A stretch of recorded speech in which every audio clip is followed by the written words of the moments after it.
We're gonna get started here, I think. Do we have all of our, see, our staff is in the audience right now, so I'm trying to make sure we have everyone. Are we still waiting for our city manager? No, he's over there. Scott, I was looking for you this whole time. Okay, fantastic. So good evening, everyone. I hereby call the Palm Springs City Council meeting and the Measure J Commission joint meeting of June 5th, 2023 to order. And I'd like to welcome Camila Medina. She is a Cielo Vista Charter School student. She's in 7th grade. She loves horseback riding, competes in the sport of escaramuza, and has traveled as far away as San Luis Potosi, Mexico for competition. By the way, for anyone who doesn't know what that is, it's like a horseback riding with these beautiful elaborate costumes. It's gorgeous. She loves to read and is very dedicated to her studies and would like to be a lawyer. She will lead us in the pledge. Hi, I'm Camila. I'm deeply honored to be here. I'm from Cielo Vista Charter, as you all know, and we'll be doing the Pledge of Allegiance now.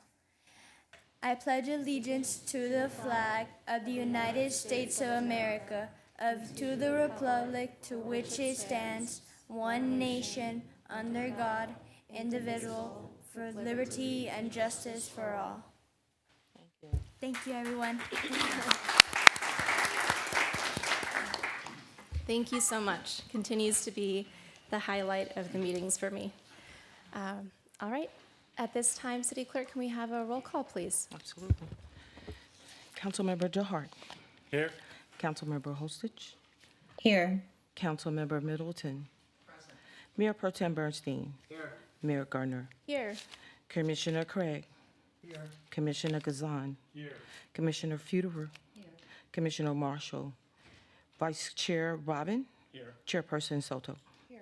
All present. Thank you very much. So at this time, we will be taking public testimony, but please be advised that this public testimony time is for our Measure J, Joint Measure J Council meeting. So 2 minutes have been set aside for each speaker. You're asked to please begin your time by telling us what agenda item or items you're speaking about. And the public hearing items will be taken at the time of the public hearing, and we will open this time again when we move on to our official council meeting. City Clerk, do we have any public comment on this section?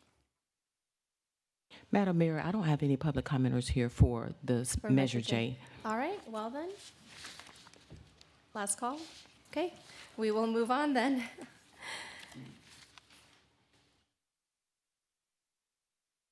City Manager, do you have the, I'm not sure who's starting off with this. Yes, Madam Mayor, I believe we're going to have some brief remarks by Chairperson Soto, followed by a brief report on the work of the Measure J Committee by our Finance Director, Chris Mooney, and then we'll open up dialogue for both the Council and the Commission to discuss their recommendations. Great, all right. The floor is yours, Chair Soto.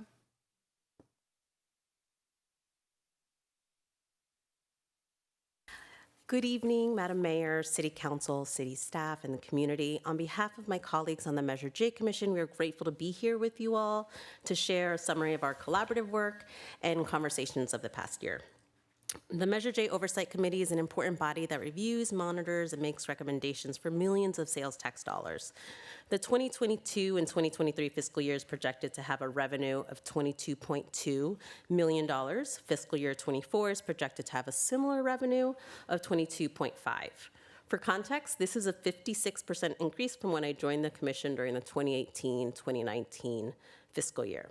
That year, Measure J had $14.2 million in revenue.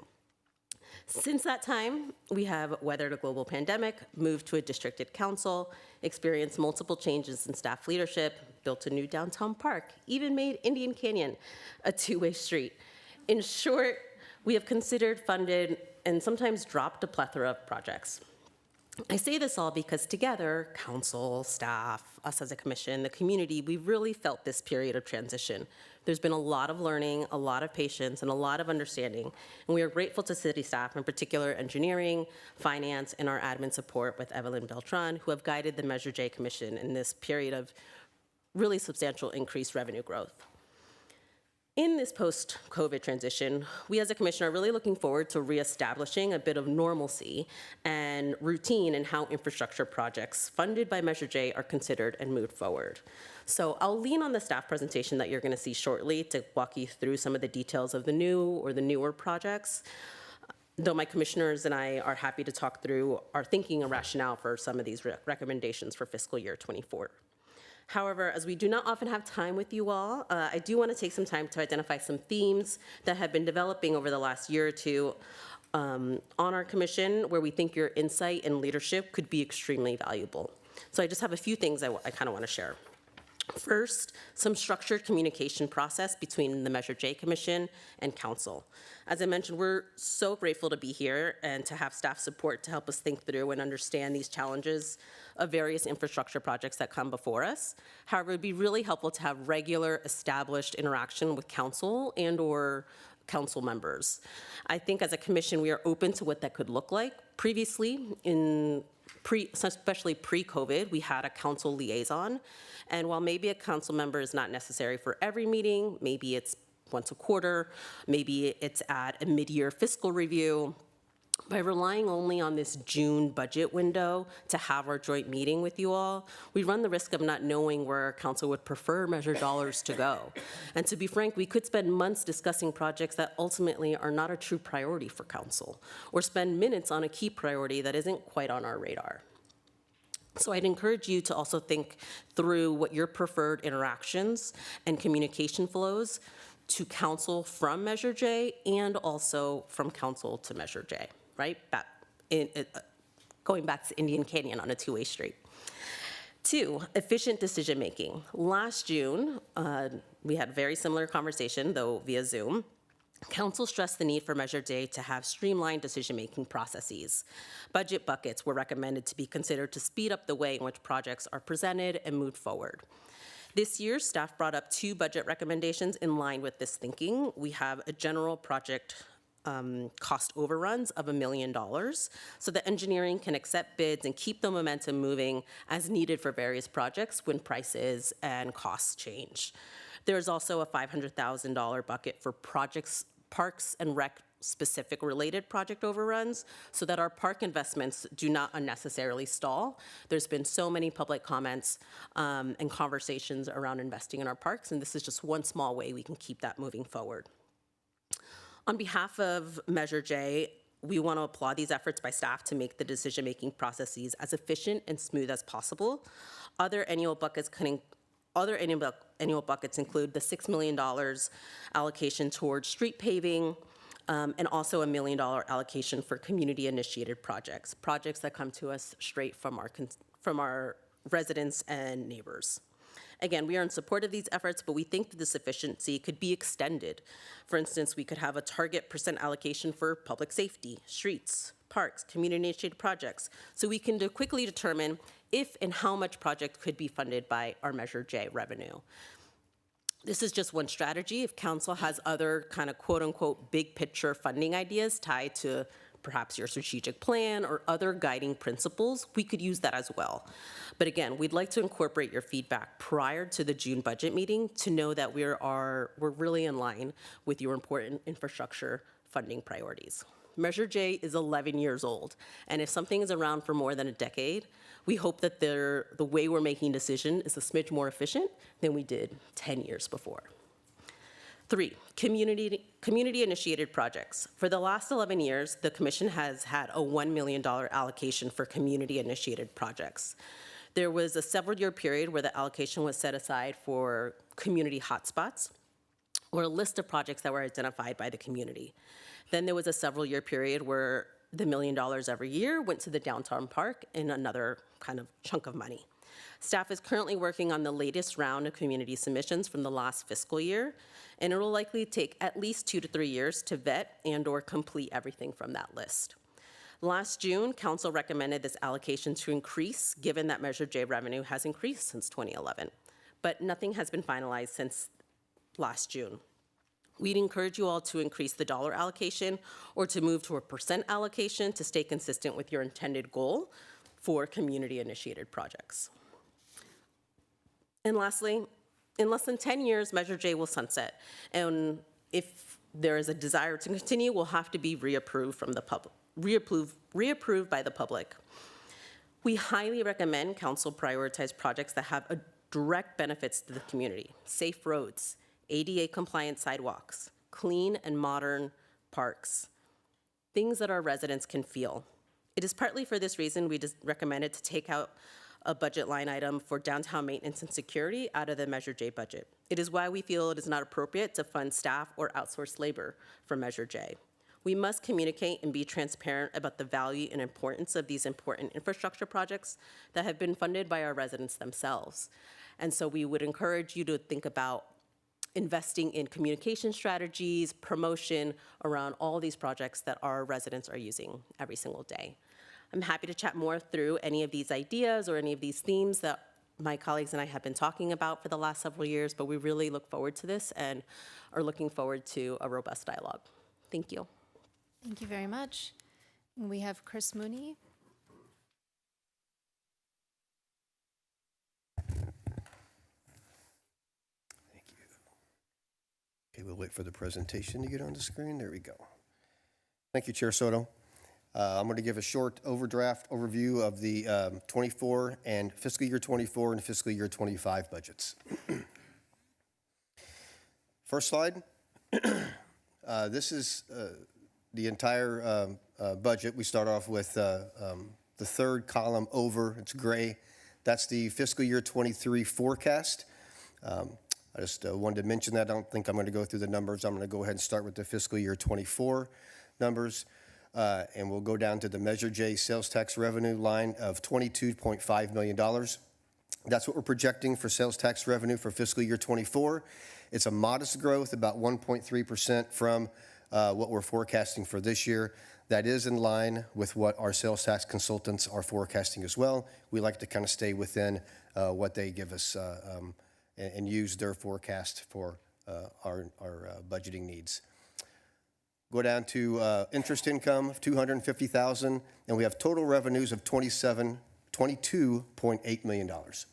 We'll go down to the expense line, and in fiscal year 24, we're going to bump up the street paving amount from our annual $6 million that we usually set aside, and in fiscal year 24, we're going to increase that amount to $9 million for street paving. And then we have our $1 million for community-initiated projects, and then we set aside a couple $100,000 for airport projects each year as well. Dropping down to the debt service, so the Measure J fund on the debt service line of $3.13 million, that is the downtown revitalization project that was done. The debt was issued in 2012, and Measure J has been paying that debt service ever since.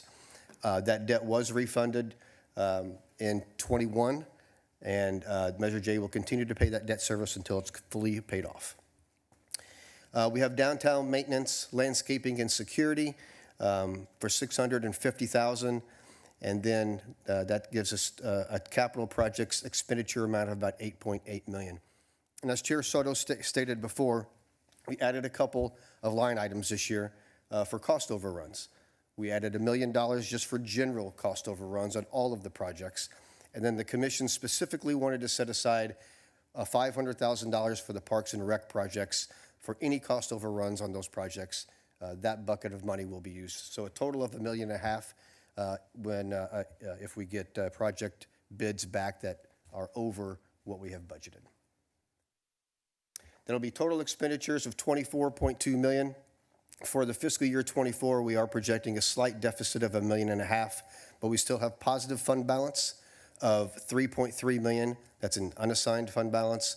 We have a restricted fund balance. That's for the airport projects. That's $1.5 million for a total fund balance at the end of fiscal year 24, $4.8 million. I'm going to go ahead and move on to fiscal year 25. We'll jump down to the revenue line. Have a little bit more projected growth in fiscal year 25 at $23.4 million. That's about 3.9% over 24.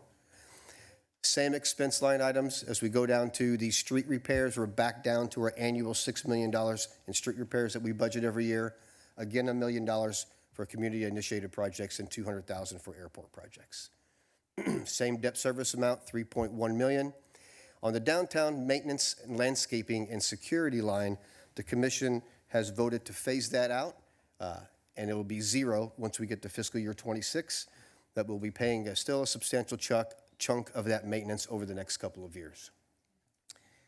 Capital project spend about $7 million, and then again, we have the buckets of cost overrun, $1 million for general, $500,000 for parks. We have total expenditures in fiscal year '25 of $19.2 million. That is generating a $4.4 million surplus for unassigned fund balance of $7.5 million. Total fund balance, $9.3 million. And that concludes that piece of the budget. I'll go ahead and continue on. This is just a slide of the revenue since 2012 when the measure was implemented. It was voted and approved in November of 2011, I believe. There was only a couple of months in that early year. That's why you see the revenue down so low. But you can see the steady growth, and especially as we came out of COVID-19 pandemic, how the revenue has grown substantially. We've budgeted and forecasted it to kind of steady out, flatten out a little bit, again, in line with what our tax consultants are saying. And I thought interesting to note that since the inception, Measure J sales tax revenue has raised about $172 million. This is a slide that's a combined spend over the next 2 years, talks about a little bit about where the money is going for Measure J, very high level, but we have $18 million that's going to be spent on street repairs over the next 2 years. $10.5 million will be going to our parks, $10.2 million going to public safety, and then $9.2 million going to our library, and then you can see where everything else is being spent there. But thought it was interesting to see how much money was going into the different sections of Measure J. Here's a list of the projects. This is the top 15. We couldn't really fit them all in one slide with not really being able to see them very well, but I believe they're all in your staff report. And we're more happy to take questions on any of the projects, of course. But this is the top 15 by budget dollars, not by priority, by budget dollars. We're projected to spend $43.6 million on 12 projects over the next 2 fiscal years. We did add one new project in fiscal year '24. That was a structure that's going to be located at the city yard, I believe, that will house vehicles that have been impounded by the police department. That budget for that project is $754,000. I wanted to call it out because it's not in my list, but it is in your staff report, and it is in the budget.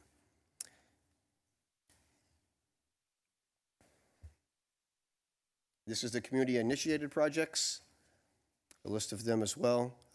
Majority of them will be closed out and completed in fiscal year '24. I did want to mention on the previous slide, I believe 12 of those top 15 projects with that $43.6 million spend are going to be completed by the end of fiscal year '25.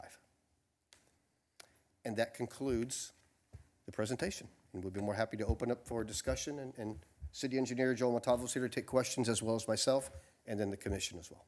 Great, thank you so much. Do we have any questions or comments from council at this time? Mayor Pro Tem, go ahead. You can absolutely go first.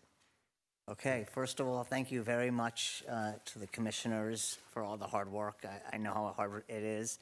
And Chair Soto, I really appreciate your comments. So I'm going to ask some questions first, and then I'll make some comments. I know that last year's budget out of the community initiated $3 million. There was still another 1.2 that was unallocated at the time, and there was about there was about 1.2 in unallocated and 20 minor parks projects.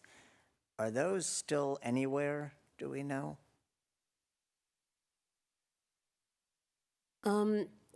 We have not heard from parks quite yet on the prioritized list, so there hasn't been that, at least to the commission, that much action since last year. That being said, Public Works and Parks have been kind of working on that list. I know the Sunrise, the fence around the swim center has, I think, been out to bid, and I think Joel can speak to that. So there is some maintenance happening, but we have not gotten like the full like 18 projects and how they fit in relation to each other. Okay, thank you. And The 1.1 million for the J.C. Fry building at the library, it says that's happening next year. Do you know if that's part of the overall library plan? I don't know who has the answer to this. It's a combined with the general library bucket. Okay, so it's not going to be done in isolation of the rest of the library project?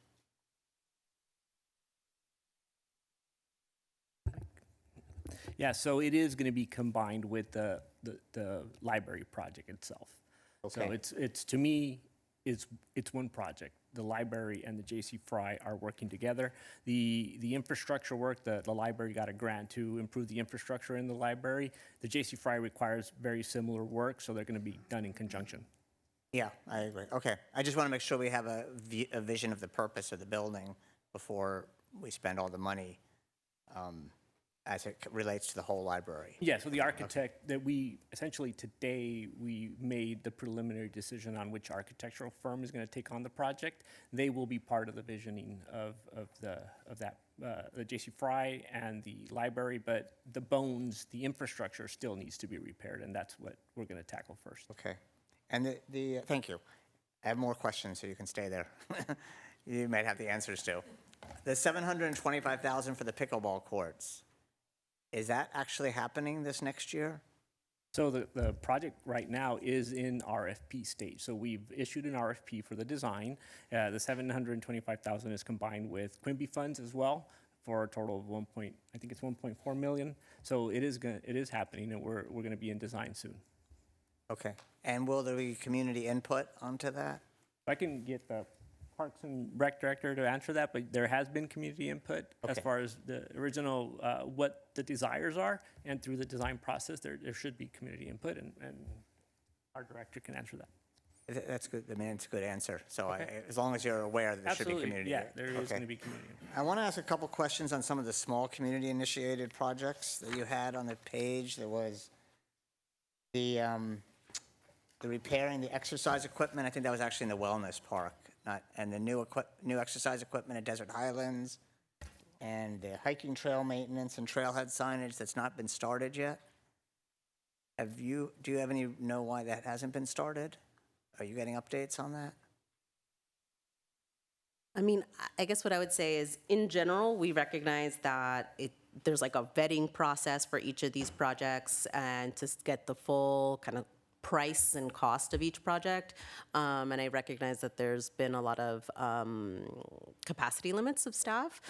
So they're slowly working through our list, but other than that, I don't know if, Joel, you have any. Yeah, that's correct. I mean, we are not, so these are generally not engineering projects per se. They're facilities and maintenance projects and parks and recs projects. So slowly they have a group of projects that they want to get to and finish. So they're working through those lists. The funding is here. And as I think I've mentioned before, the community-initiated project budgets were estimates from the folks that submitted their applications. So each one of these is going through a vetting process, and as I discover every single project, the budget grows. So we haven't gone to that in those particular projects, but I'm assuming the budget will probably grow as well. Okay. So, and Chair Soto, to your point, if you want things that the community can recognize the value of Measure J, these are sort of small things that I think have a great impact on the community and is a really important thing for use of Measure J. It is kind of hard for them to understand how certain things, even ADA access, but when they see a restroom in the James or Jesse Park, or they see a new exercise equipment, they sort of really understand that this is for the community. So I wanted to encourage that.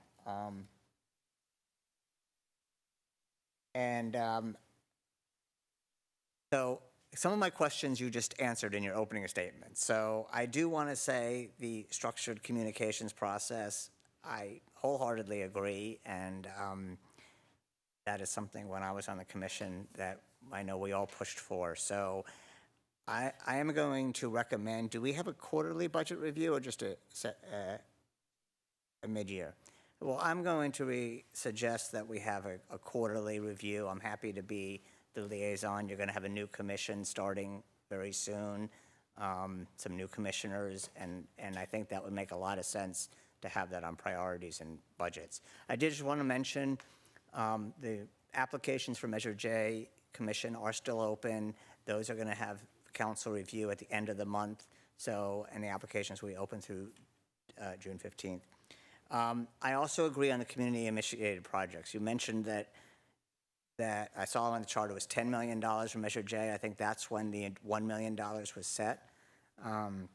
So I would like the community-initiated to be set at 10% of what the Measure J budget is, which I think is important. I understand that you can't have a lot of community-initiated projects that go on, but if you have that money, it's at least set aside for them, and perhaps if you did different themes. Along that lines, I'm going to suggest that maybe we come back, what you said, in within maybe 3 months or the beginning of the new year about allocating certain percentages to public safety and parks so that we have that. Do you want me to stop? Yeah. Oh. Well, I'm going to keep going, sorry. So I do agree that Measure J is going to, because it is going to expire, I mean, sunset in 10 years, we need to start working on it. So to your point, I think we should allocate a certain amount of money, maybe it's $50,000, $100,000 a year, on communicating the benefits of Measure J. As we said, it's $172 million we've gotten. It's sort of worth investing in the communications. The last thing I was just going to mention this on the budget, there is $754,000 for a structure to house impounded vehicles. I think that is something very hard to people understand, the spirit of Measure J that went into it. And just to reiterate how it was sold was the local community services and to revitalize downtown. And even though it can be used for anything, a structure to house impounded vehicles does not seem that people would realize. I would rather spend that money on upgrading the amphitheater in our downtown park, which is something the community really uses. And also allows community groups to actually use it, because right now they can't. So my recommendations are going to be, we have a quarterly review with council, and I'm happy to be that person there, that we allocate 10% for community-initiated projects, that we work on a target that we can come back to council at the beginning of the year about percentages of how Measure J is used, that we come up with an annual figure for communications so we can promote the benefits of Measure J, and that we look at potentially finding another source of funding for the impounded vehicle structure and put that money towards the amphitheater in our downtown park. Those are my comments, and again, thank you all. This is great, and I appreciate it. Thank you. All right. Councilmember Holstage. Thank you. Sorry, Mayor Pro Tem. I didn't mean to raise my hand while you were speaking there. I just wanted to flag for the mayor.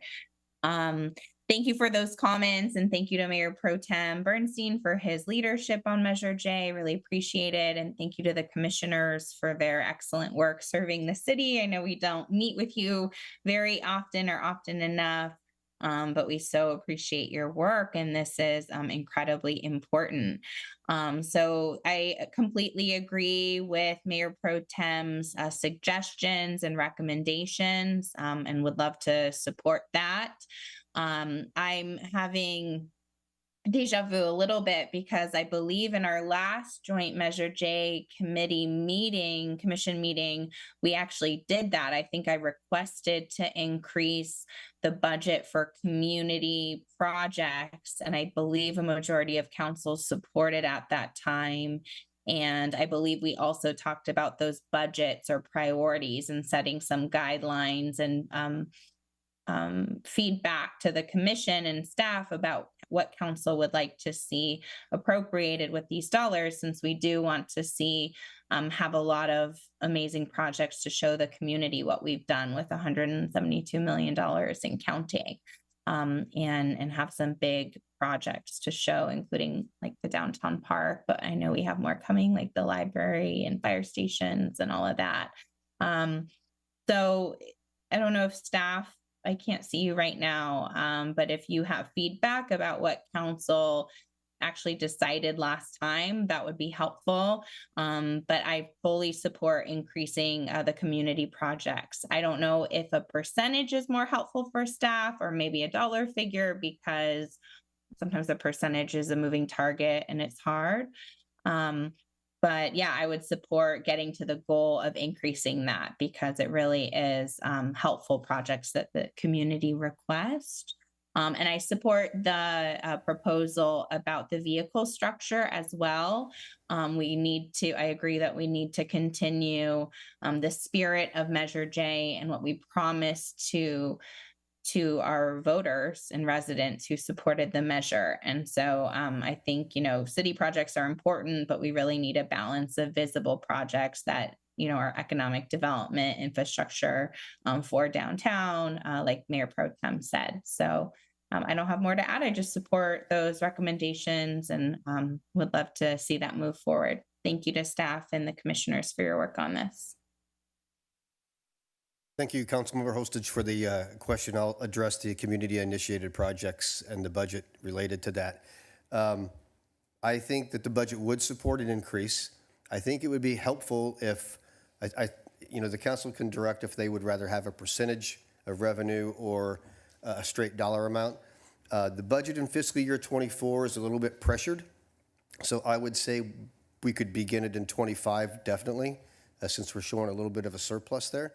But the budget can support it, and as long as we include it in future years, I'm sure the Measure J budget could support it in future years as well. Thank you very much. Thank you. So, Go sorry, ahead, Mayor, Councilmember. I can just continue on that. So you don't have a preference in terms of the proposal, like a percentage versus a dollar amount for community projects? Not necessarily. I think, we could do some analysis and forecast out future years to see, if it's a 10% of revenue that could be supported, which I think that could be supported as we speak right now. Anything greater than that, I'd have to probably do a little bit more research and a little bit more analysis on. But if the council and the commission wanted to set 10%, I think that's doable right now. Great. I would support that. Thank you. And I just had one other question and then comment. So I had a question about if the cost overruns for projects as detailed in the staff report. So you had set aside cost overrun dollars for, just in general, and then for Parks and Rec. I know we've seen really significant increases on costs of materials and construction. So I wanted to ask if that's sufficient or if we should really do $1 million in cost overrun dollars for this fiscal year for Parks and Rec projects. 500,000 doesn't seem sufficient. Do you have comments about how those cost overrun amounts were set? So I'd love to just approve more since, there are those funds available, and then we can, not have these projects stalled out for longer. So from the engineering perspective on capital projects, I think the numbers that we have are sufficient to start. The 1 million and the 500,000 is a good starting point. We don't know where the projects are going to end up. And if a project does come in significantly higher than what we would anticipate, then I would probably bring it back to the Measure J Commission and to council if it was a big dollar value. So I believe the projects that we're dealing with in Measure J, some are smaller. The $1 million goes a long way to do that. And the parks as well are smaller projects, so the $500,000 helps. We have set budgets, we estimate, and as we know, the values keep on increasing, so the $1 million is helpful. I don't know what the real number is going to be ultimately, but I think it's so variable that going beyond $1 million today would be, probably not the best way to do it. I'd prefer the 1 million and the 5 today. Thanks. I'm just thinking about the lighting project and others that have been over significantly. So I know we've gotten some feedback from pickleball interests, community and others, like, is our project going to be delayed because there isn't sufficient contingency for overrun? So that's something for council to debate. Thank you. Great, thank you. And if we can check the record as well for the last meeting that we had with Measure J and the last budget discussion we had, because we did have a discussion about setting aside more funding for community-initiated projects, if we can just be accurate on whatever that decision was by council. And well, let's check the record. Just, we need to make sure that our record is clear and not just our memories. Okay. At this time, do we have other council members? Councilmember DeHart. Thank you, Mayor. Chair Soto, what was the reasoning why we're phasing out the downtown maintenance, landscaping, and security in 25-6? Yeah, so as a commission, we were under the impression it was like maintenance needs as the new downtown park kind of opened up. We asked staff to look into it, and we learned that it was essentially being used mostly for the Allied Security contract across the city. And as a commission overall, we feel pretty strongly that labor, both staff and also outsourced labor, is not appropriate use of Measure J funds. And so we asked that that budget line item be taken out of the Measure J budget and be essentially funded by general funds instead.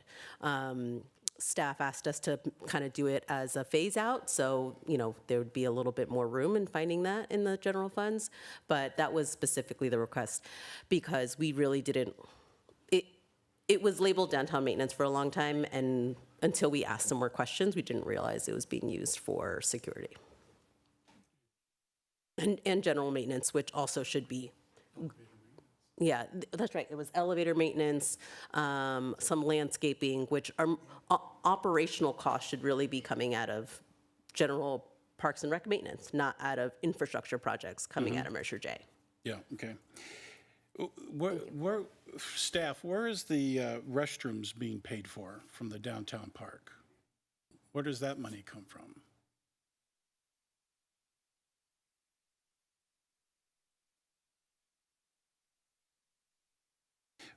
Wouldn't that be an appropriate entity to fund, the restrooms, You mean the janitorial? yeah. Yeah, that's part of, that is part of that line item, in the downtown landscaping, maintenance, and security. It's part of that. Okay. It's not a whole lot of dollars annually, I don't think, but it was part of that line, so. But again, it'll be phased out and picked up by the general fund fully in '26. Not Parks and Rec. Facilities. yeah. Okay, all right, very good, thank you. So you've made a recommendation for doing something on making a move for either percentage of a percentage or flat dollar fee for public safety, parks, and community-initiated projects. Has the commission talked about what do you want to recommend to council? Do you want to recommend $1.5 million for community-initiated? $2 million? What do you want to have for set aside on public safety? What's your thought? I mean, I'd be happy to have some of my commissioners join on this conversation, but essentially the process in which these discussions happen is very project specific, right? So we have a conversation around a new fire station. We have a conversation around impound coverage for the police. We have a conversation around sidewalks, and it's very project specific, as opposed to saying, 30% is going to be for public safety and trying to look at all the priorities projects that come to us and seeing how it fits. So it's less so much on the, I don't think we have any recommendations on what those general parameters should be, but it would make it a lot faster as opposed to every conversation starting from the beginning when we're talking about projects. And it would also help us understand that, oh wow, we're really short on, let's say, the library or parks or other things, if we have a general target as to how much we should be investing in certain parts of the community. So ideally, if you've been using $1 million for the community initiated, how much would you have been able to spend over the last couple of years on projects that you wanted to do but you didn't have money for? So the community initiated projects, it moves very slowly, right? And so we've had $1 million every year, and for the community hotspots, for instance, I think that took 3 or 4 years to get through. For the downtown park, I think for about 3 years, it was our community initiated projects went straight to the downtown park. And so it just doesn't leave a lot of room to be able to add other things to this list. Last fiscal year, we went through this big process of getting community input, but it takes time to vet and to see how much those projects actually cost. Community members are not all engineers, and so some of the costs that come with those applications are just not accurate. And so it'd just be moving a lot faster if there was, let's say, a 10% allocation, which is roughly what it was at the start. Okay. Oh, yeah, and I'll have Commissioner Gazan actually add a little bit. He's been on the commission a while, too, if you don't mind. Sure. Greetings. So the history with the community-initiated projects when it started was to keep $1 million directly for community input. So much of the money kind of goes towards general fund to a degree, but it's projects that we hope will benefit the community. But community initiated really was born out of 1PS. So for several years, we had projects that concentrated on hotspots for several years. And $1 million is nothing. So that project took 3 to 4 years because we needed 3 to 4 million to improve sidewalks all over the city. So we realized quickly, and as times have changed and everything is more expensive, again, $1 million is not going to do a lot for the community. And there's so much need. So last year when we opened it up, we realized just the flood of response that came in, a lot of it was park related. And there's no way that we can even begin to tackle anything with $1 million. It's going to be very little.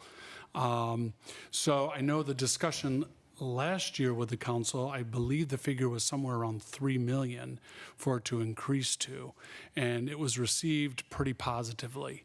So based on 10%, we're only looking at about 2 million. So anywhere in there is appreciated, because right now $1 million is just not going to get us even through the list that we received last year. We're going to have to concentrate on these community input projects. Will probably last 3 years because we'll need $3 million to complete it. It's going to take time. And that's kind of been sort of the history anyway with it. Yeah, that kind of hopefully spells out a little bit of where we're at with that. That's good. Thank you. So Chris, could the budget handle that a 2 million increase or 2 million total for the next fiscal and then jump to 3 million for the 24-25? I think it can handle that, and just I'll add a little color to that. So in the budget, I didn't go over it, but you'll see in the fiscal year 23 budget, if you still have that up or if you can pull it up, down 3/4 of the way through is a line called Continuing Appropriations Carryover CIP. So that $2 million, little over $2 million is actually carried over from prior years for community-initiated projects. So right now, we really do have $3 million in the bucket for fiscal year 24 to use. And those funds aren't encumbered for projects? They're not, although there is anticipation that we will be using some of that for cost overruns as well. Okay. But maybe not the entire amount. We're not sure yet until everything gets vetted. But to answer your question, we could probably pick the budget up another $1 million in 24 and another $2 million in 23 for community-initiated projects. Yeah, I think I'd like to see that. So going down to the Parks and Rec overrun again, I hear you that you feel comfortable, or Joelle, somebody, felt comfortable with the 500,000 that we have. So what happens if we need another 500,000? How long is it going to take council to approve an additional 500,000 because we're running short on the projects that are on the board right now? Nothing happens fast, right? Right. So it turns into individual projects. I have to come back to the Measure J Commission to inform them of the cost overrun. They approve whatever it is. They give me permission to go to council, and then I request that. But it's really project by project on a project-by-project basis. And the Parks and Rec, the director is not here, but he might have a different interpretation of what I'm saying. But for my general capital projects, that's the way it would work. I have $1 million to work with. I will use that, try to stay within that. But if there is a large overrun, then I would go to the Measure J Commission and then ultimately to council for approval. But on Parks and Rec specifically is what I'm looking at, because that's only at 500,000. Right, and I would defer to either the Parks and Rec director or the facilities director. So Yvonne, if she could talk to that. I think the Parks and Rec projects are smaller in nature. They're quicker. You mobilize quicker. The cost overruns are a lot less from what I've seen. So they're smaller project values. Yeah. So you're I talking just about, don't want to, city manager, maybe, just from a timing standpoint, I don't want to slow the project down if we. So I guess if I were to say, if we could have $1 million, we would take $1 million, and it wouldn't, we would not say no. And we would use that money, and if it doesn't get used on a project or this fiscal year, it carries over to next fiscal year. So, and that goes in general for my capital projects as well. Yeah. If you give me $2 million, I would carry the $2 million. Sure. If you give me $1 million for Parks and Rec, Yeah. we would carry those. But it's there in case Absolutely. it's needed. Yeah. Okay. I think I'm in agreement with Councilmember Holstage. I'd like to see that go up a little bit, even if it's at $250,000. It's a little bit more. And I guess there's where do I draw the limit, right? If you can give me $5 million, let's put $5 million there. You're not going to get $5 million. So if we can go to the top limit, absolutely, we take it. If the top limit is 2.5 for capital and maybe 1.5 for parks, we take it, put it in the budget, and use it as appropriate. And when we were not using it, we carry it over to the next year. Yeah, okay, perfect. That's good for me. Thank you. Thank you. Thank you. Councilmember Middleton? I'm not going to have, excuse me, a lot that I have to say because my colleagues have already said it and said it very well. But I do support moving up in steps to $3 million for the community projects. I was with 1PS when community projects got started, and I think there's some of the most important work that we've done, and I want to congratulate Measure J Commission for all of the work that you have done in managing those community projects. So this is a report I'm very comfortable with and want to move forward. What I would like to add to the conversation is Measure J has proven itself to be one of the most remarkable measures that we have passed in the city of Palm Springs. The benefits that we have gained from Measure J are absolutely enormous, and they are continuing to pay dividends. And I would like to have a discussion come before council to make a determination as to whether or not we should place on the ballot sometime in 2024 a measure to make Measure J permanent. Thank you. Two people agree? Not at this time. That's a whole other conversation. All right. Well, thank you very much. Thank you, Measure J Commission. That's what I'm doing. Mayor Pro Tem likes to step in. He's ready for the mayoral role. Thank you all. I really appreciate everything that you're doing and the presentation that you provided. We did have this discussion at our last joint meeting about that $3 million. And so I do really want to make sure that staff reviews the record on that and that we're doing everything that we discuss at these meetings throughout the year and not going a whole year later and wondering where we're at and what's happening. And to add on to that we're respecting Measure J's time and making sure that their questions are answered in a timely manner so that we don't have to wait for a yearly review as well. You all deserve that attention too. I agree regarding using general fund money for the maintenance. I think that is a really important distinction that needs to be made, that these are infrastructure projects that we're focusing on and not general maintenance. If we don't have the ability as a city to do the general maintenance, then we shouldn't be doing the project at all. And we need to be thoughtful about that as well. We don't want to, we are currently catching up on so much general maintenance in our city. And so we need to be thinking through the long-term plan of how to maintain everything that we're doing. I would also agree that using that funding for the parking structure, impound lot, finding some funding for that in another way and doing the amphitheater, I think that's a great idea. We don't have figures yet on how much it would cost to make those changes to the amphitheater, but at least having some sort of money going to that would be really helpful, because it is the movies in the park, the concerts, I mean, people really love those events. And if we could be able to actually use that amphitheater on a regular basis and not have it be a huge cost burden, would really help. So I really appreciate Mayor Pro Tem bringing that up. And thank you to my colleagues. So at this time, I believe you have a comment before we go to approving anything, Mayor Pro Tem. I want to just clarify, regardless of what happened last year, can this council decide that we want to have the community initiated at 3 million? Yes, we can, but I do want to make it a point that we are double checking everything that's been decided in the past, because, and just for the public to know too, and for staff, we've had a lot of new staff. And for me, what is really critical here is that we're looking back at the history of what's been done, not just last year, but for the last several years, because of all of the changes that have been made, and that everyone is up to speed on what's going on. Because when we're in these meetings and we're just going off of memory, it's a disservice to not only council, to the staff, to the public. So we just need to be better about making sure that we're on top of that. I agree. Yeah. So I think we want to work on the 3 million. We're now saying this as a council, we agree on this. We want to see what the record is. I do want to see a structured communication, so we can meet quarterly and go through this and present even if it's a document to council and consent, at least they can see an update. I think that would make sense, and certainly when we have the mid-year budget.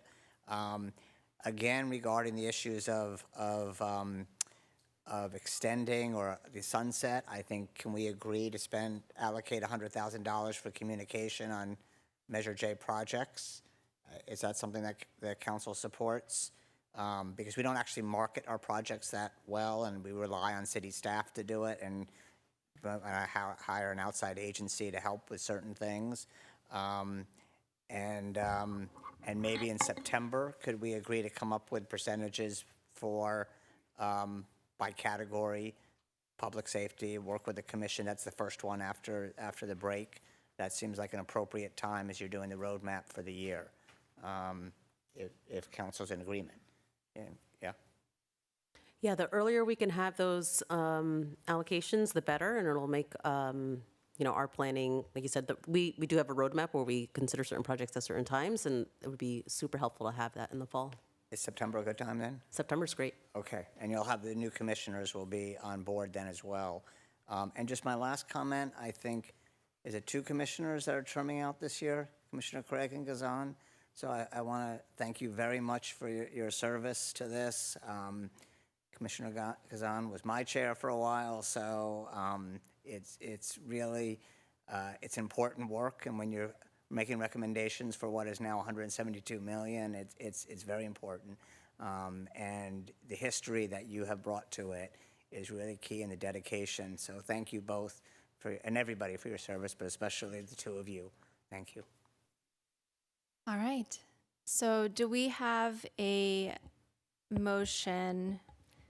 So we do, just for the reminder, because we have Councilmember Holstage on Zoom, we do need to be making voice motions and votes. But Mayor Pro Tem, it sounded like you had a motion in there if you want to take a stab at it. My motion is to approve, except we take out the $754,000 that was set aside for the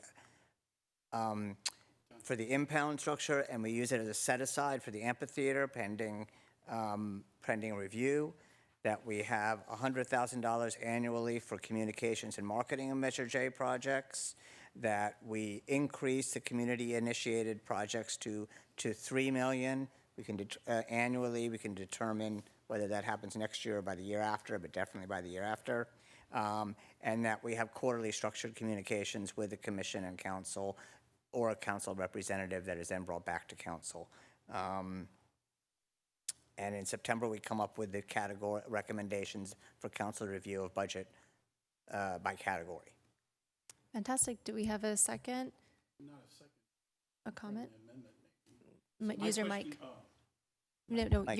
your mic. Just Question to Chris, though, is Chris had mentioned that it might be difficult to go much higher in 23, 24. That's why I said, can we go to $2 million in 23, 24? And he said we comfortably could do that. And then in 24, 25, go to 3 million, and then we can carry 3 million on. Yeah, sorry, that is what I was trying to say, but I didn't say it as clearly as you, so thank you. Yeah, we work up to the 3 million by the 24, 25. Councilmember Holstage. Thank you. So I just want to clarify, I appreciate that we want to work to get to a place that's workable for staff and for the budget, but Measure J is essentially owed $3 million from this past year because council approved $3 million in community projects last year. So I appreciate we want to get to a workable solution, and I'm happy to support that, but it's really hard to delay when we are already now delayed. So please tell me what is workable? Why is only 2 million workable now in this budget? And where did that additional $3 million from last year go? So the $3 million for community initiative projects didn't make it into the budget this year. We only put $1 million into the budget. In fiscal year 25, the budget is a little bit or 24, it's a little bit pressured because we're already operating at a deficit.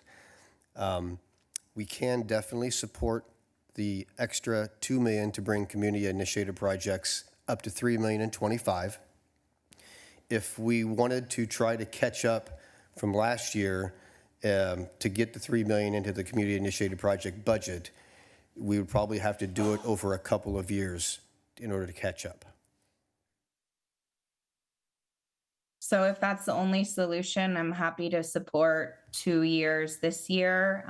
But I just think it's really problematic that when we're making decisions here, it's not being effectuated, and then we are owing that money to the community. So I'm fine with that compromise. I think there's one other friendly amendment to the motion, which is the rollover funds for the over costs. I don't know if Councilmember DeHart or Mayor Pro Tem Jeff Bernstein, if you wanted to include that in your motion at all. Yes, up to 750. Okay. Thank you. So we have a couple of amendments. Does council feel good about what they're hearing at this moment? And staff, are you getting all of that as well? Okay. All right. Do we have a second for that motion with those amendments? Second from Councilmember DeHart. Can we have a roll call vote, please? Mayor Pro Tem Bernstein. Yes. Councilmember DeHart. Yes? Councilmember Holstage. Yes. Councilmember Middleton. Aye. Mayor Garner. Yes. Motion passes 5-0. Thank you very much, and thank you very much to the Measure J Commission. And I am reminded that on June 27th, the council will be meeting to make appointments for new Measure J commissioners, planning commissioners, and historic site preservation board commissioners. So if you have not heard and you have applied for those, that's because the entire council has to be there to do those interviews and make those appointments. It cannot be a subcommittee. So that's happening June 27th. And as was stated just a bit ago, if you still are interested in any of those, please apply by June 15th. And then you will hear shortly after the June 27th meeting on whether or not you were chosen. So we will now adjourn the joint meeting with the City Council and Measure J Commission, and we'll take a very, very brief recess as we shift seats. But thank you again to the Measure J Commission for all your work.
So good evening. At this time, I'm now calling the regular Palm Springs City Council meeting of June 5th, 2023 to order.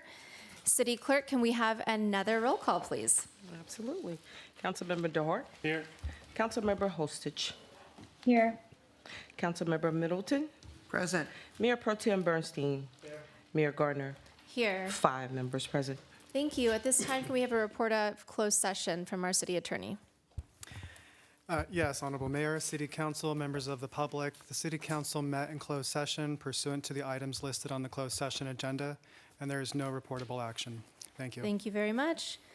The next item is public testimony. This time has been set aside for members of the public to address the City Council on non-public hearing agenda items only. 2 minutes will be assigned to each speaker.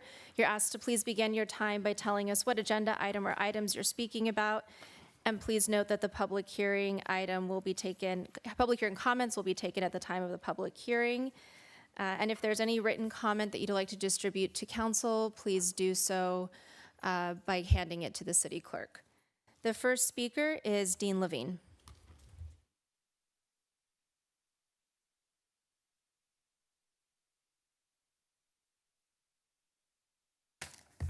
Good evening, honorable council members and Mayor Gardner. I've been here before. This is regarding item 3B, sidewalk vending ordinance. I'm here just to say one, thank you to the city staff, Flynn, city manager, and council for listening to what we've had to say. And there's a lot of good stuff in the ordinance that is specific. There's also been a lot of stakeholders who've been engaged in establishing what this ordinance is. I represent the Arenas District. I represent my business. I'm a restaurateur. And much like a doctor, our job is to do no harm. And so the ordinance helps establish guidelines for safety, health, and ADA requirements. It's important that the council takes into account what was written in the ordinance specifically, because there are some issues that arise where people could get hurt or provide lack of access for ADA. And as they brought up, they're working on sidewalks under Measure J for ADA compliance. So there's one section I do want you guys to take a look at in the ordinance, and that is making sure that there's just enough space for ADA compliance on sidewalks in certain areas. And that would be where people may line up for events or a restaurant or a nightclub or a bar, so that it's a clear path for people to get through and also attend whatever sidewalk vending is set up there. Specifically, what I'm asking is the council to take into account what work has been done, because I know there's just a lot of stakeholders who have a different take on everything. From my neck of the woods, I think there's been a lot of thought that's gone into this, and my time isn't expired, so I do thank you. It's in front of you. Thank you very much. The next public comment is Bruce Younger, followed by Zachary Daniel Stone.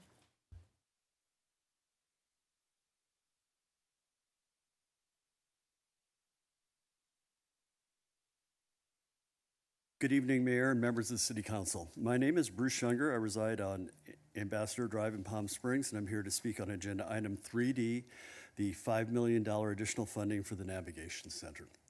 When this site was hastily rushed through the approval process, there was considerable outcry from the community that the location was not a good one due to the lack of accessibility, transportation, and job opportunities in the immediate area.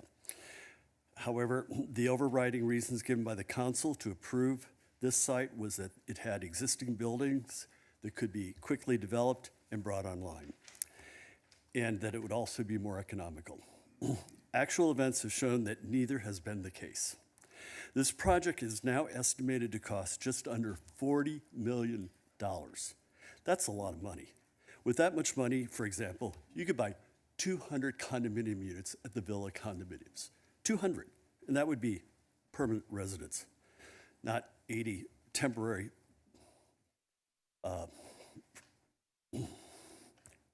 prefab units as proposed in the current plan. This project has grown out of control and is more than what was originally presented.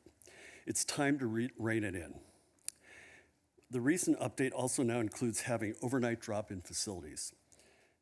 We were assured at community outreach meetings that this type of occurrence would not be happening there. We're kind of concerned that this facility is turning into a bigger project than was originally built. I'm afraid that the county is trying to set this up as a regional facility that's going to address homelessness outside of the city of Palm Springs. And I am urging you to vote no on this funding. Send it back, redesign it, get something that's more suitable for our community as promised. I'm sorry, I just see how this plan is going out of control, and I'm urging you to deny it. Thank you very much. Thank you. The next comment is Zachary Daniel Stone, followed by Alejandro Mesa Aguilar. All right, guys, you got an easy one. Consent calendar, item 1O, naming rights for the Plaza Theater. Question, it's rhetorical, of course. What is the difference between a statue and the naming rights of a theater? Answer, $5 million. It's a tax write-off for someone who needed a tax write-off at $5 million. How did the city staff vet Mr. Lee for naming rights? Was it just that he gave $5 million? Former Mayor Bogart is deceased. Mr. Lee is still living. There's plenty of potential here for, character issues to come up. Is this charity or is it vanity? I don't know, but I would sit here and say, how did the city actually vet this? That's all. Thank you. Alejandro Mesa Aguilar, followed by Juan Espinosa.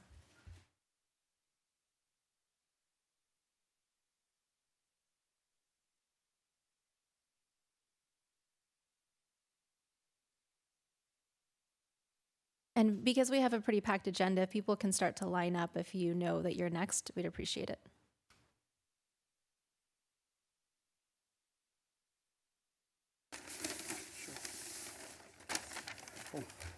Hello, I'm Alejandro Mesa Aguilar. I'm the Coachella Valley organizer for ICIJ, the Inland Coalition for Immigrant Justice. And I wanted to talk about item 3B. I want to speak against the 4 to 11 p.m. prohibition in the downtown zone. I understand that the concerns focus on traffic safety and ADA. And while it may seem that upon a quick glance, the sidewalks seem small, but the reality is that the infrastructure is adequate.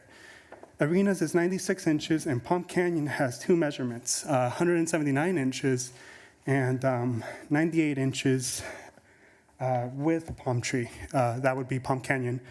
And the prohibition of 4 to 11 also aligns with the food service hours of the Arenas area.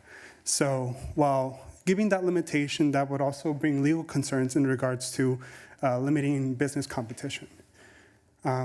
We just implore that you reconsider that limitation and you focus on the aspects that, downtown Palm Springs is more than walkable. And if ADA concerns also do come into question, then we should also focus on brick and mortars as well, considering they have no ADA adequate entrances. When you go downtown Arenas, all the entrances to every bar have only stairs. None of them have ramps. And the few that do have ramps in the back, those areas don't focus on the areas where people street rent. So I would implore reconsideration. Thank you. I also have some pictures as well. Thank you. The next speaker is Juan Espinosa, followed by Brian Sanchez. Okay. Brian Sanchez, and then if someone can get Juan Espinosa.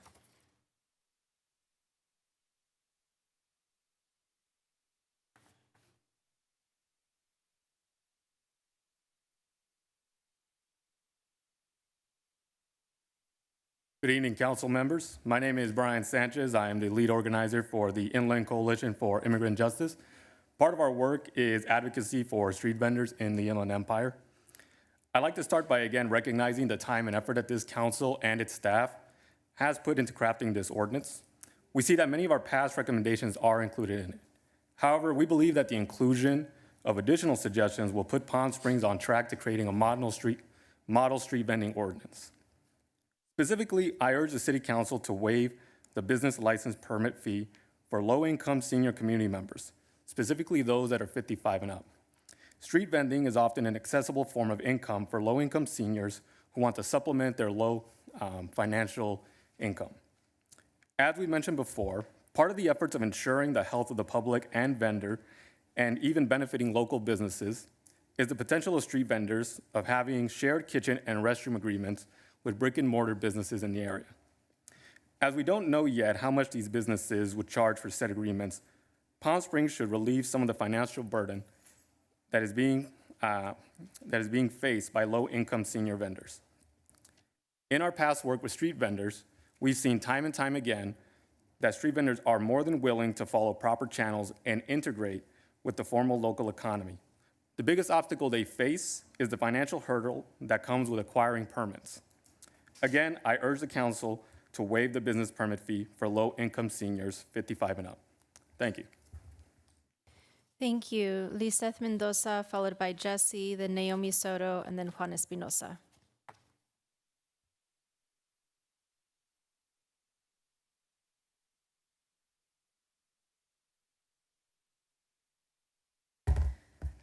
Good evening, Mayor and Council. As my coworkers said today and have said before, we thank you and appreciate your time, for looking into this since November.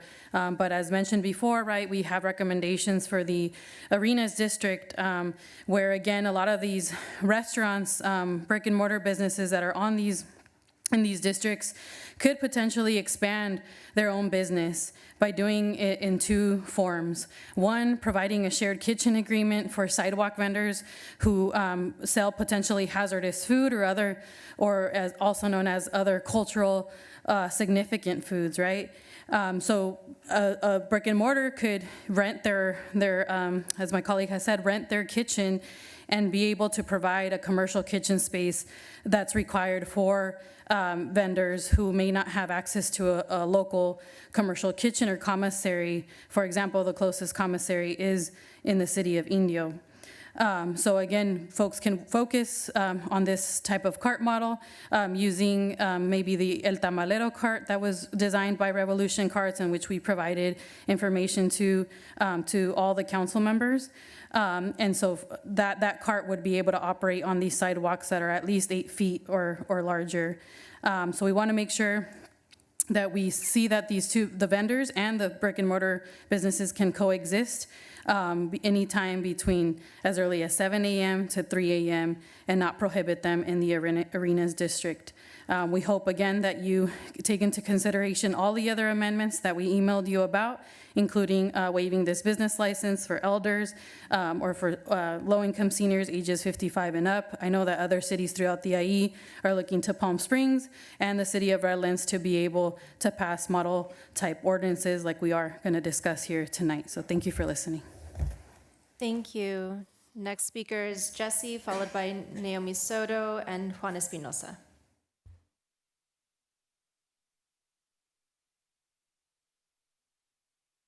Do we have Jesse here?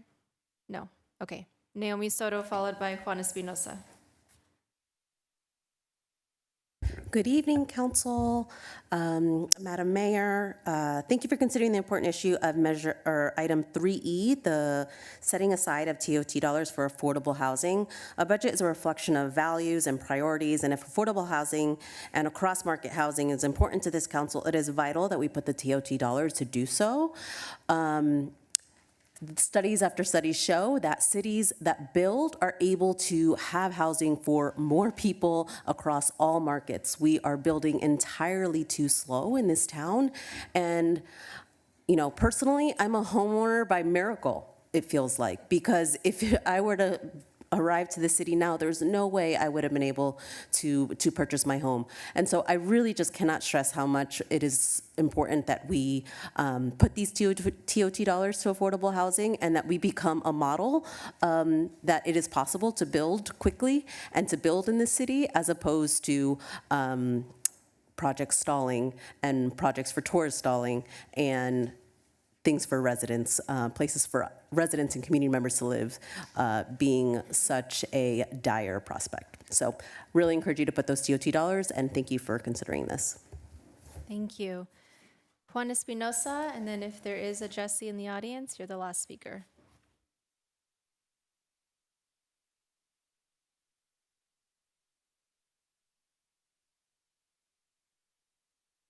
Good evening, Council. Good evening, everyone. Thank you to the city staff and to everyone that has worked on this ordinance. It's very important, and I really appreciate all the work that's gone into it and the thoughtful iterations of the ordinance.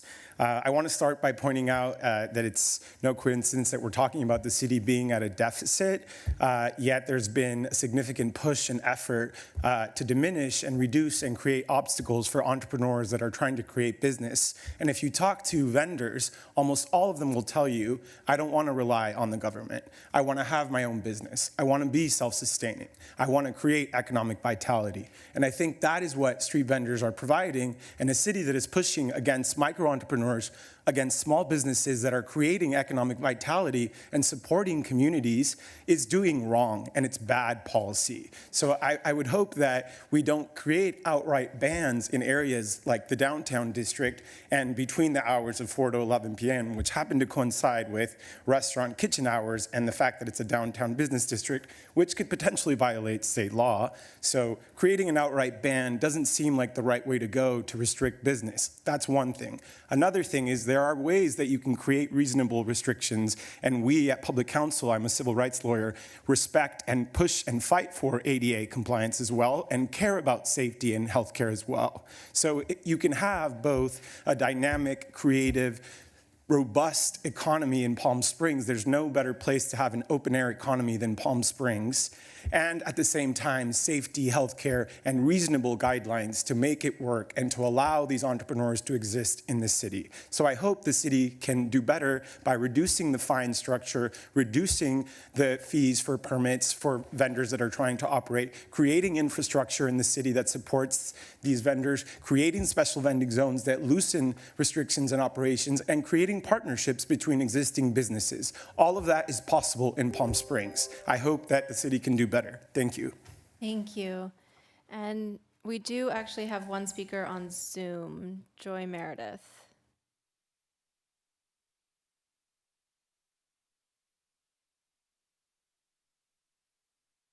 Good afternoon, Mayor and City Council. Thank you for all the work that's being done on this issue of 3B. It's a complicated issue, and there seems to be a lot of different sides to it. I'm actually just calling in tonight because of some logistical issues. I didn't see that there was any clearance from tree wells and the curb line so people could get out of their cars, and I was concerned about that.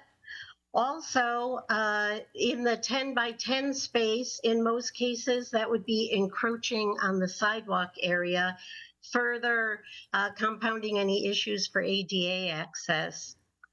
Also, I would like to see that maybe brick and mortar retail restaurants and street vendors could pay the same sort of licensing and land use fees so that we're all on an even level. And those are the things that in particular, we set up some tables to see what things would look like downtown and how it would work. And just some of these things I mentioned just now were some obstacles that I hope that you'll be willing to consider. Thank you very much. Thank you. All right, that concludes our public comment. The next item is acceptance of the agenda. The City Council will discuss the order of the agenda, may amend the order, add urgency items, note abstentions or no votes on consent calendar items, or request consent calendar items be removed for a separate discussion. At this time, I'd like to propose that we move item 3A, the discussion of our budget, to the top of our meeting, and then it would follow the agenda would then follow as noted. I'd like to entertain a motion for acceptance of the agenda, and are there any items that staff or council would like removed from consent calendar for separate discussion and/or a vote? Mayor Pro Tem.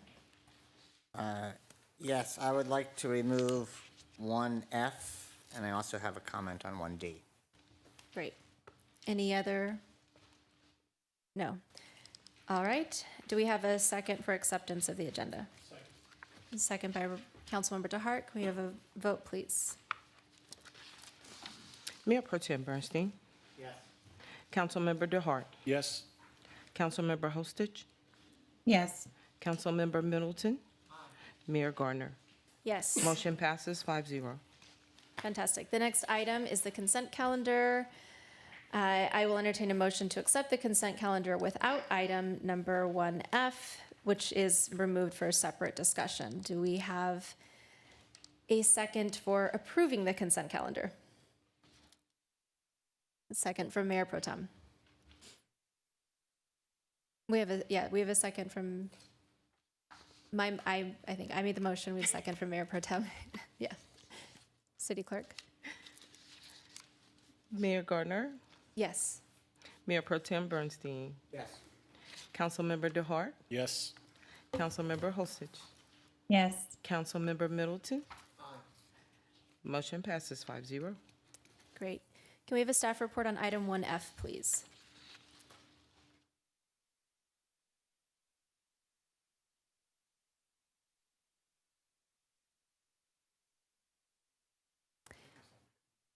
Do we have staff for 1F?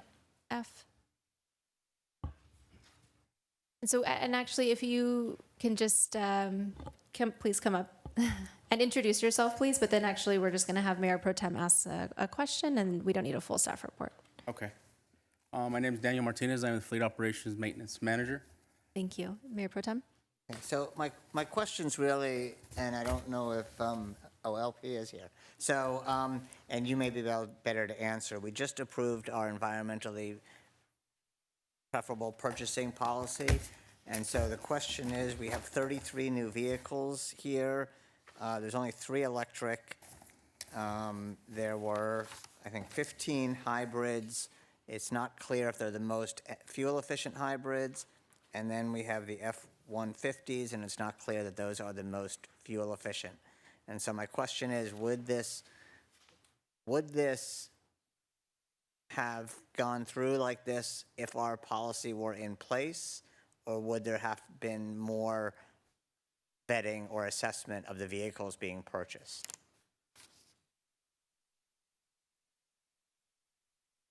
Sorry, don't want to step on anybody's toes. Hi, members of the council. Thanks, Mayor Pro Tem, for the question. So in regards to how we would handle this sort of in our EPP regime, I would say that as the council knows, based on our request for funding for upgrading our fleet charging this year, we're kind of in like a chicken egg dance over the next, I would say, 2 years in terms of how we phase in the electrification of our fleet. Currently, we do have, I would say, like minimum viable electric infrastructure. It's going to take us a little while to add those additional chargers because we have to do capacity upgrades at fleet, at the police headquarters, and at our fire stations in order to enable that. So I would say it's possible we might have had 1 or 2 additional electric, but we're facing both the capacity constraints in terms of adding the chargers, which over the next year or 2 we'll make a lot of progress on.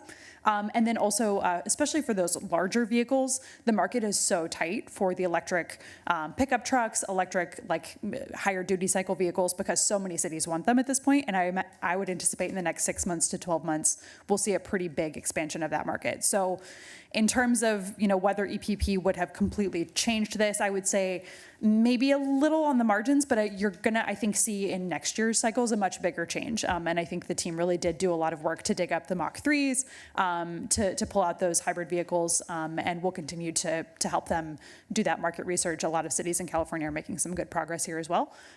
So hoping that next year we'll have a bit of a stronger picture there. Okay. And are the hybrids and the gasoline powered, are they the most fuel efficient available? So I don't have the full market comparison in front of me to be able to like confidently say definitely. I know that so many of the vehicles are chosen so specifically for a lot of specific characteristics around size, et cetera. So I would have to get back to you on specifics there compared to those specific subclasses, which we can definitely do. But I know the team did put a lot of effort into looking at the fuel efficiency of those models because it also saves them money as well.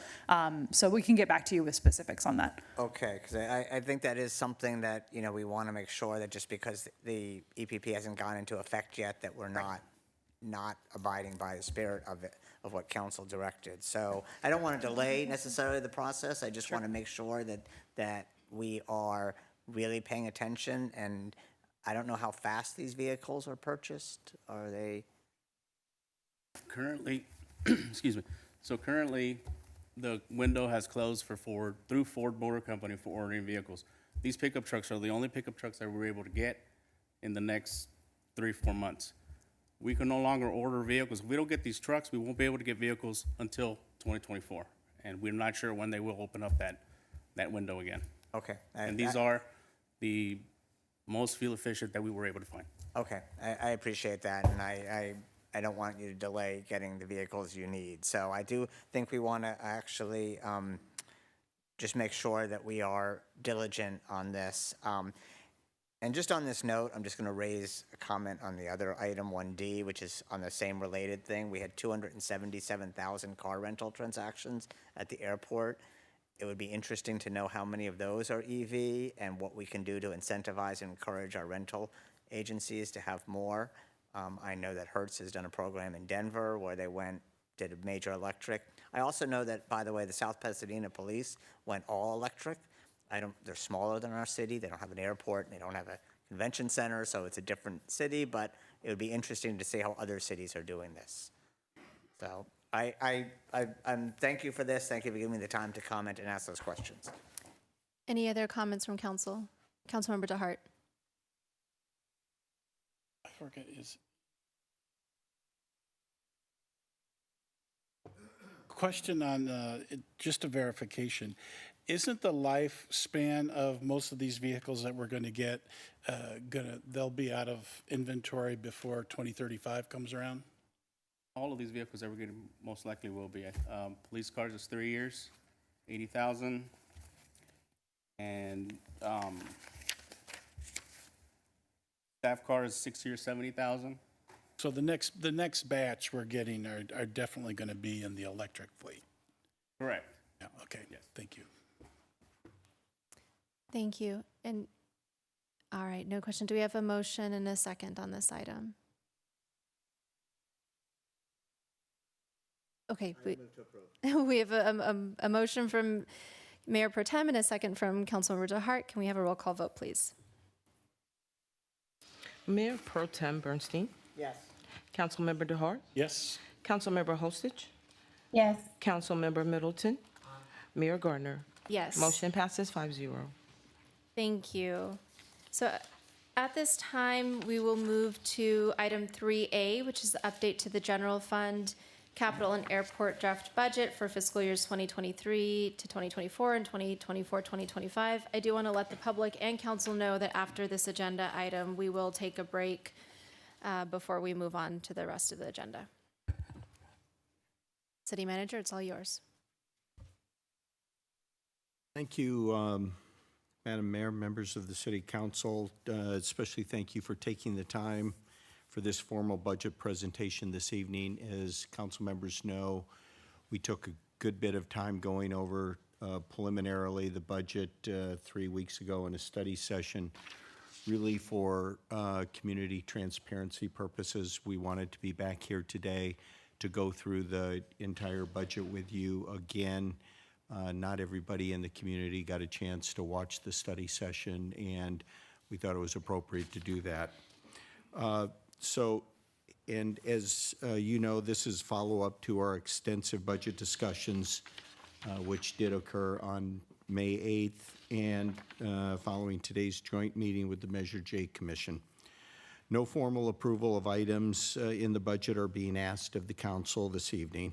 We're scheduling that for the council meeting on June 29th. And per state law, council budget approval is required by July 1st of this year. So with me today for this presentation is Chris Mooney, our acting finance director, and Andrew Neary, our budget manager. Our executive budget committee that includes Assistant City Manager Teresa Gallivan and Deputy City Managers Flynn Fagg and Jeremy Hammond were also key to this effort. Of course, our department directors are all here to answer any operational questions that might come up. And really great thanks to them and their staff for their development work of this budget. Per some adjustments following the study session, we'll be walking through the general fund budget this evening, followed by the capital budget and the airport budgets. And we also have our financial advisor, Suzanne Farrell, who will be here to give some updates to us about debt financing and trying to move projects along. The staff and I are pleased to present this draft biennial budget to you for fiscal year 23-24 and fiscal year 24-25. The all funds budget is $484.2 million for fiscal year 23-24 and $498.8 million for fiscal year 24-25. The general fund operating budget is $199.5 million for fiscal year 23-24 and $191.9 million for fiscal year 24-25. This is a structurally balanced budget, meaning that projected operating expenditures do not exceed projected operating revenue, and no one-time internal service fund dollars are being used to balance the budget. As we continue to recover in a post-COVID economy, we want to prepare for continued prosperity while also addressing critical needs, all in the context of managing for future long-term financial stability. You will note in the material we're presenting tonight that it's comprehensive and includes a number of graphical depictions of the budget that we believe will make it easier for the public to understand this complex subject matter. We want to continue working in this area to further enhance community transparency.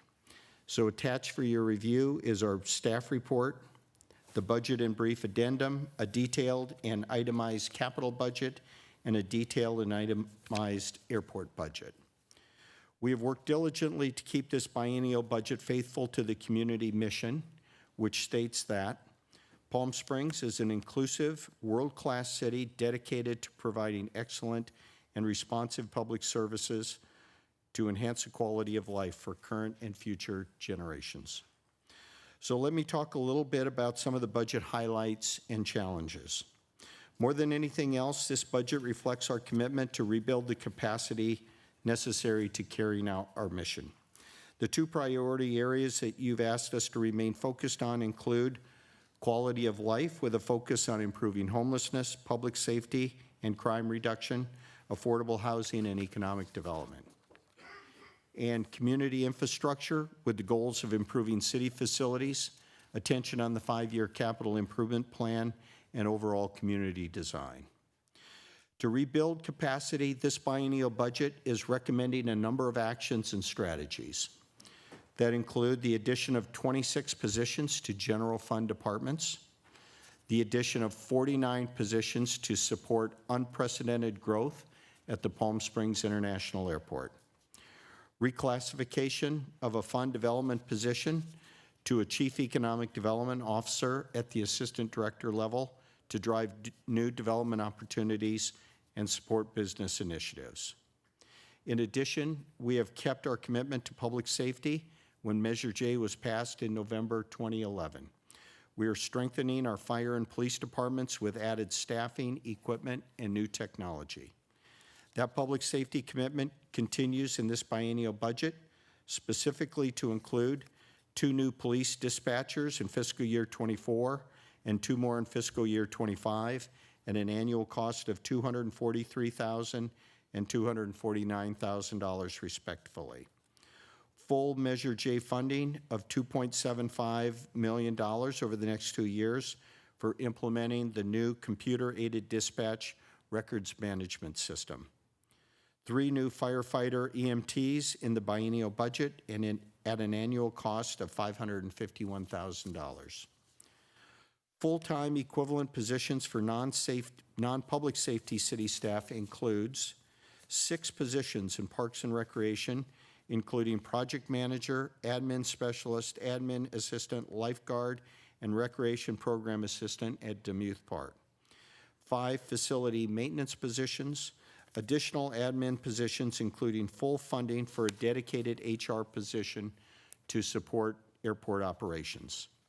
$750,000 for swim center locker room and ADA ramp and fence installation from a supplemental Measure J funded project. $850,000 for a new round of playground equipment and shade structure installation for Ruth Hardy and Baristo Parks, plus $100,000 for an interactive water play design consultant. In the city's capital plan, there's approximately $7 million budgeted to aid in the renovation of the library. The library received a grant in fiscal year 2022-23 for approximately $6.5 million, and in total, the city has $13.5 million for library renovation that will be completed over the next 2 fiscal years. The Measure J Commission is expected to have further discussions to potentially fund additional Phase 1 improvements. The city remains committed to improving the lives of its residents through its affordable housing initiative. Previously, the City Council approved to set aside $10 million for affordable housing. On April 27, 2023, the City Council approved funding in the amount of $3 million for the Aloe Palm Canyon project, leaving a balance of approximately $7 million in the set-aside funds, which the city has plans to disperse in the fiscal year 23-24 and fiscal year 24-25 budgets. Along with the Affordable Housing Initiative, providing resources to the vulnerable homeless population that calls Palm Springs home has been a top priority of the city.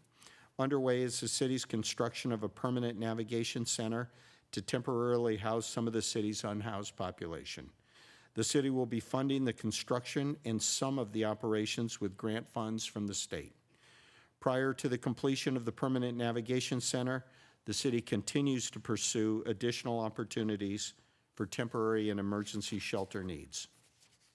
In addition to the navigation center, the city is budgeting the remaining set-aside funds of $900,000, $4 million of which was originally approved by council in fiscal 23, to further address needs related to the homeless population, such as cool and warm centers and encampment cleanup. $100,000 a year to CVAG over the next 2 years for homeless outreach services. The city has been proactively working to engage residents on becoming more sustainable and reducing the carbon footprint of the city in an impactful way. After the success of the city's first turf conversion program, the city will build on this success by deepening the program with help from the Desert Water Authority. The program will feature $400,000 in funding for dwellings, $500,000 for homeowner associations, and $250,000 for low-income property owners. To meet our upcoming CARB requirements, the city will begin transitioning its fleet replacements to EV only, as you heard a short time ago. The city is planning a multi-year project targeted at electrical upgrades and the installation of 25 charging stations with a cost of $470,000 for the infrastructure and approximately $30,000 in ongoing expenses. This is in conjunction with a plan of using $450,000 of the climate set-aside funding on electrical system design and upgrade work in support of this initiative. Keeping the city's main thoroughfares open and in safe working order is top of mind for the city. Through 2022, main roads have closed 38 times for an average of 76 days in total, with an estimated annual servicing cost of $81,000. Staff is recommending the purchase of an industrial motor grader to reduce the time taken to clear away the roads from sand and other debris, with a cost of $500,000 and annual servicing costs of $47,000. Increasing street maintenance from $6 million to $9 million in fiscal 24, funded by Measure J, is included. For fiscal year 2024-25, the city is creating a rapid response street repair team to address troubled spots throughout the city for increased readiness and safer road conditions through the ability to hot patch street areas for longer-lasting repairs. Part of this is to acquire 2 industrial vehicles, hot patching and aero board trucks for a cost of $275,000. Additional initiatives include $6.2 million in fiscal '24 for park maintenance and $6.3 million in fiscal year '25. Funding environmental initiatives with organic waste and street sweeping. Full support for continued convention center and tourism bureau operations. $212,000 annually in IT reinvestment with Energov for integrating permitting and licensing efficiency. Continued funding for the world-class Palm Springs International Film Festival. Funding to meet all pension and labor contract obligations, and a full complement of street, wastewater projects, and upgrades that will be mentioned later in the capital budget presentation. Before wrapping up, I wanted to make just a couple of additional points. We are giving great thought to 3 large capital projects on the immediate horizon that include a renovation expansion of the public library, the relocation construction of a new District 1 fire station, and implementation of the Parks and Recreation Master Plan. Thanks to the community support of Measure J and the work of the Measure J Commission, we can envision financing strategies that will allow us to advance these initiatives now, rather than waiting on a pay until fully funded philosophy. In the next 5 to 10 years, the city will have a significant amount of public debt coming off our books. And we've arranged, as I mentioned earlier, for Suzanne Harrell, our longtime financial advisor from Harrell and Company Advisors, LLC, to give us an update in a few minutes on how that can help us, similar to how the downtown revitalization financing project was managed. Also, on June 29th, our finance team will be bringing forward a reserve fund policy for your considered approval that will work hand in hand with Suzanne's remarks. That policy could include plans for capital replacement reserves, infrastructure, and asset management. Later in the year, we want to also bring forward a pension stabilization plan for your consideration. So finally, I want to thank the staff, Chris Mooney and Andrew Deary, for all their hard work. And with that, I will turn the general fund budget presentation over to Chris and Drew. Thank you very much, Scott. Appreciate that. Good evening, Mayor, Mayor Pro Tem, council members. Scott stated we're going to go over the general fund first. We will move into the capital plan with City Engineer Joel Montalvo, and then we'll finish. After that, we'll go to the budget or the debt presentation with Suzanne Harrell, and then we'll move and finish up with the airport. I'm going to focus on fiscal year 24 and fiscal year 25. So 24 begins in the second column. Total revenue, Scott mentioned, $199.5 million is what we're budgeting for total revenue in fiscal year 24. A couple of highlights on the revenue side. Of course, TOT, or Transit Occupancy Tax, always gets a lot of attention. It's the largest revenue line item that the city has.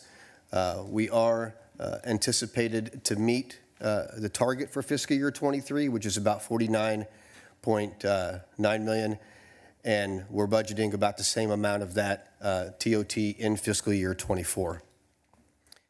Vacation rental revenue, these are numbers through April. It's down about 11% from 13.2 to 11.7 million. Had a slow start to the year for vacation rental revenue, but it did pick back up in the last couple of months. In TOT revenue in fiscal year 24 expected to be budgeted down a little bit, about 2%, but we have that increasing back up to 4.5% at about 51 million in fiscal year 25. A couple other points on revenue.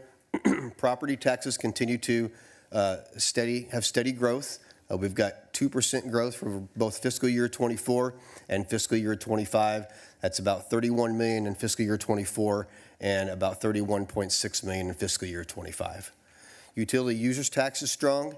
It's had good growth over the past couple of years, and we expect that to continue. In fiscal year '24, 16.6% and 15.6% in fiscal year '25. You can see the utility users tax is budgeted at about just under 21 million in '24 and about 24 million in fiscal year '25. Again, that's one of those line items that we get a consultation from our tax consultants, and so our projections are in line with what they have given us as their projections as well. Other sources of revenue, I just wanted to mention that it includes fees for city services, our licensing and permits, fines and penalties, interest income. We come up with the budget on these items basically by trending the last few years and putting in a percentage growth amount. So unless we know something specific is going to happen in one of those areas, that's really based on trends. And we've got about 29 million in both fiscal year '24 and fiscal year '25 for those other fees, miscellaneous fees. We're going to touch on sales tax for a little bit. Sales tax is about 31.8 million, 33.8 million in fiscal year '24, and it bumps up to about 35 million in fiscal year '25. Small growth in '24 and just under 4% growth for '25. Again, another line item that we get our tax consultants to give us advice on, and we take their advice, and that's what we use for our budget. Just wanted to touch on a couple other items. Cannabis revenue, it has gone down the last couple of years. We're going to continue that decline of about 5% in fiscal year '24 and fiscal year '25. And of course, as you see in the slide, grant revenue is coming down considerably from fiscal year '24 to '25. Most of that grant revenue is for the construction and operation of the Navigation Center. We have moved some money into '25 to support the operations of the Navigation Center, but that's why that's such a big decline there. Slide just showing revenues by type. Of course, property taxes, sales and use tax, utility use tax, TOT. Those four items combined make up about 75% of the city's revenue, so we pay pretty close attention to those line items. And again, use all the resources we can to be sure that we're properly budgeting. And that's it for that slide. Expenditure highlights. So Scott touched on a lot of these in his opening remarks. We'll kind of just hit them real quick. Total expenses for fiscal year '24, that middle column right there, and that blue, kind of bright blue line, total expenses for fiscal year '24 budgeted at $215.9 million. That includes a few things. Number one, $7 million of the remaining set aside for affordable housing is planning to be spent over the next couple of years. All of the set-asides remain in the fiscal year '24 budget. We know that there's probably going to be some carryover of those set-asides into '25, but we have them all in '24 in case we need to use them. So $7 million of the $10 million original set-aside is going to be used for affordable housing. Going to continue to partner with DWA on turf conversions, so that's budgeted at about $1.2 million. And what LP hit on earlier for the infrastructure for the EV vehicles that the city wants to buy, $950,000 for electrical system design and infrastructure for 25 new charging stations. Scott mentioned the purchase of the motor grader for $500,000 to help us open our roads faster when they're closed due to weather events. And then, of course, grant funds, as I just mentioned, to be used for the construction of the Navigation Center. We do have updated numbers since we last presented the budget to the council. We are continuing to analyze. We're continuing to make changes as we find things. Typically, they're not too material, but we do find some material items, and we expect the numbers to change as we continue to analyze before we finalize the budget in a couple of weeks. Just a couple of changes I'll highlight here. That's the $4 million in grant revenue and the $4 million in expense. We moved that from '24 to '25, and that's to cover the operational cost in fiscal year '25 of the Navigation Center. We also added an affordable housing incentive program for $250,000 in each of fiscal year '24 and '25. And the last big item on the bottom, we found a few $1 million in various accounts. Most of that money came from some duplicate grant expenses that we had in fiscal year 25 that we removed. That was about $2.5 million.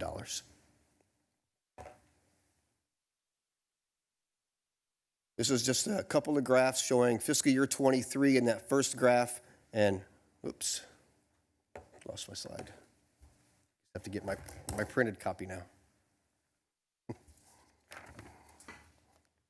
Okay, so we'll go over that real quick. So, coming back up in just a minute. This is just showing operating expenses by category, and really what we wanted to show here is how much of the budget is really made up by the salary and expense line, and that's about 60% in fiscal year 23, and it is about 60% in fiscal year 24. The next slide will be staffing highlights. As Scott mentioned, we're adding several positions over the next couple of years. The city plans to add 14 positions in fiscal year 24. Those include 3 firefighter EMTs, 2 police dispatchers, and 3 parks and rec staff. And then in fiscal year 25, the city plans to add 12 positions. They're listed out on the in detail on the left side of the PowerPoint presentation. But in fiscal year 25, we plan on adding 2 police dispatchers and again 3 more park and rec staff.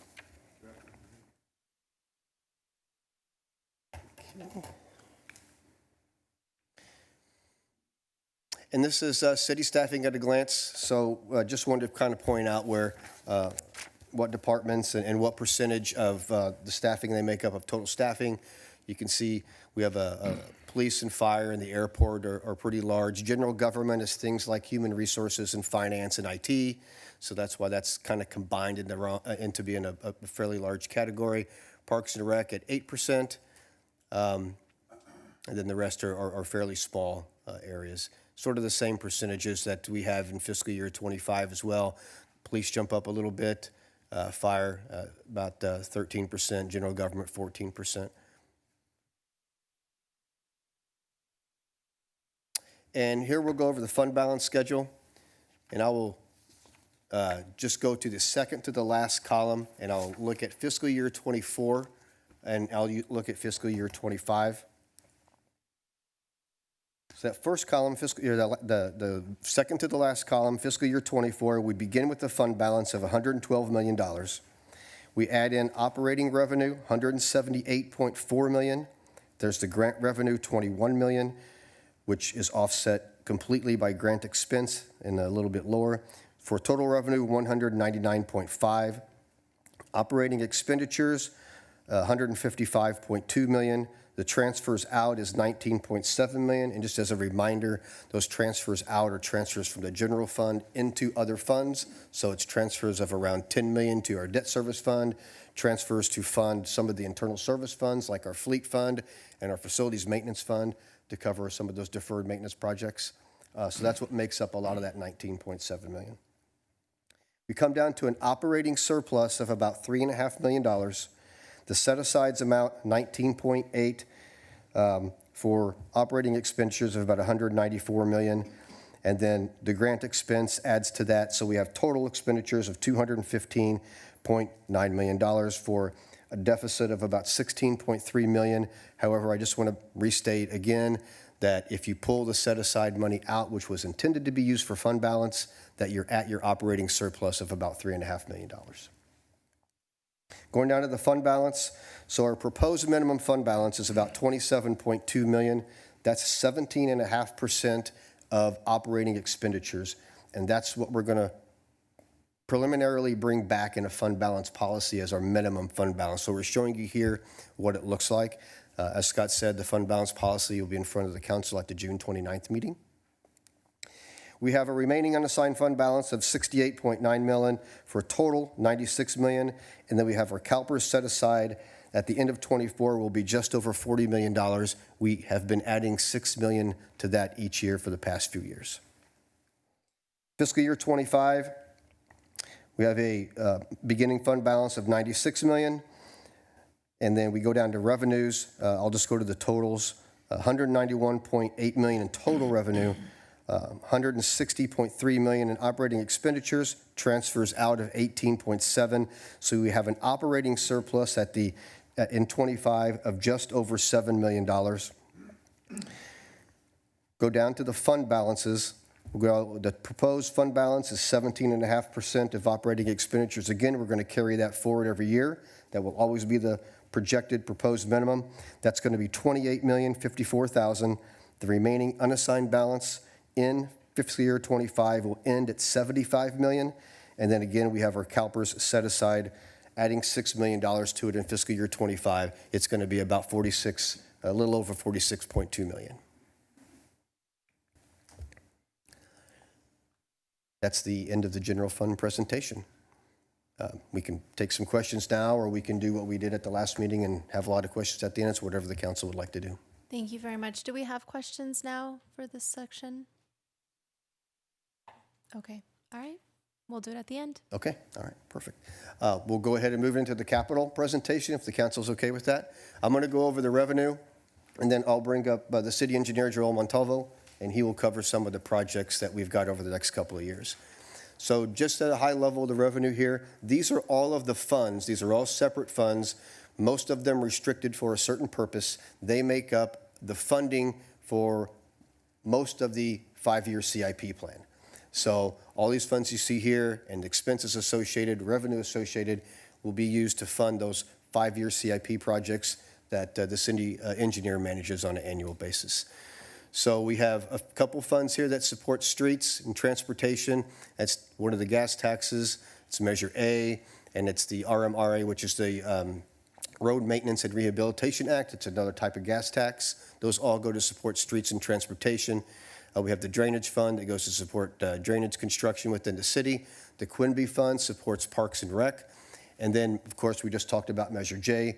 While it can be used for general purposes, we like to use it for capital purposes, infrastructure projects. And then, of course, the Capital Fund, that's where a lot of the major road and bridge projects sit. So the revenue in the Capital Fund, that $38 million in fiscal year 24, a lot of that's going to be reimbursed revenue from Caltrans for big projects or other types of reimbursable revenue for some of our road projects. So total revenue in fiscal year 24, it's $73.3 million. The capital fund gets a couple $1 million each year from the general fund, so there's a transfer in to capital from general for $2 million to add to that $72 million for a total revenue amount of about $74 million. The expenditures are about $87.8 million, and so we have an ending fund balance in fiscal year 24 of $62.79 million.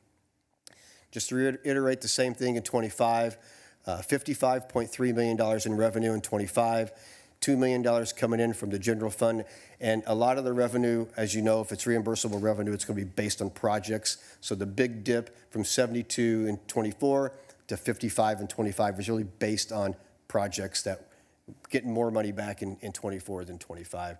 We have $50.6 million going to expenditures for our capital projects. I just want to note, too, that any projects that are for the airport or any projects for our wastewater plant will come out of those separate funds, and this is really for other use other than our enterprise funds. So they support those funds, those enterprise funds support their own capital projects. And with that, I will turn it over to our city engineer.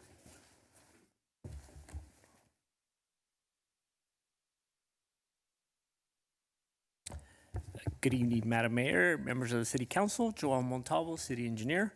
I'll be walking you through some of our capital projects and looking forward and looking at what we're going to complete in the next years. So the 5-year CIP has over 70 active projects, and we're only adding 3 new projects this fiscal year. The first edition is an old project that we had been working on, but it was sort of shelved because there was some community input that we needed to get through. So that was the Rim Road widening project near the Arabi Cove area. So we removed it and we brought it back, and I think we're able to now move forward with the community and talk about what the design of Rim Road would look like.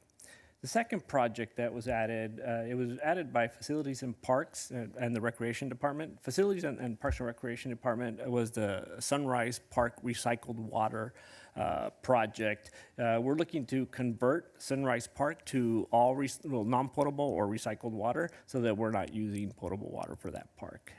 And part of that is a grant from the DWA got for us. I believe it's about $500,000, and we're contributing the rest to do the connections and convert the park.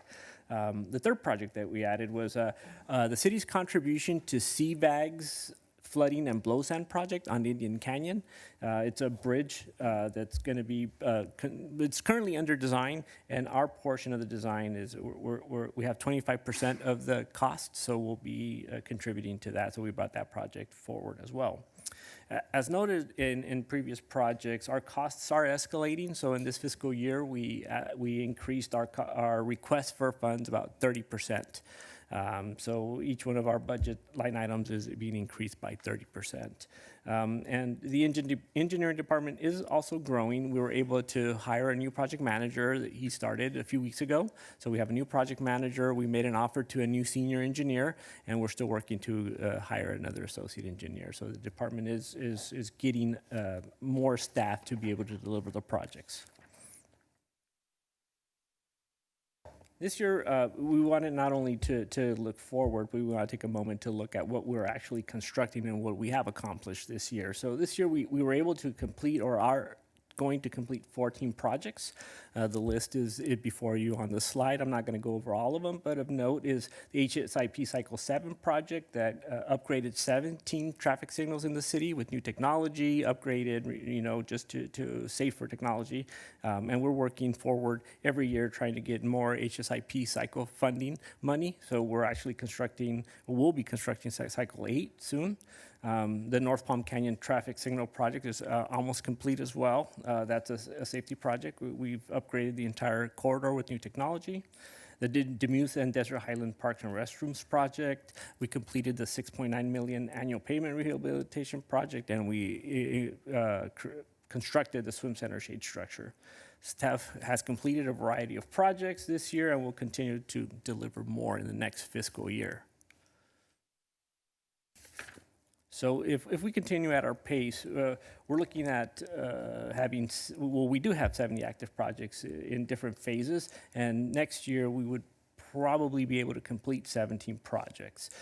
So one project that's under construction is the Indian Bridge project. That's a $40 million plus bridge project. That's going to take approximately 3 years to construct. So that one is going to be going on for 3 years while we complete the entire project. As I mentioned earlier, the HSIP Cycle 8 project will build 14 new traffic signals, upgrading it with new technology.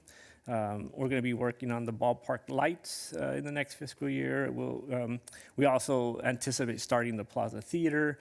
We are currently working on the Navigation Center, and we'll be working on the Storm Drain Line 20, which is a major storm drain line infrastructure project that's going to be right next to the high school, amongst other projects that staff is dedicated to deliver in the coming years. This slide here is just a visual representation of the funding sources and where all the projects land. And one project of note, if you look at the biggest planet there, is the Vista Chino project. That particular project, once we construct it, is going to be over $93 million. 88% of that is federally funded. The rest is funded by CVAG and us, but that's a major project that will be constructed in the next 5 years. There's some other projects in there, like the Ramon Road, the paving project, and the other slide is just a they're smaller projects, but they're all showing each project in relation to the funding of the 5-year CIP. That concludes my presentation. Thank you very much.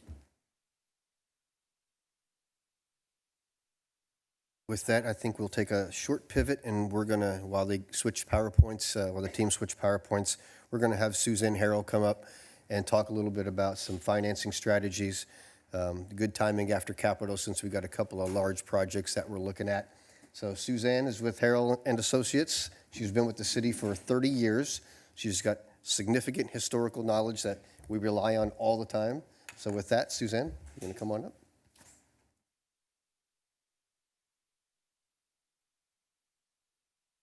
Thank you. Good evening, Mayor, members of the City Council.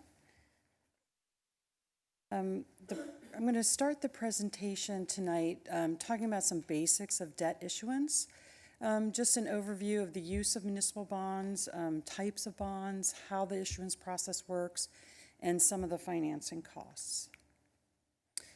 So the city really has 3 options when you finance CIP and other projects to improve quality of life throughout the city or economic growth. And those three things are pay-as-you-go, which you do with some of your Measure J money, you do with gas tax money, you do with Measure A, transportation taxes. You can fund it through intergovernmental revenues such as grants, which your library currently, you've gotten a big grant for a portion of your library upgrades. Or you can borrow by issuing municipal bonds. And those bonds provide kind of long-term financing for capital projects with a long useful life, such as your fire station in District 1 or some of the library improvements. The types of municipal bonds that the city typically issues for general fund type projects. Now this is not the airport or the wastewater treatment plant. This is just really for kind of basic general fund projects. You can issue general obligation bonds. These are secured usually by a property tax. You're probably familiar with the school district or the college district issuing those. Not a lot of cities issue general obligation bonds, and the city does not have any outstanding at this time. The typical way that cities finance their general fund infrastructure is through the use of lease revenue bonds. Those bonds are secured by lease payments paid by the general fund for the use and occupancy of some city asset, whether that's, the parking structure downtown or the convention center. Those are good examples of the assets. The lease payments are subject to annual appropriation, and that's why we can issue the bonds without violating any state debt limits. You can allocate the debt service internally to other funds like you do with your Measure J right now for the bonds that were issued to finance the downtown project. And again, you've used lease revenue bonds as other cities have for over 30 years. So it's a tried and true method of financing general fund projects. The debt issuance process is, so the lease revenue bonds are issued by the financing authority. The City of Palm Springs has a financing authority, and it's made up of all the members of the City Council. To issue the bonds, there's approval of the issuance by both that financing authority and by the City Council, and it takes about 60 days from kind of start to finish. It includes approvals by the council, going through the credit rating process, marketing the bonds to investors, and then selling the bonds and wrapping up the paperwork. The biggest financing cost that you have is going to be the interest cost on the bonds. And the interest rates vary based on credit rating. Your general fund lease credit rating is a AA at this point.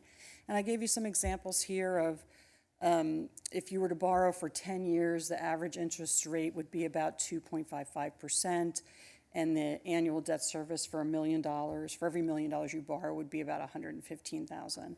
If you borrowed the same $1 million for 30 years, interest rate's about a little over 4%, still pretty low in historical terms. Debt service would be about $58,000 a year for 30 years. Another significant financing cost can be capitalized interest. Because of the need to secure the bonds with lease payments, in order for the city to make a lease payment, it has to have use and occupancy of the asset. So this is particularly important when you're constructing a new asset that you want to use to secure the financing. Like, use a new fire station as an example. So because you can't pay lease payments during the construction period, you have kind of three choices about how to fund interest and pay bondholders during that period of time. You can set aside money that you already have on hand and allocate it towards those payments. You can increase the amount of the bond issue to borrow the interest during that period of time and set it aside to pay debt service. Or you can use a different asset that you already own and operate as the asset to secure the lease payment, so you can start making payments right away. And so the use of capitalized interest really depends on the leased asset, the construction period, when you want to start to make payments, if you have other options available to pre-fund some capitalized interest. Other financing costs include the cost of issuance for your bond counsel, your municipal advisor, underwriters. Most of those fees are pretty fixed. The average cost is about 1% of the total bond size. And again, if it's required, you might have to fund a reserve fund. You don't have to currently fund one of those for your general fund projects based on your current credit rating. I prepared a few debt service scenarios. The first thing I wanted to do was kind of show you what your existing bond and lease debt service structure looks like. So you can see, it's about $13 million for a few years, and it goes down over time as most of your debt is paid off by 2036. About 3.1 million of that is paid by the Measure J, and that is for the original 2012 bonds that were issued for the downtown revitalization refinanced a couple of years ago. And so the net general fund cost is right now about 10 million, drops to 9, and then you can see when some of the other debt drops off until it's all finally paid off in 2036. So one of the important takeaways from this is that most of your debt is going to be, your existing debt is going to be retired within the next 10 years. And you really haven't issued any debt for new capital projects for 10 years. And so you're kind of in a position now, if you're going to issue debt, there's some good ways that we can structure around your existing debt service. So I just prepared 2 scenarios just to give you kind of an example of how we might do that. I came up with a 2024 bond issue for $50 million for a new fire station. I assumed a 2-year construction period. We're going to set aside some Measure J money for that capitalized interest component that I mentioned. We'll use a 30-year maturity, and we'll have Measure J contribute the full debt service until the convention center debt service is paid in full, which is in 2035. And then the general fund would pick up the debt service. Second series, $20 million for the library project. Again, same 2-year construction period, but this time borrowing for the capitalized interest that's required. 30-year maturity, and then I just have Measure J contributing 50% of that debt service until the Measure J authorization expires. So this is kind of what your debt service would look like. The dark blue is your existing net general fund contribution. You can see it pretty much, drops off after 10 years. And that's when we've kind of structured the new debt to kind of come online at the end of that 10-year period. And in the interim, you can see the orange is where Measure J would probably pick up a lot of the new debt service until some of the city's general fund net debt service goes away.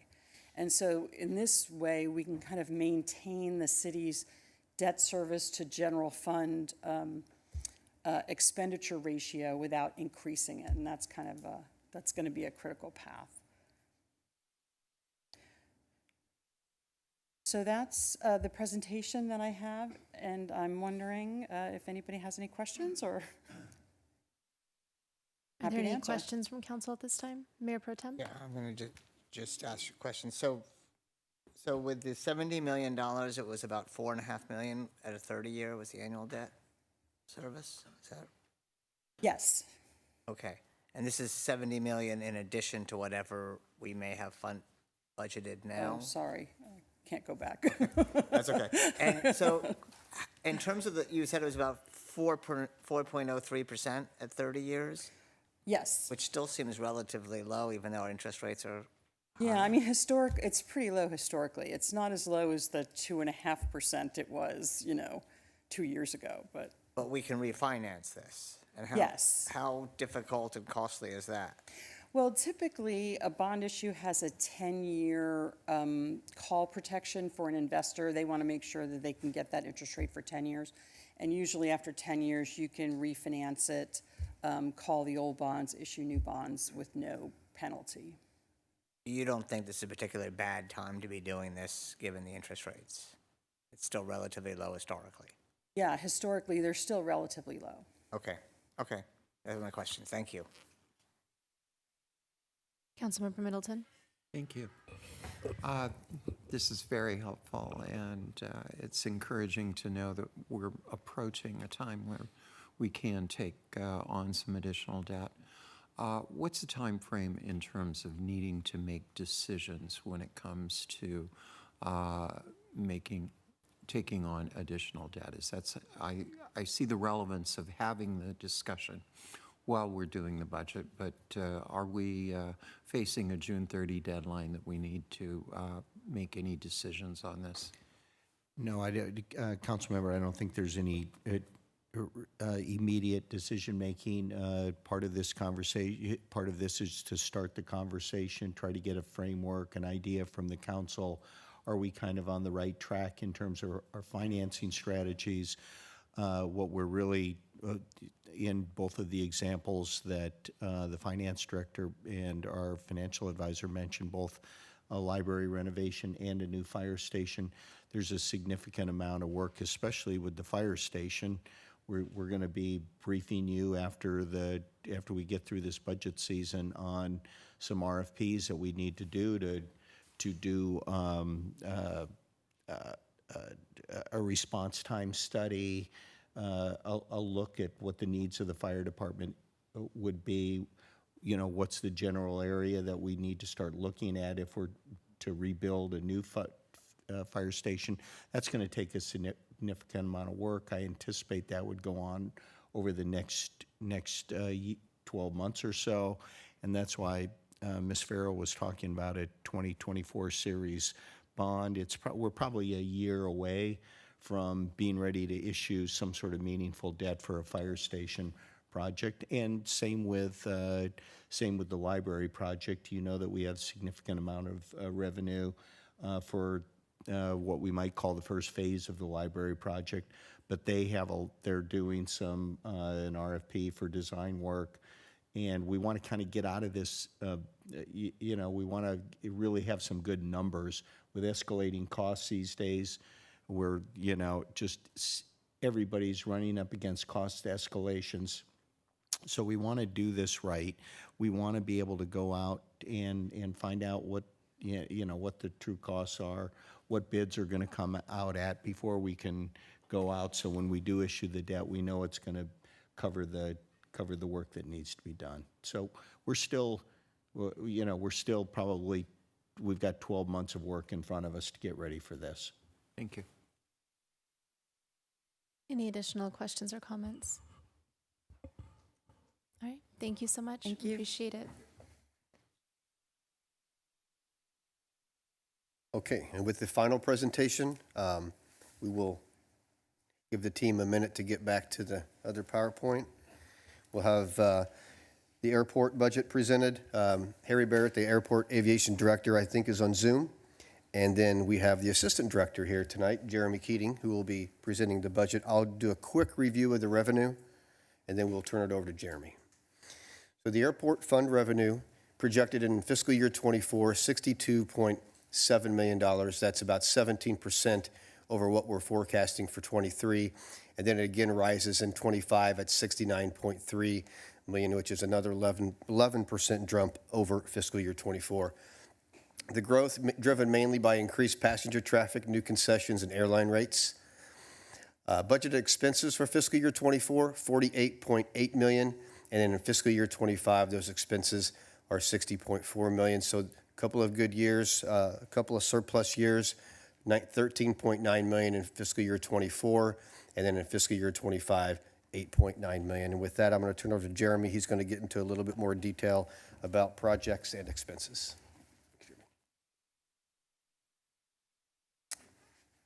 Okay. Good evening, members of City Council and Mayor Garner. On behalf of the Palm Springs International Airport, the presentation today will be the same as the May 8th study session, with the exception of an increase to some revenues. $200,000 of interest revenue has been included into the budget for fiscal year 24 and $210,000 for fiscal year 25. I'm pleased to report that our estimated fiscal year 23 actuals show a surplus of $19.9 million, which represents a significant 24% increase compared to the fiscal year 23 revised budget. This surplus is a result of our diligent efforts to improve our operations and generate revenue. The surplus is estimated to continue through fiscal year 24 and 25, ending fiscal year 24 at a surplus of $13.9 million and ending fiscal year 25 at a surplus of $8.9 million. Year over year, you will see a decrease to the airport net surplus due to the capital and operating expenses associated with the airport's planned capital improvement projects and operational expenses.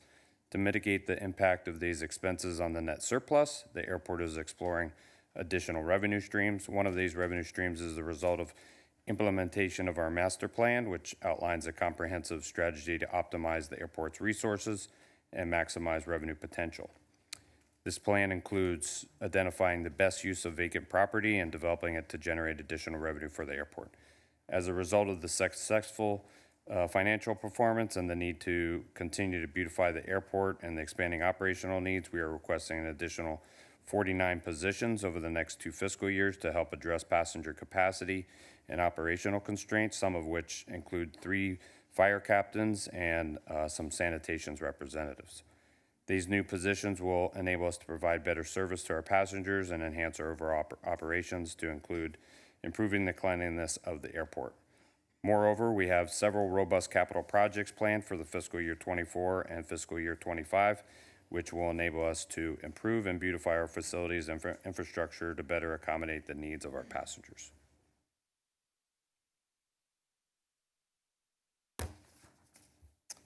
This slide shows the airport total passengers on a fiscal year basis with the projected fiscal year budgets 24 and 25 escalating at a conservative 1.5% growth rate. One of the primary reasons for our revenue and expenditure growth is the increased passenger traffic we have experienced over the past year.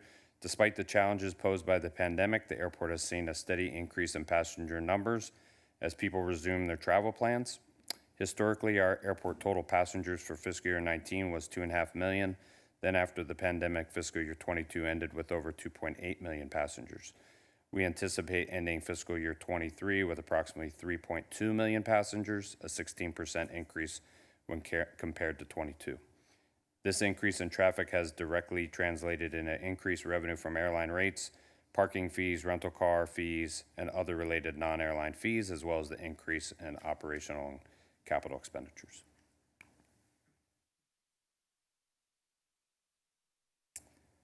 Revenues continue to increase as passenger traffic increases over fiscal year 24 and 25. Total operating revenues for fiscal year 24 are budgeted at $62.6 million, an increase of $15.4 million, 33%, over the fiscal year 23 revised budget. The revenue reflects 3 sources: airline revenue of $20.1 million, non-airline revenue of $36.3 million, and non-operating COVID relief grant revenue of $6.2 million. Fiscal year 25 operating revenues are budgeted at $69.3 million, an increase of $6.6 million, of which $26.4 million represents airline revenue, $42.8 million is from non-airline revenue. When compared to the fiscal year 23 revised budget, airline revenue expected to rise by $11.8 million in fiscal year 24 as a result of a newly negotiated airline or airport use and lease agreement. Non-airline revenue is expected to increase by $4.6 million or 15% in fiscal year 24 as a result of rental car revenue, new retail food, beverage concessions, and parking revenue. Non-operating grant revenue is expected to be exhausted by fiscal year 25.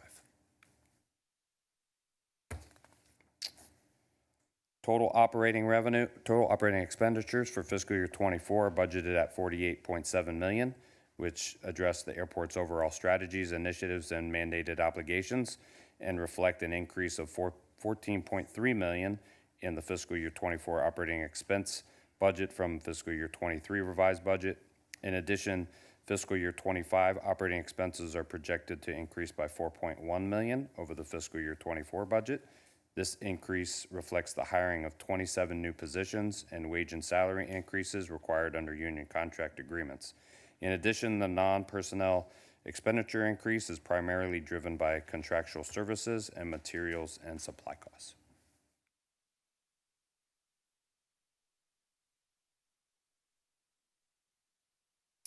The airport currently has 9 capital projects that are in progress, which include the airport master plan, restroom renovation, common use and capital carpet renovation, baggage claim and baggage handling system design. The airport intends to pursue about $42.7 million in capital expenditures in fiscal year 24 and $96 million in fiscal year 25. In total, the airport will request about $86 million in federal grants to fund the capital expenses. Some projects to highlight during the years include zero-emission buses, main terminal facade, and the HVAC infrastructure replacement. These projects will include an expansion of our terminal facilities, upgrading our parking facilities, and implementing new technologies to improve our operations. These upgrades will not only improve our airport's functionality, but also its aesthetics.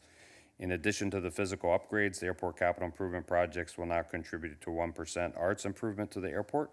This program will fund public art installations that will enhance the airport's ambiance and provide an immersive experience for our passengers. We are proud of the progress we have made, and we are committed to continue our efforts to enhance our operations and provide excellent service to our customers. We thank the City Council for their ongoing support and look forward to working together to achieve our mutual goals. Thank you. And I know we have the airport director on Zoom as well. Harry, did you want to add anything to that? No, Madam Mayor, I know that's a pretty aggressive budget, but Jeremy did a fine job of articulating it, and we will be happy to take any direction from you. Thank you very much. Do we have any comments or questions at this time? Councilmember Middleton? Okay, thank you. This is an aggressive budget, but it's, I think, a necessary one, and it's one I want to support. But I am going to put out a marker right at the start that with as many major projects that are being planned for the airport, project management is going to become absolutely essential. And I'm certainly asking for an overview of your plans, but one of the issues that we have had previously, and we're going to hear more on this subject from me later, is cost overruns, not being able to complete projects, and then finding that we have completed a project and we find that we need to go back and redesign. So I think we need to take a very serious step back and assess what are the project management skills and staffing that we need. And I do not believe it is realistic to expect that those who already have a full-time job can take on another full-time job in managing projects of this complexity. And I know that was more comment than question, but I don't have the ability right now to put all of that into a question. And Harry and anyone who would like to respond, please do. Yes, I'd be happy to address that. So what we've done is we created an aggressive budget based on our potential for grant funding. As you know, we did have a lot of resources flow to airports nationally, you know, from the bipartisan infrastructure law, as well as from some of our COVID relief funds, most of which we've exhausted, in addition to our regular entitlement funding through the FAA. A lot of that has to be used within a 4-year period. So while we're front loading a lot of the airport capital program for 24-25, most of that is design work. We are bringing on permanent staff to help project manage. We did just hire an aviation planner as well as a project manager. Later this year, we'll be hiring a deputy director of capital development for the airport as well. We are also contracting out our project management, some project management to help achieve those goals. We don't expect this to be done in the next 2 years. A lot of this work is going to be design and planning work. But we do anticipate that we are going to be able to handle that. Thank you, Mayor Pro Tem. Yep, so thank you, Councilmember Middleton. I was going to ask one of the same questions about project management. The other question I had, with 49 people, do you have room for all of them in the airport? 49 new people? We have room for most of them at the airport, yes. We have been space planning, we have room in our administrative offices, and we do have unused facilities that we are preparing for additional staff. I think the biggest challenge for us is just accommodating our maintenance staff, and we're working through that process now, but we do have room for most of our the staff that we're requesting. Okay, and thank you. And for the capital projects, I think it was 41 million, you mentioned the parking structure. What specifically was the parking expense in that capital project? We're under design right now to expand our public parking. So it would involve a renovation to Lot A, which is just across the street from baggage claim, as well as basically a design and build out of an economy lot, which would be south of the airport, where we currently have the holiday or overflow lot that we traditionally use over Thanksgiving and Christmas. That's become more of a full-time lot for us now.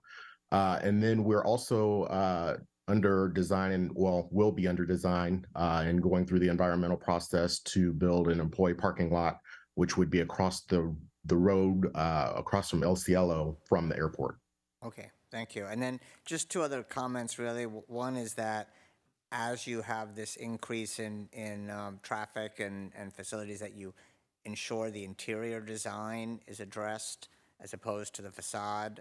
We've had, typically over the years, we kept adding new things as we needed it, and it wasn't always a consistent style guide, and I would encourage you to have that going forward. And the other thing is with this traffic is if you could do any increased efforts on community outreach, particularly in terms of noise and things with the airport that results in increased traffic, so that they're taken into account. But it's exciting to see this great growth, and thank you for the presentation. Absolutely. Thank you very much, Harry. City Manager? So, Madam Mayor, members of the council, that concludes our budget presentation, and we're available for questions. All of the department directors are here as well if there's any questions. Fantastic, thank you. So Council, I know we've heard this information before at our budget study session, so please at this time, if you have questions or comments, go right ahead.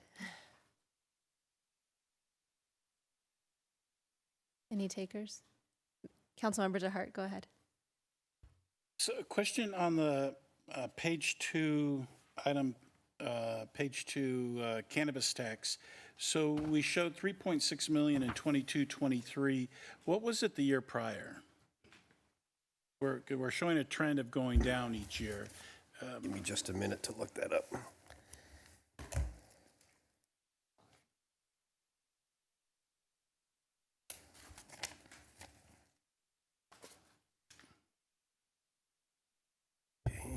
Looks like in 21, it was 4.7 million, 22, 4.5 million, and then we're looking at 3.6 million in 23. So we've projected that to take another 5% decline in 24 and a 5% decline in 25. Got it, thank you. And Mayor Pro Tem just pointed out that in one of the tiny charts on page 18, it's actually listed there, so thank you. Let's see. Where do we have, I don't see where we've got funding set aside specifically for bicycle safety, bicycle infrastructure, and safety for their downtown core and key routes throughout the city. Is it included in a line item? I might have to get some help with that question.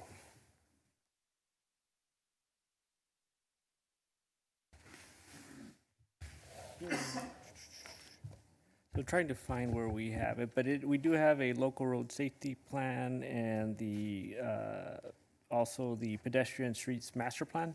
Those are budgets that would accommodate those types of projects. So the safe lane separations for bike safety are in the pedestrian master plan? Yeah, in that particular master plan, it shows how you could upgrade streets, how you could make them, pedestrian and bicycle friendly. So that's where we have multiple projects. I know we've been asked that question of, you have 37 projects and how are you going to get them done? So that's where we would fund those projects. And these are yearly budgets. We're asking every year, we're asking for, what is it, $1 million or $1.5 million So every year. what, Joel, what page is that? That's in the actual capital project schedule, which is it's on page 78, and it's.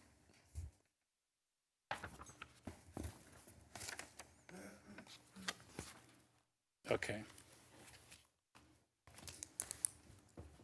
So it would be project 22-21. 2221, okay. So we carry $2.5 million each year in that line item? That was what the line item was intended to do pedestrian safety and bicycle safety over long term. So yes. So how much have we spent though? We've just begun that process. We haven't spent a whole lot of money as far as the pedestrian master plan. Okay, got it. All right.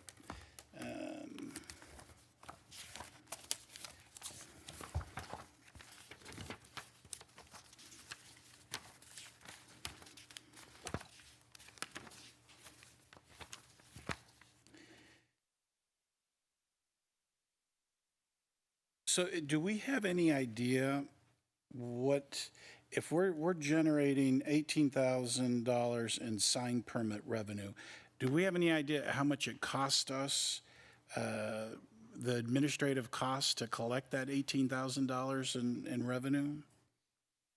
Not in any particular detail.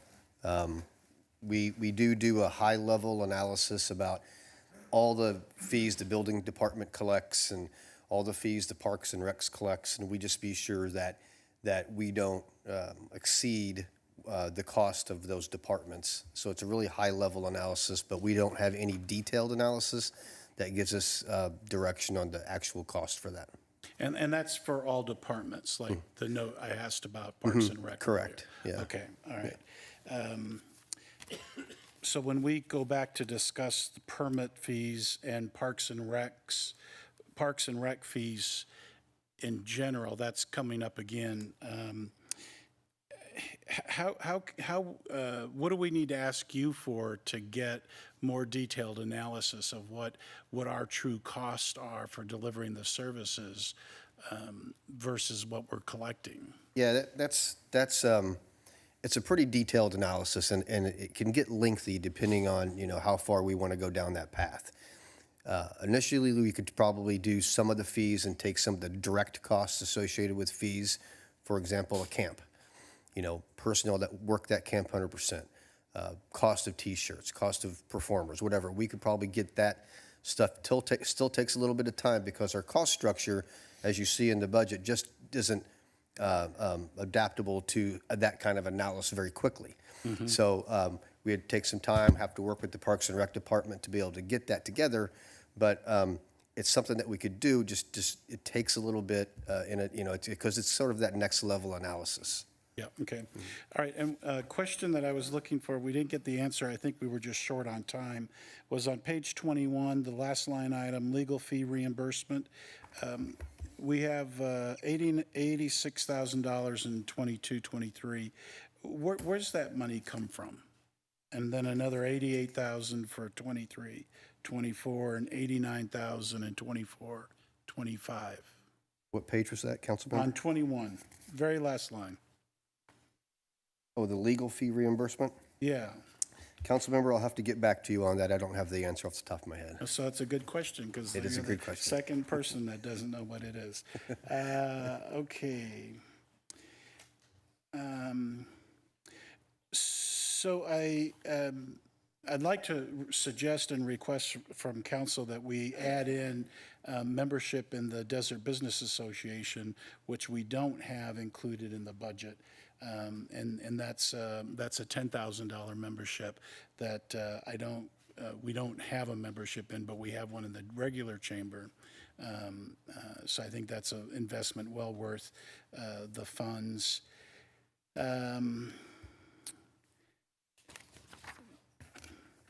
Under page 28, Special Projects Fund, directly underneath the Quimby Act Fund. What is that? What would fall into that 2.9 million ending fund balance in '23? I did look at this, but I can't remember exactly. It's a lot of miscellaneous stuff is what it is, and I can't exactly remember, and I don't want to tell you wrong, so again, I'll have to come back to you. Okay, all right, no, that's good.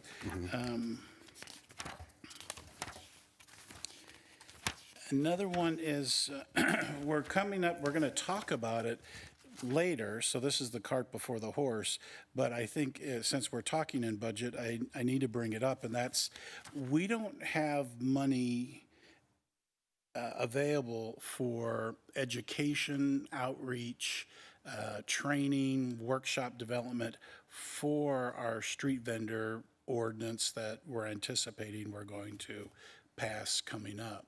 So how do we indicate funds or set aside funds somewhere in this budget so we've got those funds available for this educational component that we're definitely going to want to be able to support, whether it's through printed material, digital material, a staff position to assist from the economic development side, and code to help walk through the process to obtain the permits. Yeah, we could certainly talk internally about what kind of amount that might be, and then put something in the budget for when we begin to finalize that for the approval at the end of the month. Okay, so where would that naturally be? It'd probably be in the Economic Development Department or the Building Department somewhere. Yeah, okay, that makes sense. Okay, I think that was it for me for right now. Thank you. Thank you. Other comments or questions from council? Councilmember Holstage, do you have anything? I do not at this time. Thank you. Councilmember Middleton? My comments are actually going to be fairly brief. I think this is a very strong budget and one that I look forward to voting to support. What it does reflect is the strength of the Palm Springs economy. And if you look back, and we get some great exhibits that show us trend lines over the last 8 years, and I want to thank staff for those. But in that 8-year period, we have seen revenues grow from $142 million to over $186 million.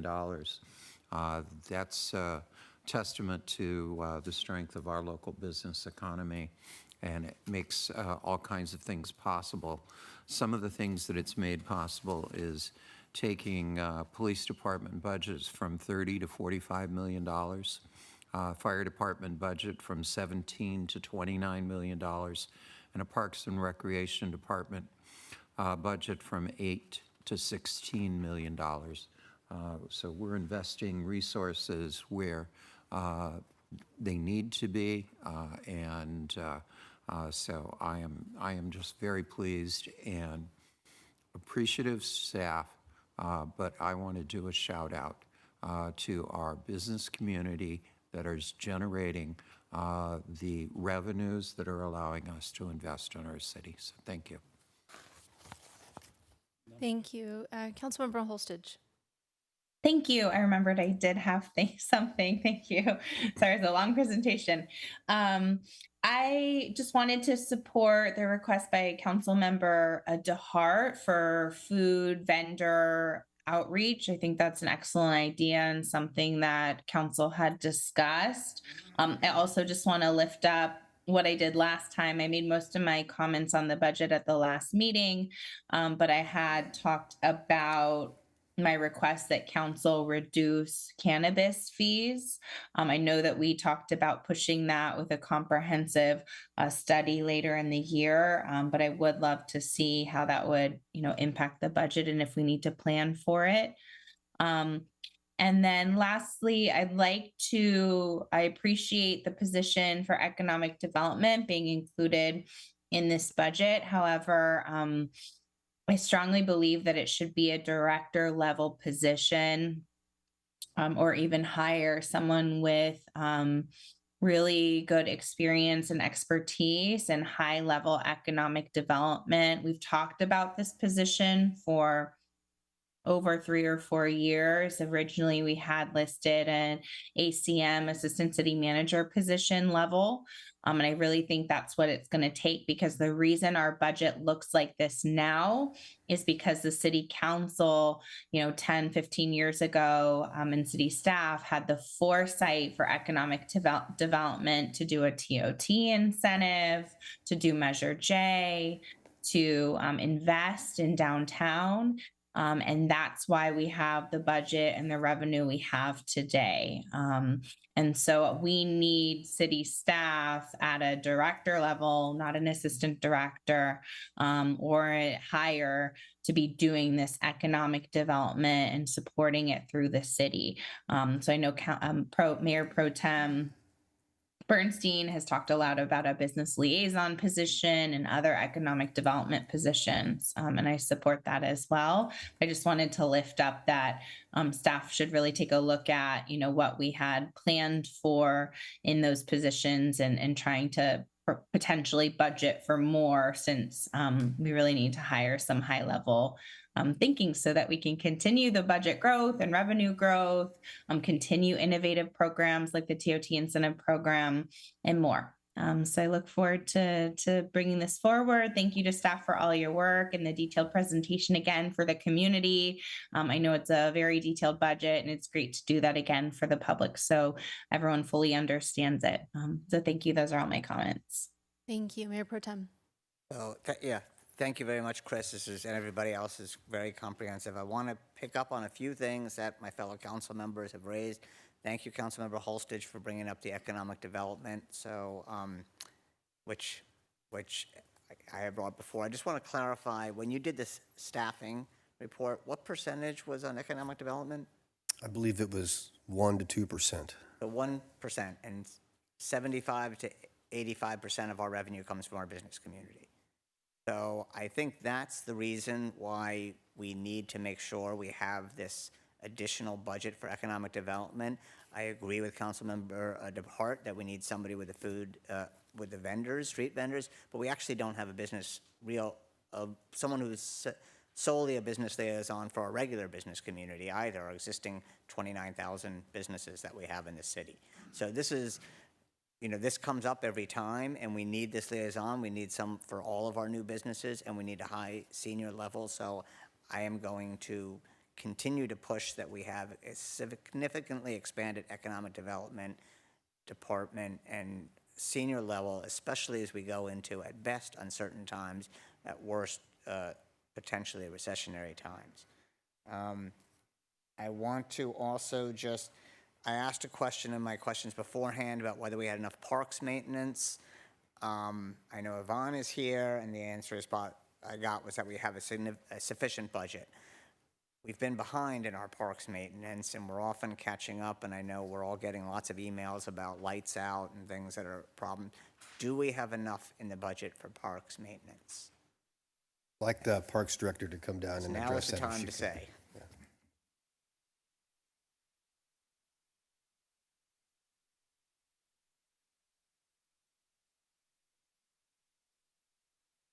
So thank you, Yvonne Wise, Parks and Recreation Director. For the record, yes, we do believe for FY24 and FY25, we have the right level of funding. A lot of the issues were staffing related for us to be able to complete the projects in a timely manner. So we also have a request for staffing as well. Okay. I appreciate that. I want you to know this is a council that's very supportive of our parks, and so if there is any change or there's not enough, that you are coming back, and I think you would have council support for that. So thank you. I appreciate that. I wanted to ask, it was in the report, and this is not for you, for the fire station that you are including the tribe in the discussions. Will we make any specific requests to them, either for land or funding or assistance? Mayor Pro Tem, yeah, we've already had conversations with, on that topic about engaging with the tribe. I think historically, the tribe may have even purchased on behalf of the fire department one of our fire engines in the past years. We've had a terrific relationship with them over the years. And as we, I know our police chief and our fire chief are even having meetings with them this week, just, you know, good relations discussions. And we certainly want to talk to them, and if there's ways for them to partner with us on public safety, terrific idea, and we'll be talking to them about that. Thank you. Thank you. On the grants, I know that have gone down, we mentioned that we're working with Thompson. Is that our only option for grants? I mean, it seems like there's a lot of grants out there that we just have to find. I know we found that one for the Boys and Girls Club Cannabis Center, and there's sort of odd ones that we may not know about. Do we have enough resources going out for grants? We can certainly, we don't have to only go through Townsend, but if we have, Townsend Public Affairs, they are our grant writing partners. We have a contract with them. If we know of grants that we learn about in the community, local grants, we can certainly let them know, and they will help us with them as well. So Do we have enough resources to go out looking for grants? I think that's part of the issue, is that sometimes they're out there and you really have to go research and find them, and we don't know. And they do keep an eye on that. They've met with all of our department heads about what we're looking for, so they know what our projects and priorities are via the council's decisions, and they do keep an eye out for them. We get regular reporting and have monthly meetings with them. Staff are meeting with them more often if they have something active going on with them, but we are monitoring that on a regular basis. Okay, all right. I just want to make sure it's a priority and they understand that we really want to see some results. I want to also thank Councilmember DeHart for raising the bike safety, and I would like to see a specific separated bike lane project come forward relatively soon so the community can see what the benefit is. I know we have a budget there. I don't know that we have anything specific.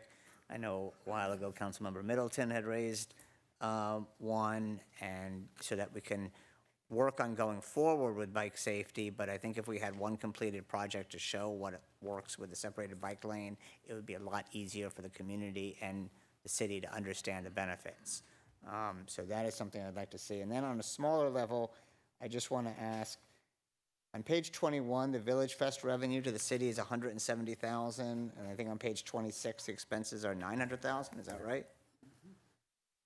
So, Most of that expense, I think, is a lot of salary. I think there's a few heads that are in that line item, and maybe a couple of vacant positions that are that appear to be dedicated to that. Dedicated to Village Fest. Okay, well, and Village Fest, I think, is, there's a lot of other financial benefits to our city, and from sales tax and from how it helps our business and tourism, and it's certainly a great. So I'm actually trying to find out, I don't see any budget that we've ever spent on media and promotion, specifically of the vendors that are there, which, we have a lot of great vendors, and I don't think most people know. So I don't know how this budget comes in, but I was at a Village Fest retreat meeting, and basically I think there's some volunteer people doing their social media on the commission, and I would think we should have an outside agency. I don't know what that would cost per year, $50,000 a year or something, but to highlight the local businesses are there. We've had great success stories of local businesses becoming brick and mortar or going on. And so I don't know, is this under parks too? Sorry. So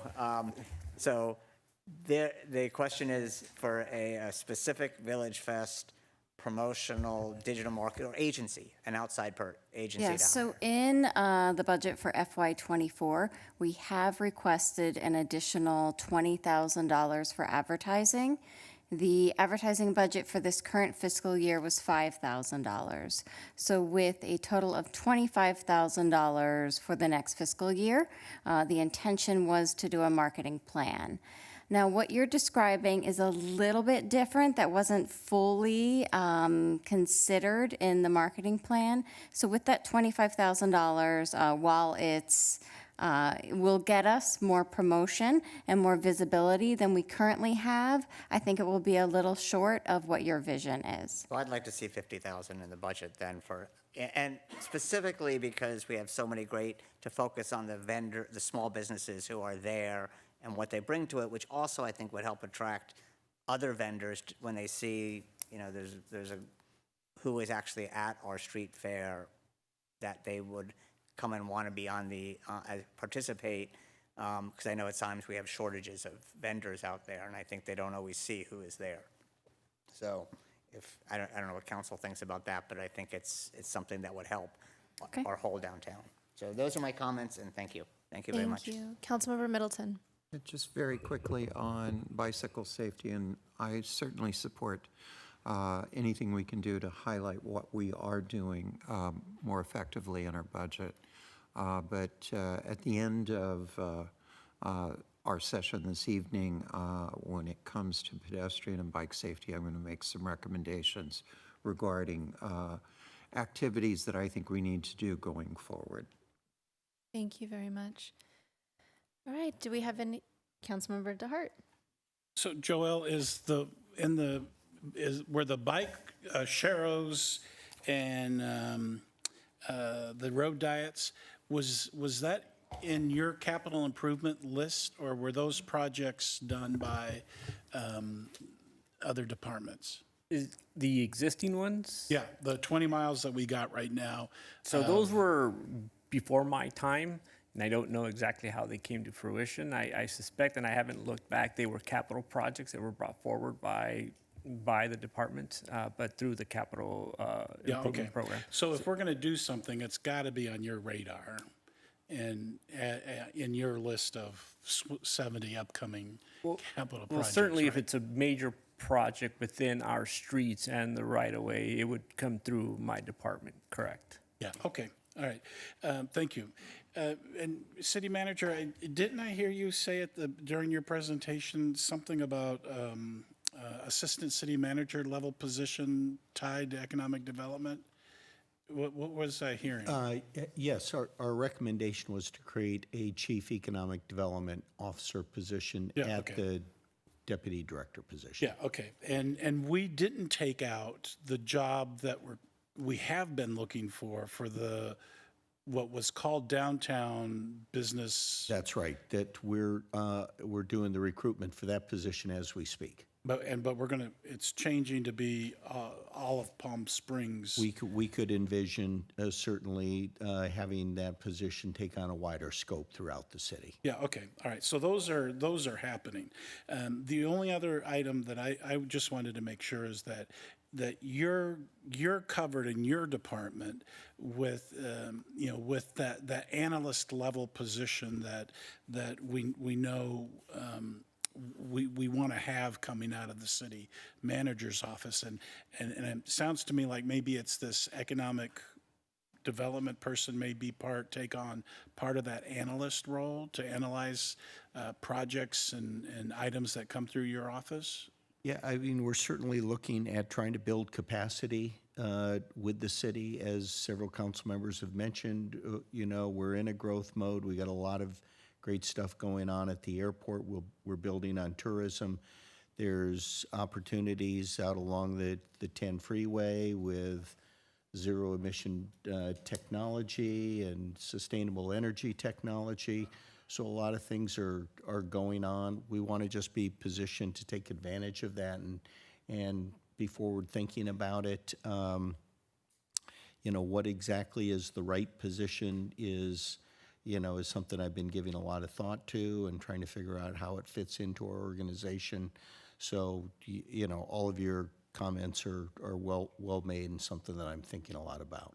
Yeah, excellent. I think there's support council wants to support your effort and you being able to really, carry out your job to the greatest extent you're going to be able to. So please do, come back to us with any new desire. And Chris, kudos, the whole team that produced the budget, and for the community to understand, this is the first time we've had a 2-year budget come through. So this process just started for our team just a handful of months ago, and they've moved mountains to make this happen. And I think you all have done a great job, and to everybody who's been involved, thank you for the effort that you put into it. Thank you. Councilmember Holstage. Thank you. I appreciate that. I just want to clarify. So I heard the city manager say deputy director position in economic development. So I take that to mean under a department head. Can you just clarify what you mean and the level there in the chain of command? Yes, council member. Right now, the chief economic development functions would be under our community and economic development division.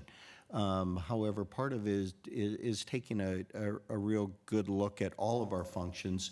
We have all of our staff in community and economic development department, in my opinion, we have positions to fill. We have a lot of work to do.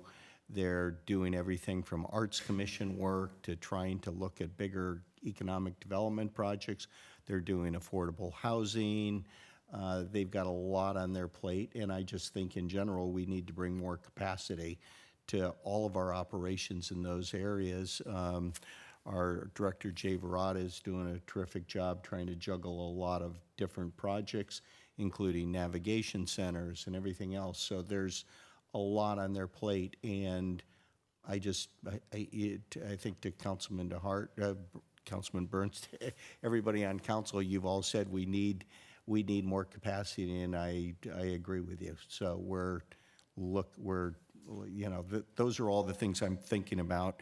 And to Councilmember Holstage, to your comment specifically, that position is a department director position, but we need to give some thought to the entire organization and figure out how it's going to be set up the best. Thank you. So we're just, I appreciate that. We're many years into that process. And so we had worked with 2 different city managers, we being city council subcommittee, on restructuring, so that I think it's just too much to ask one department to do housing, homelessness, economic development. And so you're saying that that position would work under, I don't mean to belabor the point, but you're saying it would work under an existing director. And so we had thought out, and I'm happy to have those conversations. We just right now need to allocate the right amount of budget for the staffing position. We had gone out and tried to hire someone to do economic development. And we realized that we needed to pay more and really separate out those departments, because we found in the job market, you know better than I, in hiring for these roles, the expertise is different for someone who does housing or homelessness or economic development. So agree that we need to rethink how those departments are structured and what the staffing, structure is for that. I just want to make sure that we have enough money and, we're allocating properly to fully fund and staff that department. Thank you. And Councilmember, I appreciate your comments greatly. I don't know about the last 2 years. I'd like to figure this out in the next 2 months. So, I'm a little impatient once this budget gets approved, and we know we have some positions. I'd like to, we'll sit down with the staff. I need to get their expertise. I want to figure out what works best for the organization. And get their expertise. They've been here a lot longer than I have. They have a lot of knowledge about the city that I don't have. So it's going to be a combination of trying to drill down into some of that very quickly. Thank you. I appreciate that. Great. Do we have any final comments from council? All right. So appreciate all of your hard work on this. This is a 2-year budget. which is great for us in terms of making sure that we're really focusing and prioritizing the issues that this particular council cares about and that we have learned from the community over the last several years.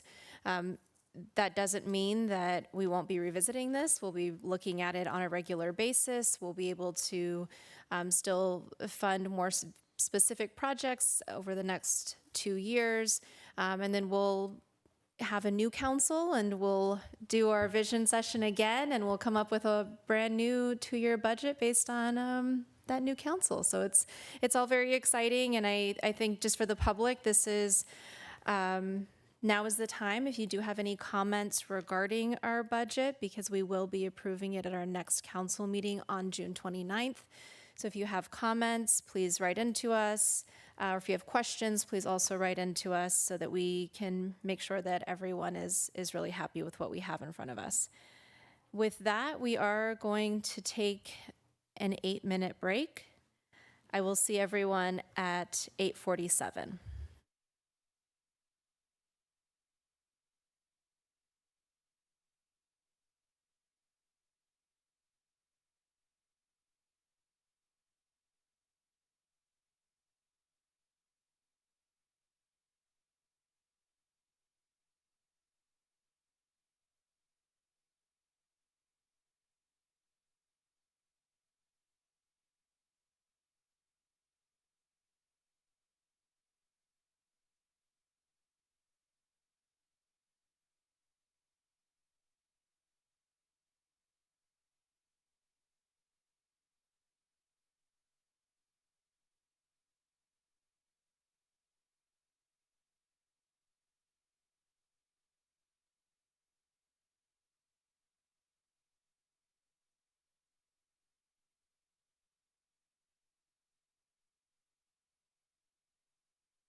Very much.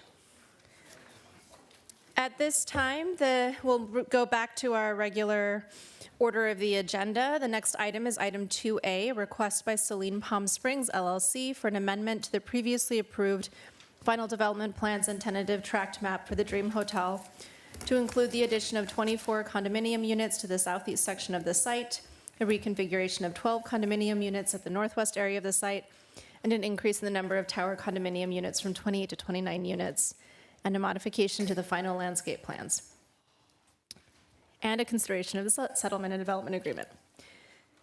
So if we can have a staff report, please. Well, thank you for getting that all out, Madam Mayor.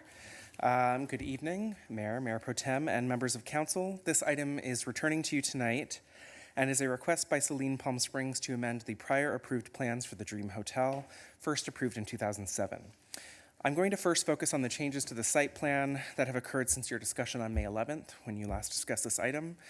I do want to point out that you also discussed the accompanying settlement and development agreement and gave some feedback on changes you would like to see to that. Our attorney, Elizabeth Hall, is present, and she will give you an update on those, concluding my presentation. Let's see. As a brief reminder, the changes to the site plan necessitate an amendment to the planned development district to allow additional condominium units and reconfigure the site plan, as well as associated changes to the tentative tract map. As I mentioned, the project has seen many revisions over the years, but the most recent iteration up for consideration was narrowly focused on 2 areas for residential development that would have increased the overall number of units from 40, as approved in 2019, to 65. The hotel itself was to remain unchanged at 156 rooms. As I mentioned, the council first considered this current round of changes at their meeting of May 11th, and after hearing from the public and adjacent residents, continued the hearing to tonight with direction for the applicant to work with those adjacent residents of Center Court to resolve outstanding concerns about height. What is before you tonight is a result of those discussions. The main hotel and residential tower remain unchanged as they were the last time you saw it, with the addition of 1 unit, I should say, in the residential tower, which was previously contemplated. The south villas in the area that formerly housed the farmhouse and event space is also unchanged in what is before you tonight from when you saw it previously, and will contain 24 condominium units in a series of 3-story buildings. The most notable change that I will focus on tonight is in the area of the north villas, which have been redesigned in response to council's direction and feedback from the community to include 1 primary condominium building, which will be on the west side of the site, immediately adjacent to Calle Alvarado, and then a reconfiguration of the area immediately to the west and adjacent to Center Court into 3 single-unit villas. And I'll talk more about this in just a second with some visuals. In summary, the changes proposed, there have been an increase of 4 units in total. I'm sorry, I think I've missed a slide here. There will be an increase overall of 4 residential units. So instead of the 65 units that was proposed when you saw this on May 11th, there are now 69 units included in the overall development plan. And this is primarily as a result of the redesign of the North Villas, which has gone from 12 to 16 total units, 13 in that 5-story condominium building I mentioned, and then the 3 1-unit villas for a total of 16. Since there was much discussion around the evolution of the building heights, I've included this chart here to sort of show how that evolution has occurred over the years. Again, focusing on just the North Villas, which is the middle row here, the new residential building along Calle Alvarado is proposed to be 10 feet higher than what you previously saw on May 11th, coming in at 56 feet. However, the height on the other sort of half of that North Villa site, the portion immediately adjacent to Center Court, has dropped from what was previously 46 feet as approved by the Planning Commission down to 23 feet. And those villas, as you'll see in just a moment, are 1 to 2 stories. So they sort of have a portion of the building that is 1 story, and then they rise up to 2 stories, but come in under 23 feet.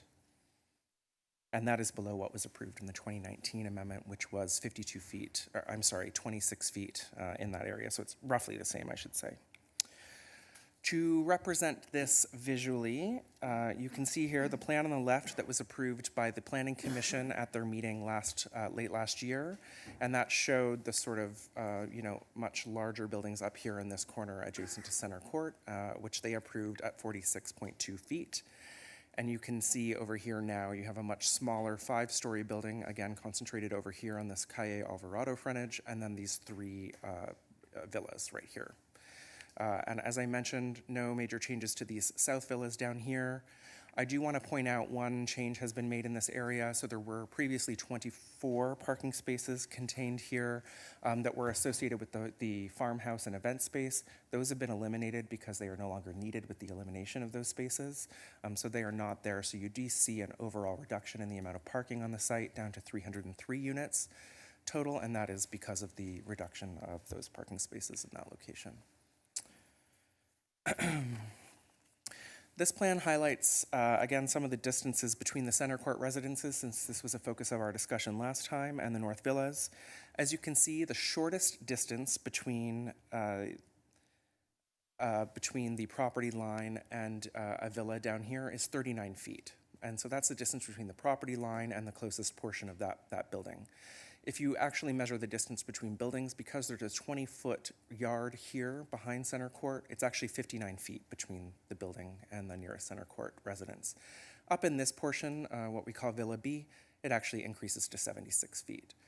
What I wanted to highlight here most of all was, again, this portion of the building that is up to 5 stories is actually located over 200 feet from the closest building in center court. So I think with these revisions, they've tried to respond to residents' concerns by focusing the height as far away from the center court residence as possible, and again, keeping the height adjacent to them more in context with what you see in the center court development. I also wanted to highlight some of the visualize some of the sightline changes that have occurred over time. So the image on the top shows the 2019 comparison to what's proposed today. What's proposed today is really shown here in the black line. Behind it, in that sort of hatched red line, is what was approved in 2019. I think it's blue line that kind of comes up here were the sight lines that would have happened from those center court buildings as a result of what was approved in 2019. You can see that with the reduction in the heights, this green line here now represents what the sight lines will look like as the project is proposed today. So you can see you're getting sort of more of that visual to the west. But actually more importantly is the bottom image, and that really is comparing the original 2022 proposal that was before you earlier in May to what is proposed now. So again, the hatch behind the black lines is what was originally before you on May 11th, and the black lines are showing what is proposed now, and you can see a much more dramatic difference in those sight lines, the green line being what would occur as a result of these changes, and the blue being what would have occurred as originally presented to you, and you can see that a lot more of that west-facing view is preserved as a result of these changes. This is just another image just showing the overall ground floor plan. You can see some of the landscaping and sort of the configuration of the villas, of the other buildings to the west. And here just kind of showing that you get more open space as a result of these changes as well. So I think we've gone up to about 73% open space overall on the site, which is shown also in this figure. So that bottom row shows the open space that had originally been around 60%. We bumped that up quite a bit with the elimination of that parking at the event space, as well as the changes to the North Villa site. Overall, again, the number of residential units is currently proposed at 69 with 303 total parking spaces, no change to the hotel use at 156 units. And with that, staff are recommending approval as amended and in your package tonight, and we are available for any questions. We can pause here for questions related to the planning entitlements if you wish, or we can move into an update on the settlement agreement if Elizabeth is on the call. Thank you very much. Does council have any questions specific to what was just presented? All right. Elizabeth? Good evening, Mayor and Council. Can you hear me? Yes. Excellent. So we just wanted to update you briefly on the settlement agreement. During our previous council meeting, a number of issues were raised, and you had asked us to go back and speak with the developer and their council about some changes to the agreement that you wanted considered. The first related to the unavoidable delay provision. The council was interested in deleting the phrase "an inability to obtain labor and materials" from the unavoidable delay provision. The developer team was not receptive to that. They took the position that we had discussed previously, which was that it means a total inability. And so, just having a hard time getting something wouldn't qualify or, result in a force majeure provision. And therefore, they didn't think the change was necessary. They also noted that the unavoidable delay language was as it was in the original agreement. And so they thought it was sufficient. It's worked so far in their opinion, and therefore it was sufficient. The next issue that you had raised was maybe a bond or a personal guarantee. As I indicated during our last meeting, I had raised that with them a number of times previously, and they had rejected that. They again have rejected that change. They are not interested in putting up a bond or a personal guarantee, taking the position that they already have somewhere north of $40 million. I don't have an exact number. That's just the number they provided, invested in the project, and will eventually have somewhere in the area of $200 million invested. Putting up a personal guarantee seemed unreasonable to them. And then finally, the last main issue that we had talked about previously was a request for private security. And that is not something they were interested in entertaining at this time. They feel that and I'm sure they're present so they can speak to it more directly than I can, but the information that I received from their counsel was that they felt that they were doing a good job currently in monitoring the property and responding when there's graffiti and other things on the site, and that once they were under construction, they would have people on the site regularly, and that would reduce the risk. So at this time, we have made no modifications in the agreement that's presented to you, and I'm here to answer any questions. Thank you very much. Are there any questions related to the settlement agreement? Mayor Pro Tem. Oops. So just to clarify, the inability to obtain labor and materials, in your view, is this strong enough language that it would have to be a worldwide inability to get that? So yes, I mean, we talked about this last time. It's fairly standard language for a force majeure type provision. It does require there to be an inability. Now, will we end up litigating what it means to be unable to get something? There's always that risk. They have used the example in their discussions with me that at some point during the pandemic, there was not a generator to be found in the world. You couldn't buy one if you wanted to. And they would be unable then in that setting to acquire the generator. We did talk a little bit about the pre-procurement provision that we had discussed that other developers have agreed to in other settings.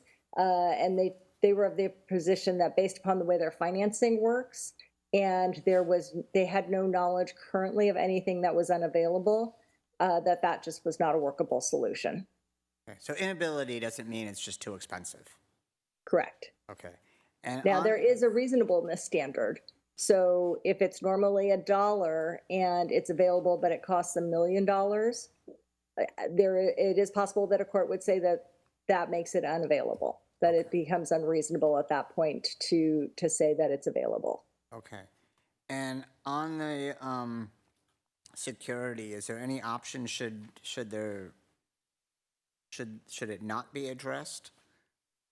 Or is this sort that we could go back and saying, well, it's not being addressed properly? I know the legal language. Basically, they're saying they're addressing it. They don't need to hire private security. But if it turns out they're not, is there an option to go back and amend it, or is it set? Well, we certainly could go back and amend the agreement. You currently have maintenance obligations that they're required to comply with. If they don't, that would be a default under the agreement. Okay. There's also our Muni Code provisions. If they're not maintaining the property, you could declare it a nuisance and go through that process. We could go back and amend the agreement to add additional language. You could consider asking of them this evening about including a provision that says if they're not meeting some X standard, we'd have to figure out what that is, that at that point they would hire security or something like that. If the city gets, 5 complaints in a month or whatever and goes out and finds them to be valid complaints, then they'll hire additional security, something like that. They were not amenable to these things when I raised it with them, but Okay, it's certainly something the council could request. thank you. Thank you. All right. If there are no questions, oh, sorry, Councilmember Holstich, go ahead. Thank you. Thanks so much for doing that work. Appreciate you raising those with the developer's attorney. So is it still your recommendation that we move forward with the settlement agreement as it's proposed now? I believe the settlement agreement reflects everything that the council has discussed. Obviously, there's always more we could do. It's a negotiation, and I think we've gotten what we can at this point. And then the question is the city prepared to move forward with the project, and do the burdens of the project outweigh the benefits? And that's really your call. But I believe the settlement agreement protects you to the extent that we can based upon the negotiation. Thank you. Thank you very much. At this time, I'd like to open the public hearing. The public is invited to speak on this public hearing for up to 2 minutes. We do have a number of public speakers, so I do ask if you can line up. I would appreciate it. The first speaker is Michael Lofino, followed by Patrick. I'm sorry, I don't know. Patrick Jordan? Patrick Jordan.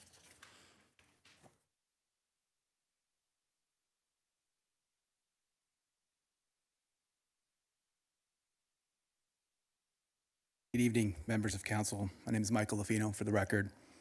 I'm here to express my strong support for this project. Dream Hotel combines a beautiful hotel with residential units and unparalleled public amenities. This offers substantial benefits to our community and the local business economy.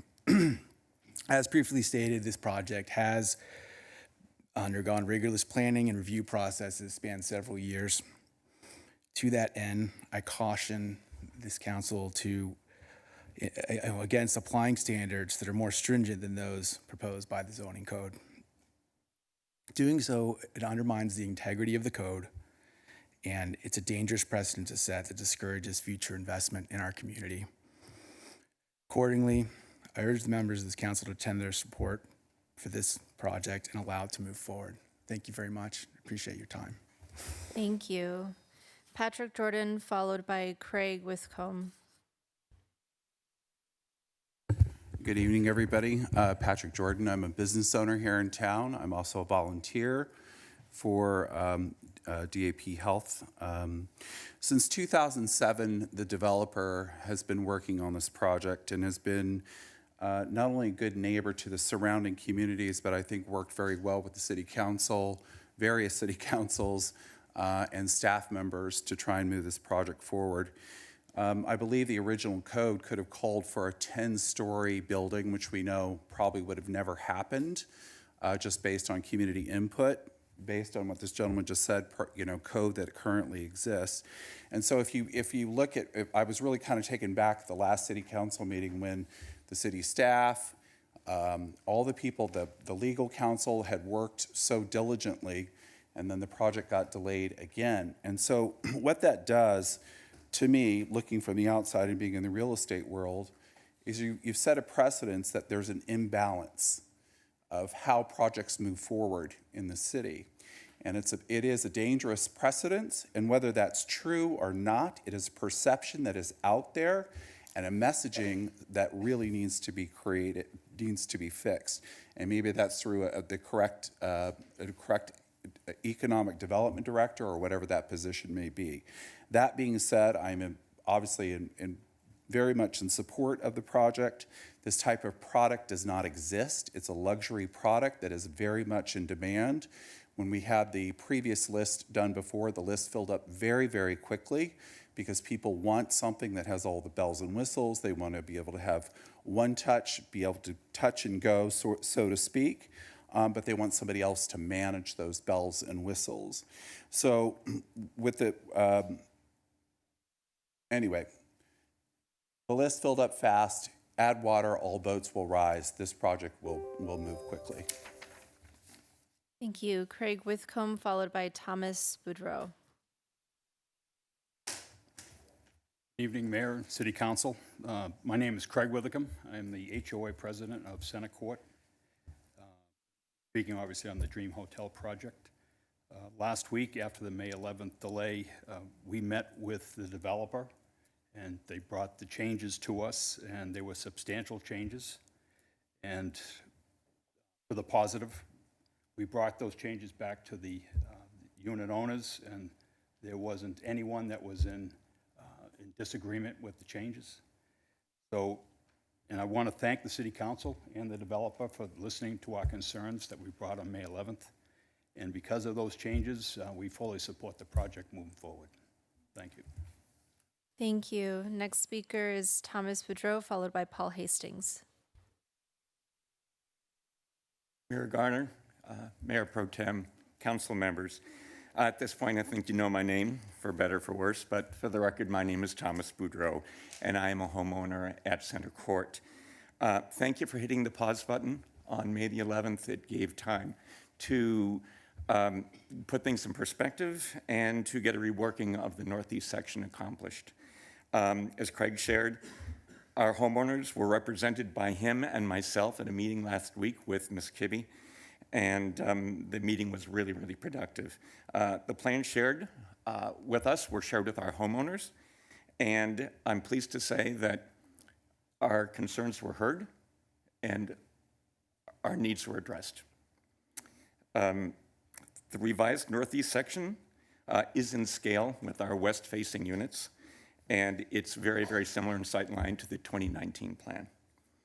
We want to thank Lori specifically for amazingly quick work and then meeting with us to go ahead and share those plans. And we thank all of you for having the foresight to just give it a bit more time to let it work itself through. I believe it has. I know there are other issues in front of you with regard to this item. That aside, I look forward to your favorable vote on this initiative. Thank you. Thank you. Next speaker is Paul Hastings, followed by Kenton Knepfler. Probably don't need this at this point. How do we turn this on? Is it on? Yes. Anyway, thank you, everybody. Change the tenor of the meeting, and I think that's fantastic. It shows when everyone works together. My name is Paul Hastings. I live at the Morrison on Caballeros. I also, and my neighbors also, are considered to be impacted by the development. So we were here tonight to show our support for the project also. I think the result right now has shown that cooperation, working together, is going to improve our neighborhood. We have a growing neighborhood that have wonderful developments that have occurred over the last 10 to 15 years, and now this is going to add to it. It's our homes. We have friends that live next door to each other in all these developments, and so what I'm hearing tonight is fantastic. It's going to affect the convention center. The hole in the ground is going to go away.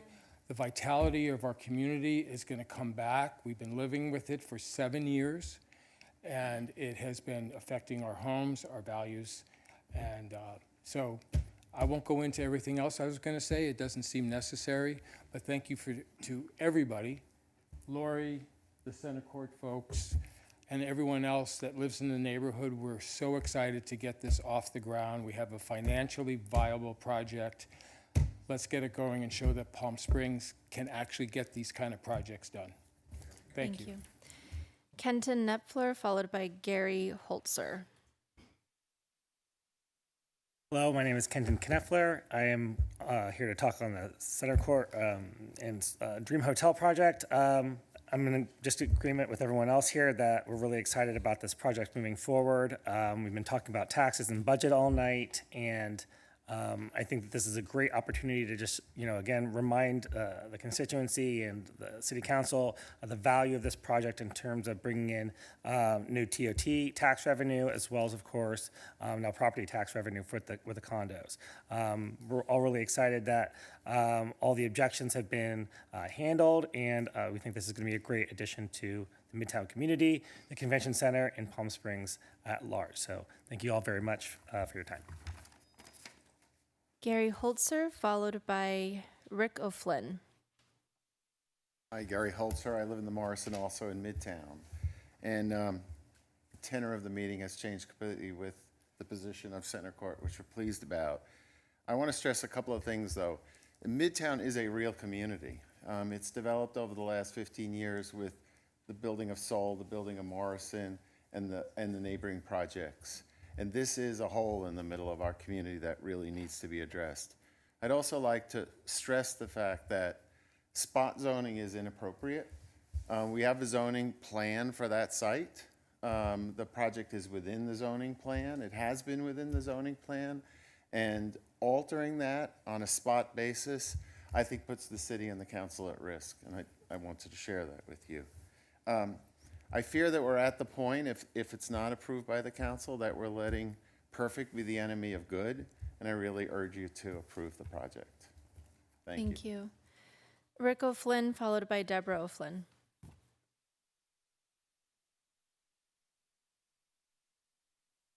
Good evening. As you mentioned, I'm Rick O'Flynn. I want to thank you for the opportunity to participate today. Wait a minute, make that tonight. And I just want to say I'm here on behalf of myself and some neighbors, and we all support the project. And I had some things to say here, and we're going to make some spot edits, which is most of it.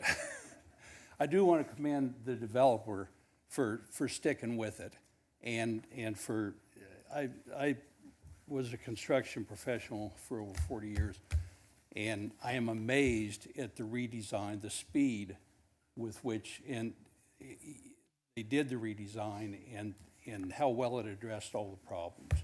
And it's just something you don't see very often, and I think it demonstrates their commitment to the project. Thank you. Thank you. Deborah O'Flynn.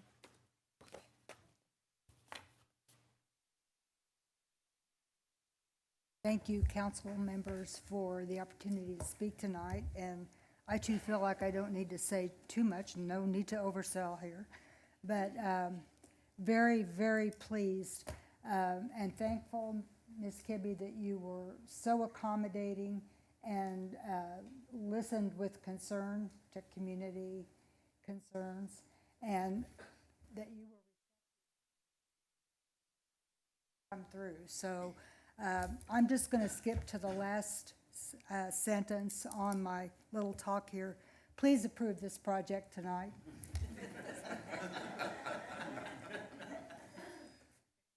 Thank you very much. Well, Lori, I actually was supposed to call you up first, but I think this was probably better for you.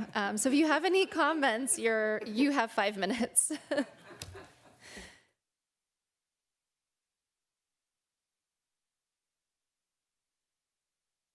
Good evening. I don't really have much to say. As you can see, we did respond.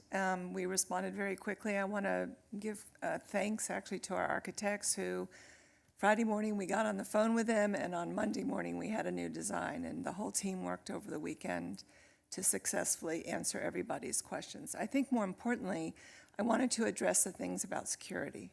When we start this project, which is due to happen by the end of August to do civil work, the issue of security will go away. There'll be active people on the site all the time. We will start to have power. When we have power to the site, then we can add the cameras and do the things that we've agreed to in the agreement in regards to security. So I wanted to address that. The other thing that I wanted to address is that we are not changing our schedule based on this design. So our finish date is still the same. However, we are asking that our start moments for the critical path is 30 days later, because we did a site plan, but we haven't developed the facades. We have a lot of schematic work to be done to get caught up to where we were before. So those are the only two things that I want to mention this evening. And I'm happy to answer any questions. Thank you very much. So at this time, we will close the public hearing. So are there questions or comments from council on this? Councilmember DeHart.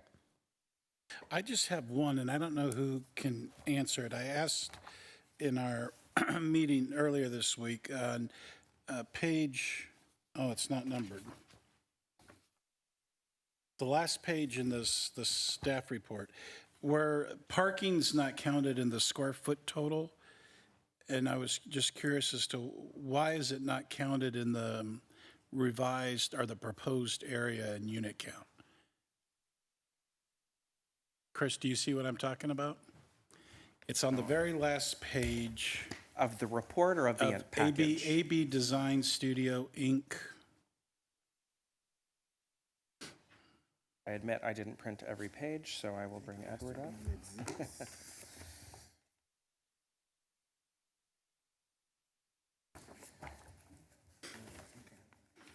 What's the drawing number, council member? It's Oh, not, right here. We have it.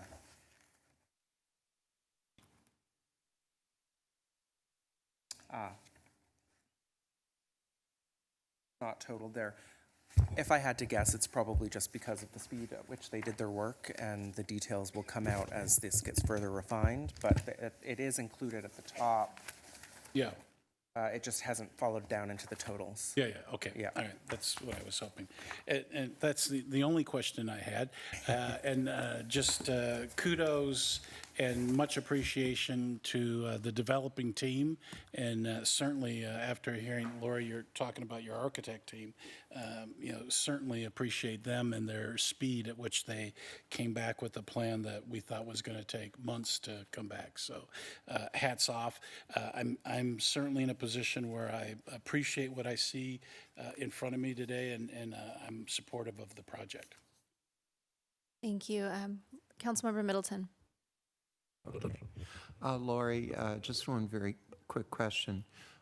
Could you give us an overview of your timeline? Wow.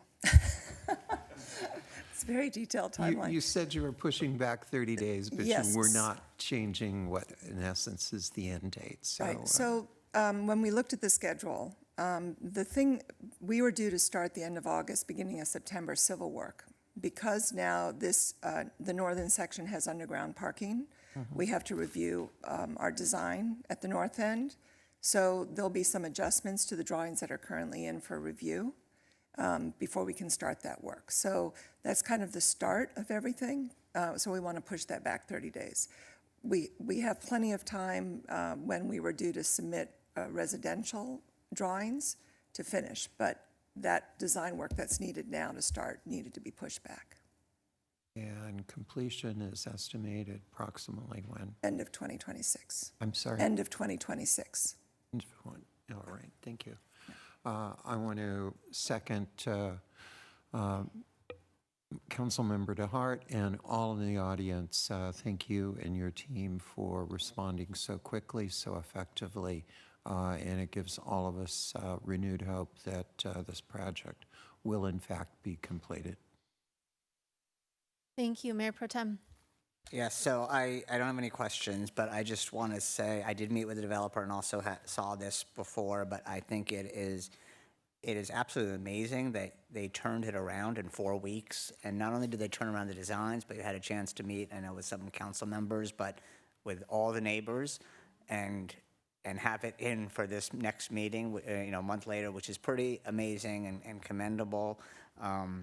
So thank you for that. I do think the project is very exciting. I know I saw some of the interior renderings. I think the fact that it's 74% open space is really, I know there's a lot of problems about density. People complain about height, but it's a lot of open space. It's a lot of projects. I think there will be a lot of amenities for the neighbors, for the neighboring communities, in terms of the restaurants and the market that I've seen in there. And certainly we know our convention center needs some more hotel rooms and of this caliber, and it's within walking distance to our downtown. So I think it's really terrific, and I really do appreciate that this happened so fast. I'm glad you did listen to the neighbors. I do want to echo some of the comments in public comment that we do have to be careful about how the message we send to developers, and whether it's luxury buildings or affordable housing, and that, we have zoning codes for a reason, and, they can be changed, but we should not have spot zoning, I guess, as the referral was. So I'm very supportive of this. I'm glad to see it moving forward. I look forward to seeing it rise up soon, and I will end the opening. So thank you very much. Thank you. Any other comments? Councilmember Holstage. Thank you. I just also want to note for the record that I met with the developer at her request and saw the presentation of the differences in the project. Really appreciate everyone working together. I always find, even though, there were complaints that, were bending to just a few residents or, that it's spot zoning, which it isn't. It's our job to make sure it's compatible with the neighborhood. And these projects always get better, and we always come up with a better solution together. So really appreciate the quick turnaround, and I'm proud to support this project and can't wait to see it get done. Thank you very much. With that, do we have a motion and a second? Mayor Pro Tem, your mic was off. Can you do it with the mic on? Sorry, For I the record. apologize. I make a motion to approve both Thank the you. settlement and the design. Oh, but we can't press the button today because Christy's not here. All right, so we have a motion by Mayor Pro Tem and a second by Councilmember DeHart. Can we have a roll call vote, please? Mayor Pro Tem Bernstein. Yes. Councilmember DeHart. Yes. Councilmember Hostich. Yes. Councilmember Middleton. Aye. Mayor Gardner. Yes. Motion passes 5-0. All right, thank you.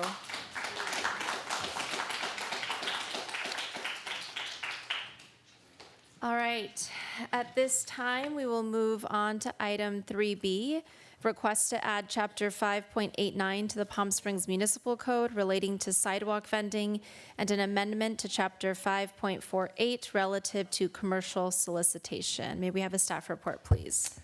Yes, good evening, Mayor Pro Tem, and members of council. I will apologize in advance that with our Assistant City Manager, Flynn Fagg, out unexpectedly tonight, we are sort of doing our best to walk you through this.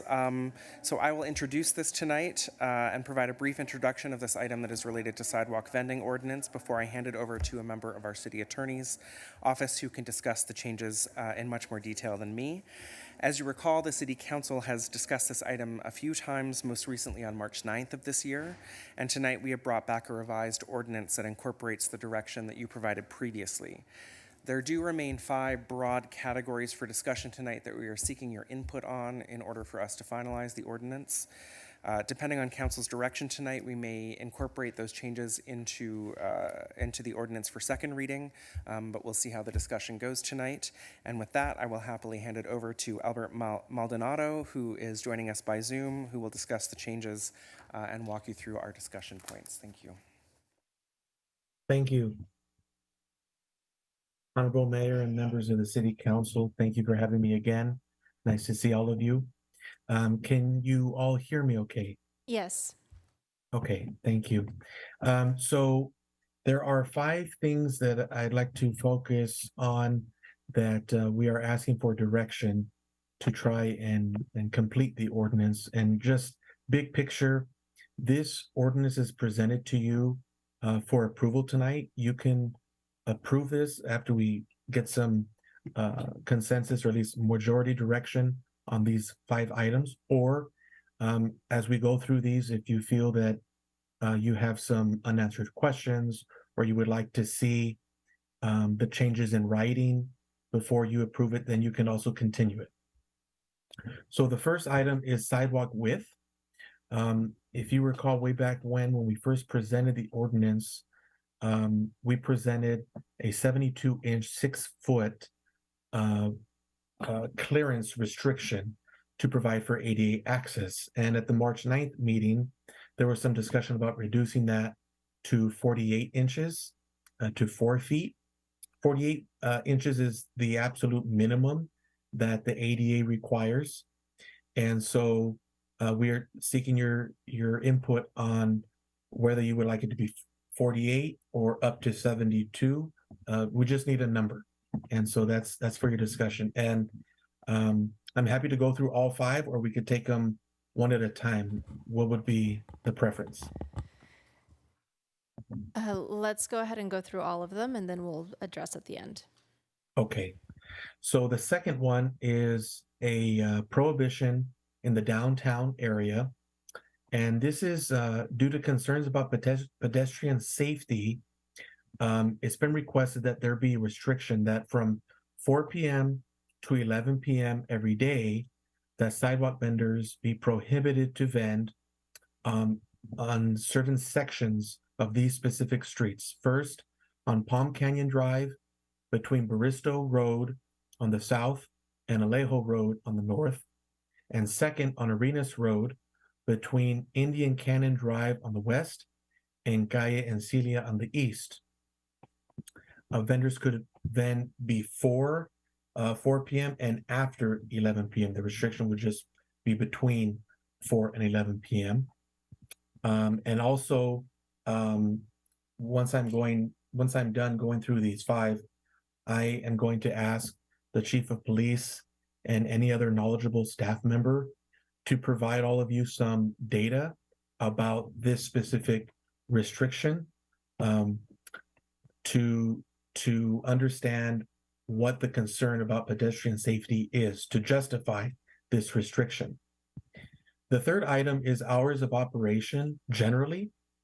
And based on discussion at your last meeting, we have come back with some language to limit hours of operation for sidewalk vendors in residential zone districts to between 30 minutes before sunrise to 30 minutes after sunset. And that's again in residential zone districts. For commercial districts, we have proposed 30 minutes before sunrise until 3 a.m. in commercial districts. The fourth item is a distance restriction from markets and special events. State law prohibits vendors within the immediate vicinity of farmers markets, swap meets, and temporary special events, but it does not define what in the immediate vicinity means. Last time we had proposed a 500-foot separation distance based on some other standards in the zoning code. But based on discussion at the last meeting and some other input from community stakeholders, we have proposed that distance requirement be 100 feet. From a legal risk perspective, I think I mentioned to you at the last meeting, but the city of Los Angeles has been specifically sued over a 500-foot distance restriction just like this one. They have a distance restriction around the Walk of Fame, Staples, well, it used to be Staples Center, Crypto.com. It'll always be Staples for me as a diehard Laker fan, but Crypto.com, Arena, and some other of their major kind of touristy event spots. And they've been sued over that. To my knowledge, they're the only jurisdiction that has been sued that has a 500-foot separation, distance separation. I can tell you that the cities of San Diego and Ontario also have 500-foot distance separation requirements, and they have not been sued. Alternatively, the city of Riverside and the county of Riverside both have a 200-foot distance restriction for special events. And so we first came at 500, now we're proposing 100, but you can kind of go anywhere in between there. I think from a risk perspective, 500 foot would probably be the most risky. It's not to say that we couldn't defend that, make a strong defense, but that's the highest risk because we know someone's been sued over that. As you get closer to 100 feet, that risk will drop and drop. So that's one thing to discuss. And the fifth and last item is reduce fines for violations. There was some discussion at the last council meeting whether to lower the administrative fine amounts. What we had proposed to you, and we still have in the draft ordinance, is the maximum allowable fines under state law. And basically, it's if someone has gotten a permit, it's $100. Actually, let me go there so I'm not telling you the wrong thing. It is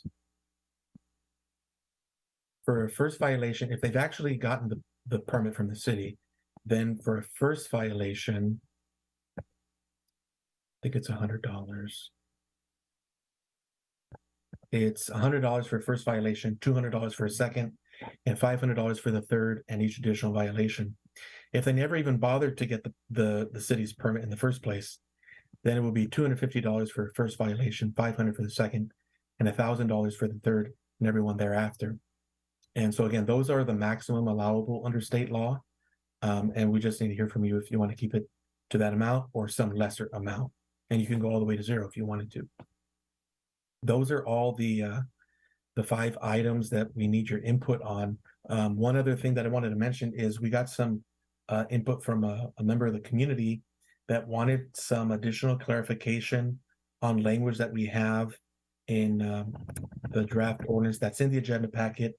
And that is about that vendors can't block entrances to private buildings, private driveways, parking spaces, or building windows.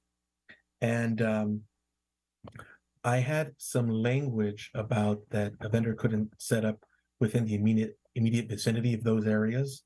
But based on that input from a member of the public, I would propose, and for the record, in specifically sections 5.8, 9.050, B8, 5.8, 9.060, B8, and 5.89070, A5, all are identical language, that instead of within the immediate vicinity, we just say within 10 feet. We have some similar language having a 10-foot restriction on that you can't set up within 10 feet of a handicap parking space or access ramp, or within 10 feet of a fire station driveway. So I think we could just use the same standard and say 10 feet. They can't be within 10 feet of private building, private entrances to private buildings, private driveways, parking spaces, or building windows. Mayor, it's up to you if you would like to entertain some data points now from the chief of police and other knowledgeable staff about justifying that hours restriction in the downtown area, or if you would like to have questions and discussion among yourselves first. Thank you. I appreciate that. We'll hear from all staff first. So if the chief can give his comments, I'd appreciate it. Good evening, Mayor and council members. As we looked at the data concerning the downtown area, between Alejo and Baristo, there were approximately 16,000 calls for service between 2018 and 2023 so far. Of those, approximately 5,300 were public nuisances and 1,500 were crimes that were investigated. Now, the importance of the public nuisances, the more crowded the sidewalks become, the more room there is for disturbances, especially during a nighttime crowd where alcohol is involved.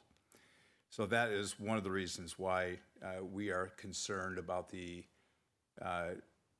high density of food vendors in and amongst a crowd of people coming and going from restaurants and bars in the downtown area. If you take a look at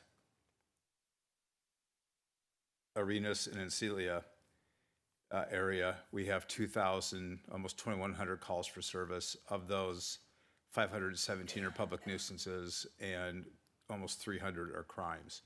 So again, that's a pretty condensed area to have that kind of police activity in a obviously a substantial period of time. Thank you very much. At this time, are there questions or comments from council related to these 5 items that we need to address tonight?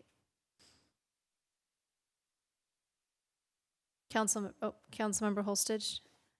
Thank you. Appreciate that. Thank you to staff for analyzing that data and for bringing forward the staff report, especially with the deal points that we need to discuss or discussion points. That's helpful.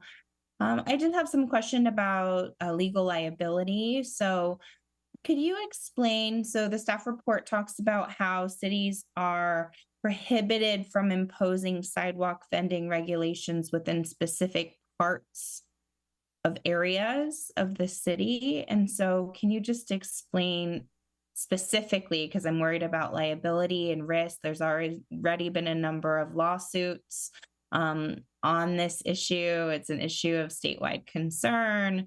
We're just seeing more and more advocacy around here. We obviously have advocates for street vendors here, and we also have Public Counsel, which is a statewide law firm. I actually think there might be larger than statewide, that enforces and sues cities and agencies for these types of ordinances, and they're highly engaged. So I just want to be careful here. So can you explain, one, how limiting in the downtown is legal under the current law, So existing state law? So let me start with state law. State law says that you cannot restrict vendors to a certain area of the city unless there are objective health safety reasons to do so. And so that can't be speculative. There has to be data.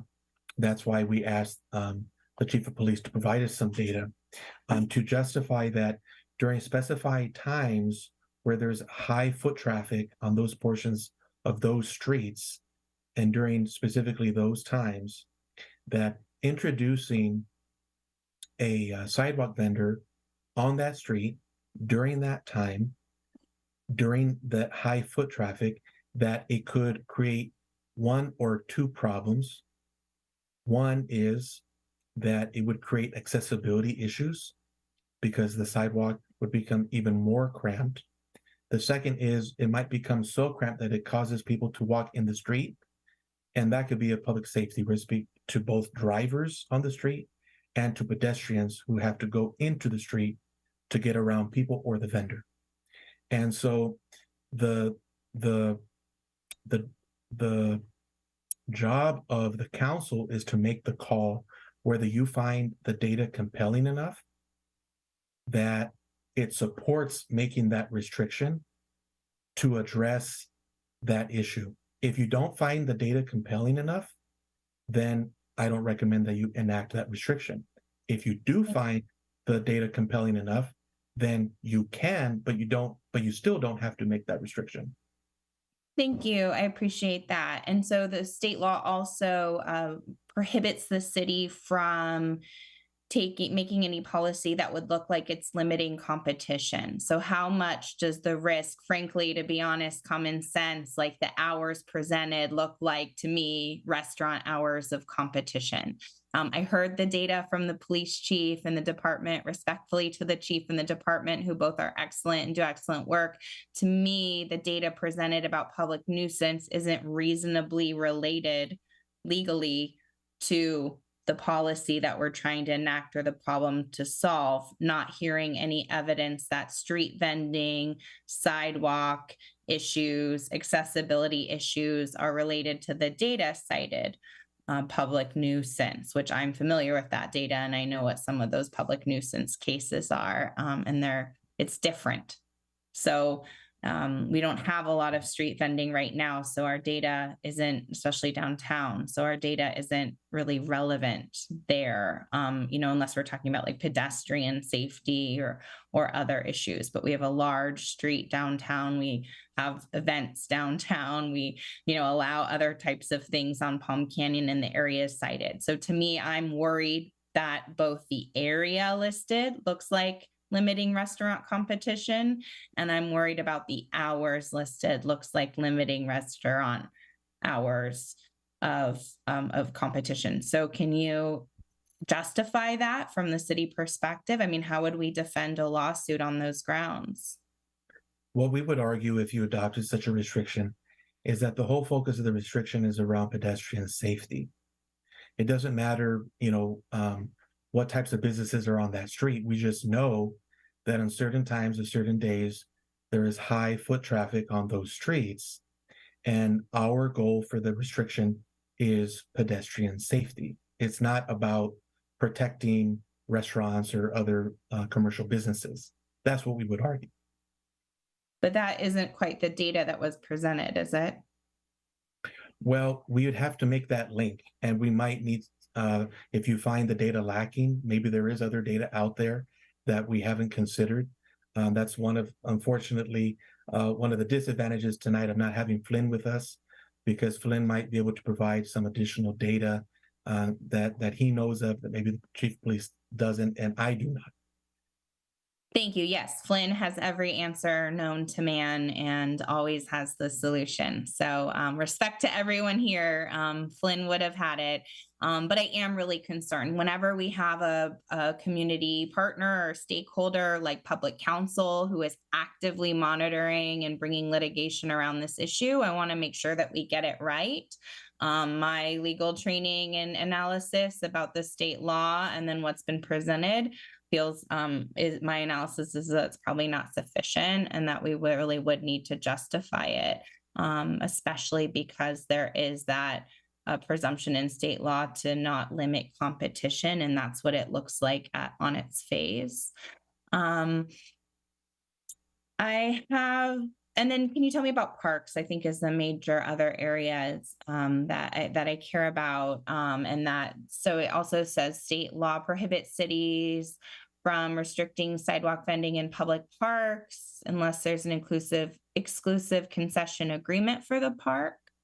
And so we're limiting in parks under 2 acres, which includes the downtown park, which personally I think is a really good match for sidewalk vending and street vending and vendors, because it needs a little extra love in that park to, bring people in. This is, street vendors can be economic development and can be businesses that bring folks into the city that support other businesses. So can you justify the limitations in the parks?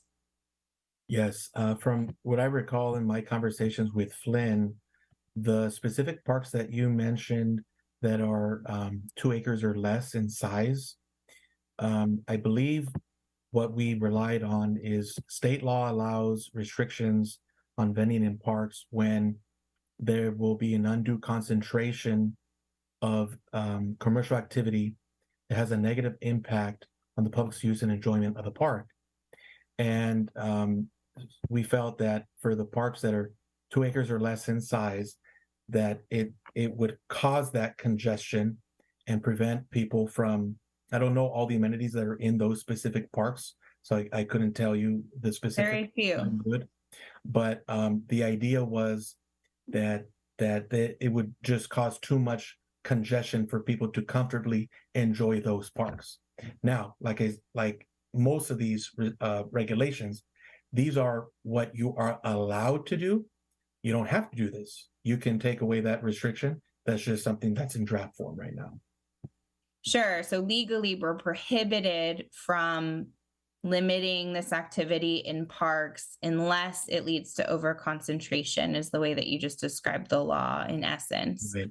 So again, factually, that's not lining up for me based on my knowledge. And I'm so sorry, I appreciate you subbing in. And I know you're not based in Palm Springs. And so I don't mean to grill you here, but just knowing that so many of our parks don't have over concentration and actually could benefit from some of this activity and aren't going to lead to those public, we don't have data supporting that it's going to lead to those issues that state law is really targeted, because again, state law is attempting to limit our ability to restrict this activity. So again, with a public law firm looking down at us right now, watching this meeting based on the evidence, if we have sufficient evidence to support those restrictions. So, and again, I think public policy wise, the city council might want to say there are areas of parks or that these 2 acre parks are not that different,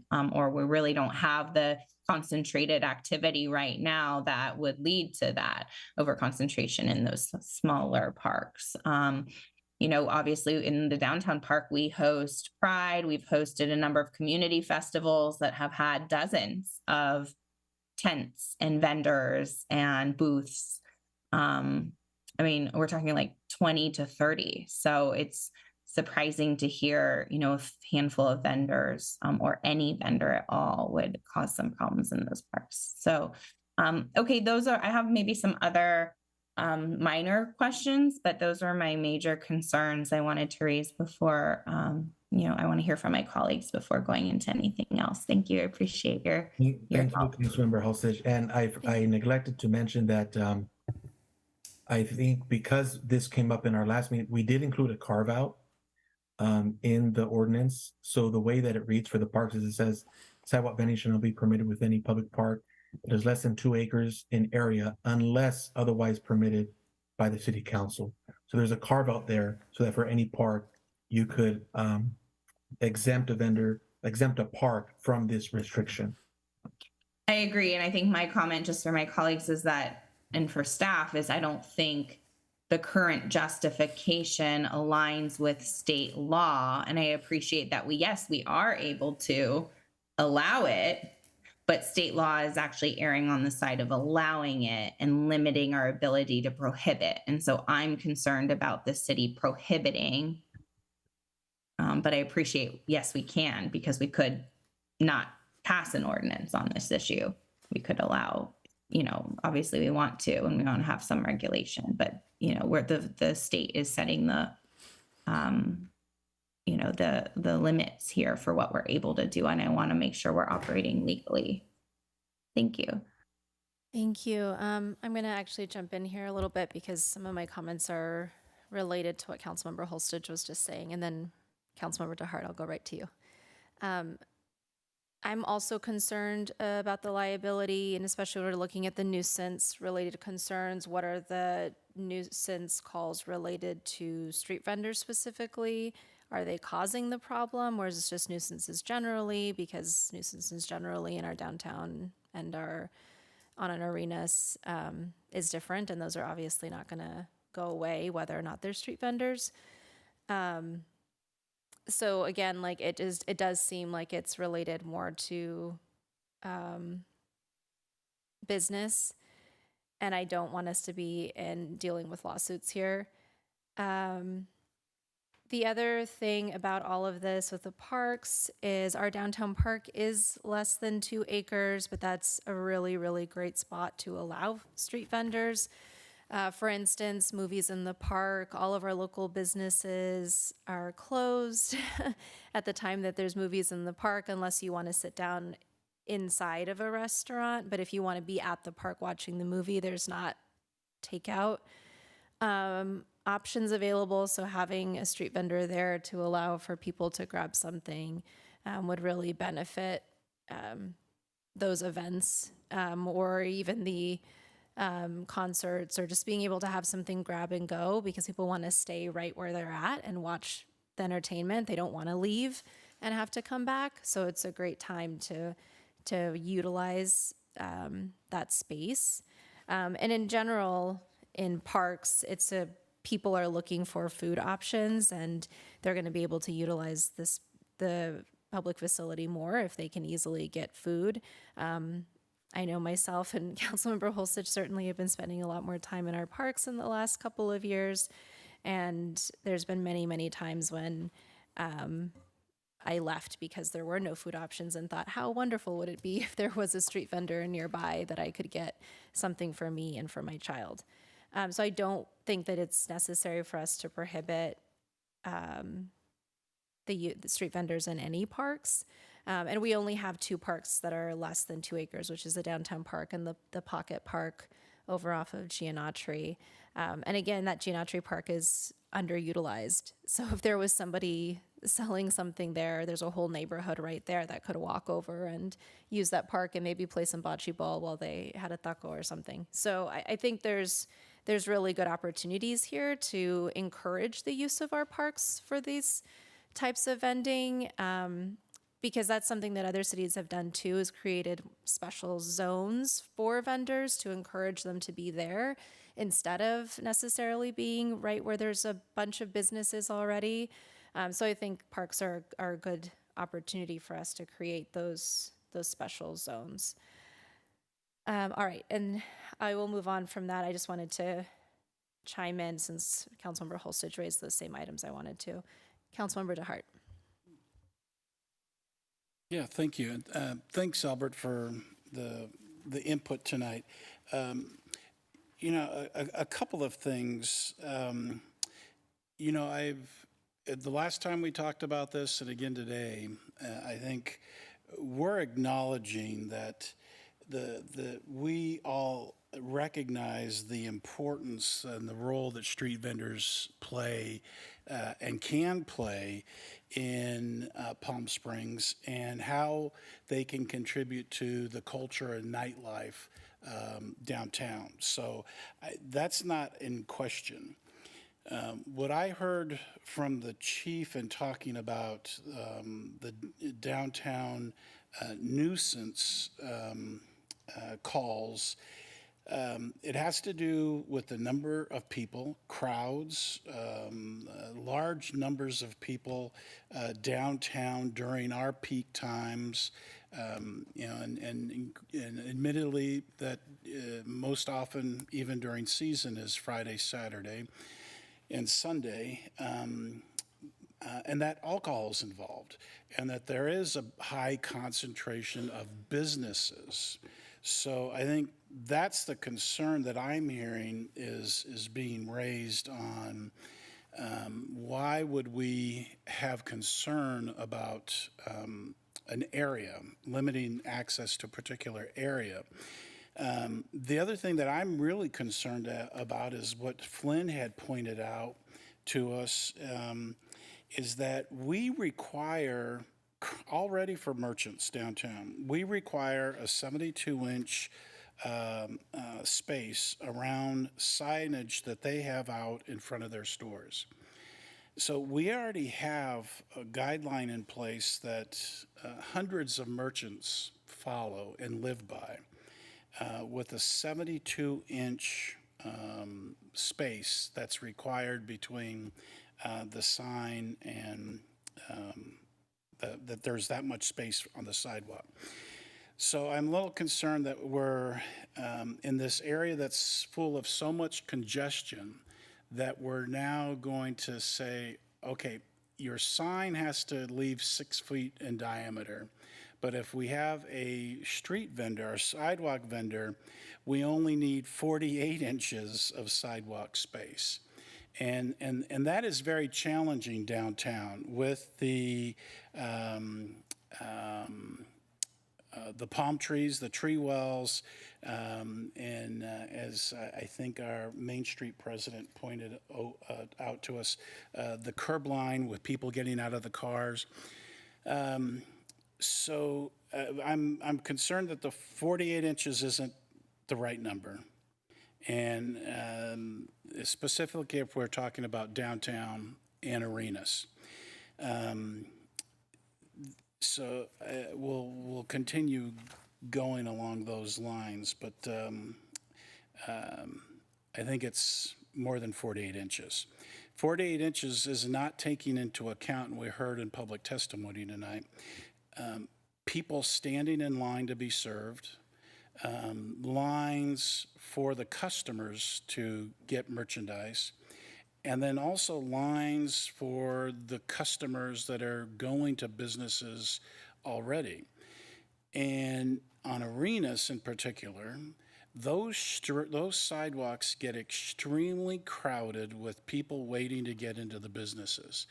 And there is not enough room for multiple people standing on a sidewalk, a street of cart vending, and then having 48 inches of space.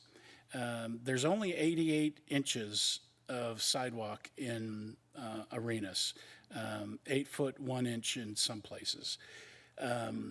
So the space is just too limiting, and that's I think that's the reasoning why we would have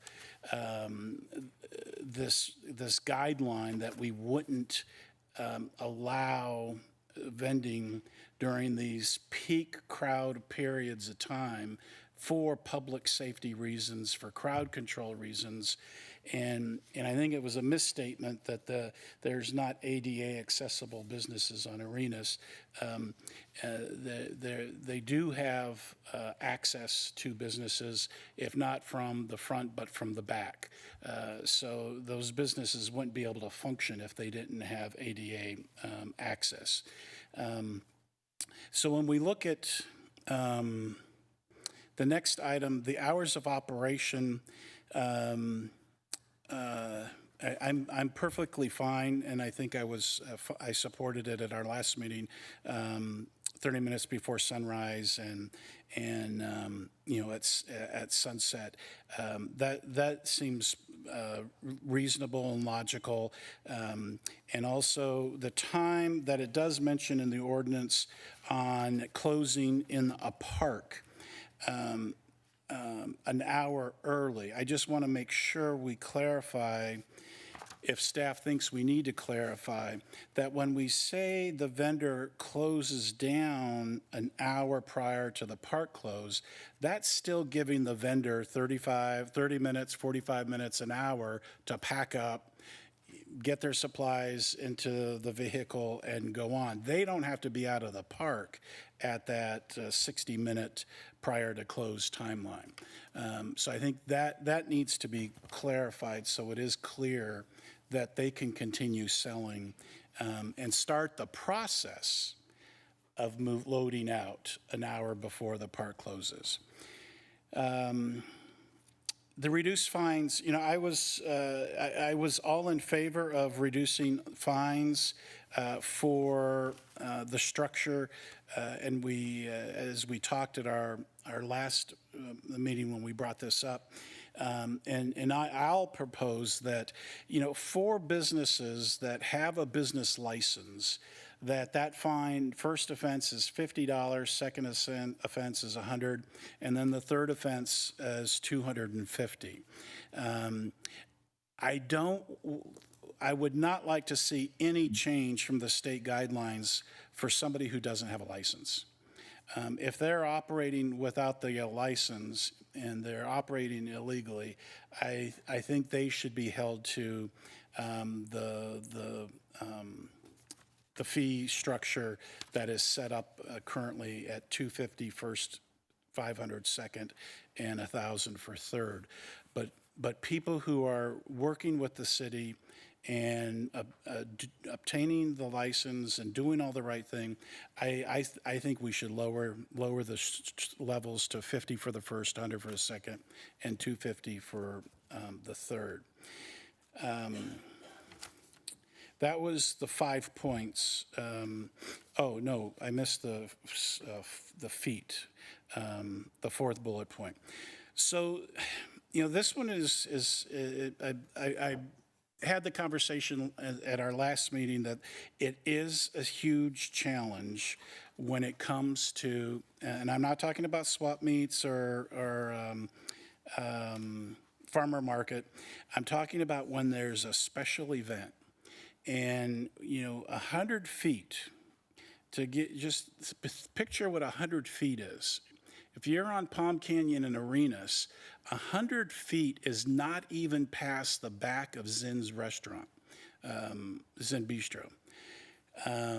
So that is telling, during Village Fest in particular, the Village Fest footprint basically goes to the end of Zen Bistro.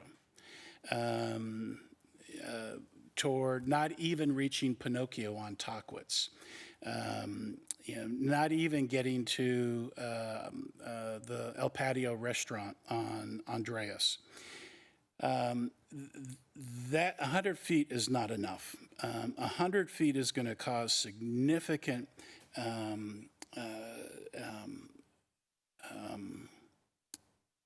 crowd issues with an event that's happening that could be drawing thousands of people into these small, narrow streets. And then we're going to say we're not only going to have the event on Palm Canyon, we're going to allow vendors to set up on these narrow side streets, which are going to cause another public safety issue and challenge for people getting access to these events. So I think, granted, LA's being sued at 500. San Diego has a 500. Ontario's 500. And Albert told us that County of Riverside and City of Riverside have 200 feet. you know, if there's fear of risk, fear of being sued, which I don't think we should be setting policy because we fear we're going to be sued. We fear that people are watching us and we're going to get sued. I don't think that's a reason for us to make policy for the city of Palm Springs. So 100's not the right distance, but is 400.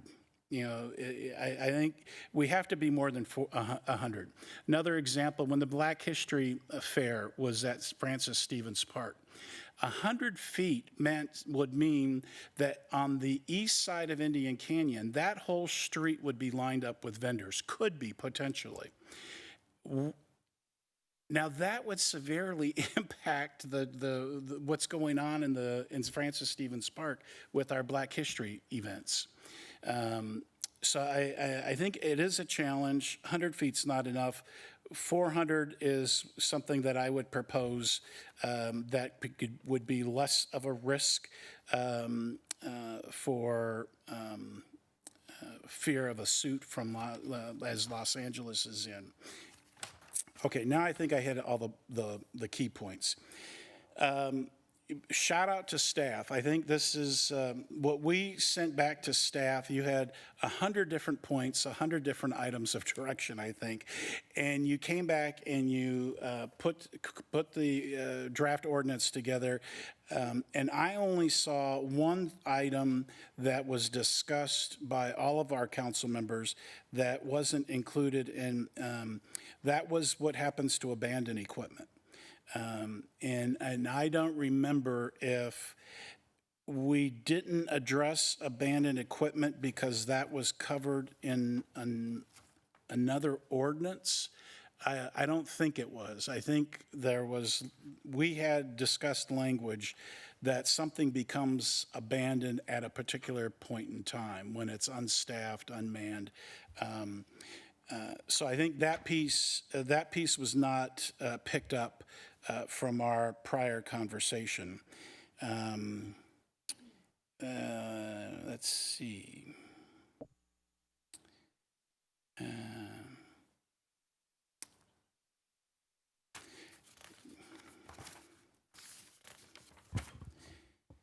I asked that we change the he, she pronouns to they, theirs. And I may not have asked it for this particular ordinance, but I know I suggested that we get into that habit on another item that came before us. But referring to he or she all the time is not necessarily the appropriate thing. So we could use they, them, they, their singulars throughout. I agree with the language of 10 feet for blocking entrances to private buildings. I think that makes sense because it does match up with the 10 feet vending within fire hydrants and bike racks and the fire escapes and so on.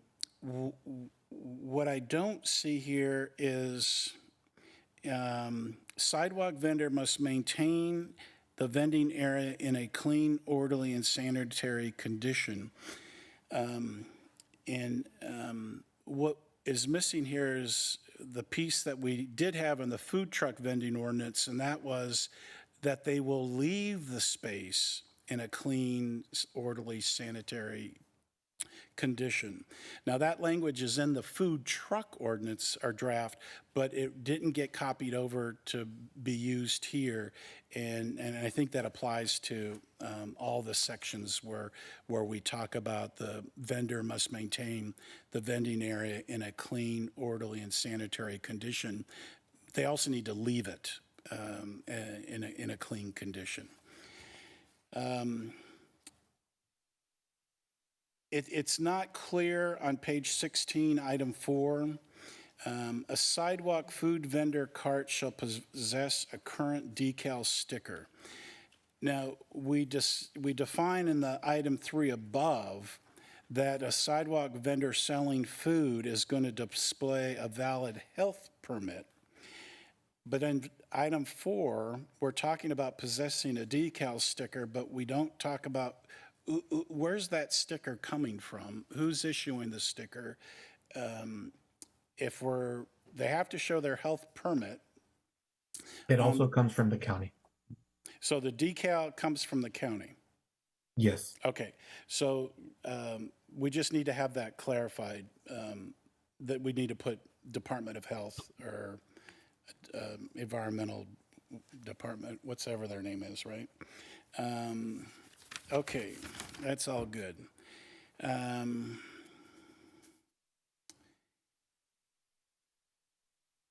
Okay, item 19 on page 18. So we give good direction, so everybody understands, and a vendor will know that sidewalk vending shall not discharge any liquid, water, grease, blah, blah, blah, into the sewer facilities. All discharge shall be contained and properly disposed of by the sidewalk vendor. Well, what happens if they leave the grease, or the grease is poured on the dirt? Or as we already saw on Arenas, the grease was left on the sidewalk. And what happened is the city had the expense to send a crew out and power wash that sidewalk. That burden cannot be on the city to do every time we've got a vendor that is working on the street or the sidewalks. So we're saying they can't do this, but what if they do, is missing. And I don't think that's ever been included somewhere.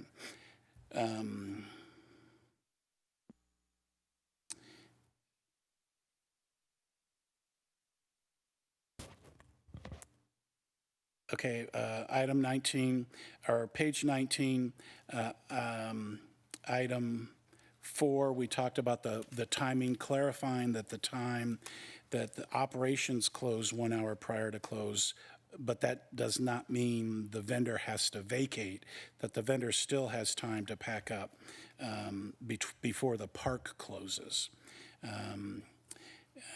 Leaving the vending area clean and orderly is item number 5. The decal stickers repeated on item 7 on page 19. And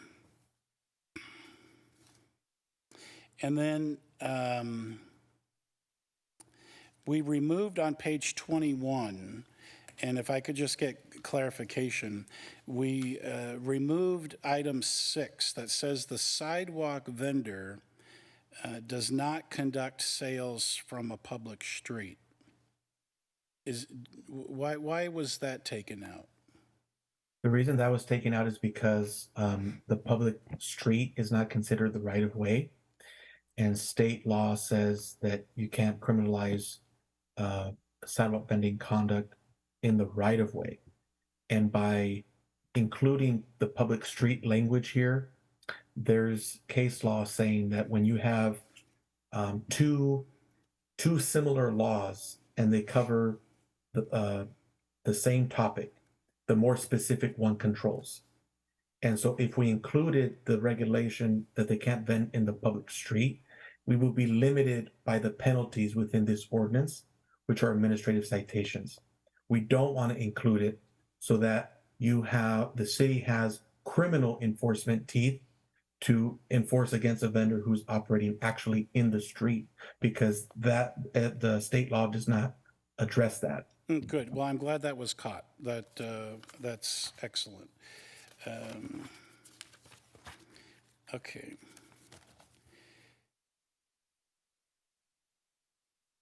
So the space from licensed, permitted, issued event, I'm suggesting 400-foot distance.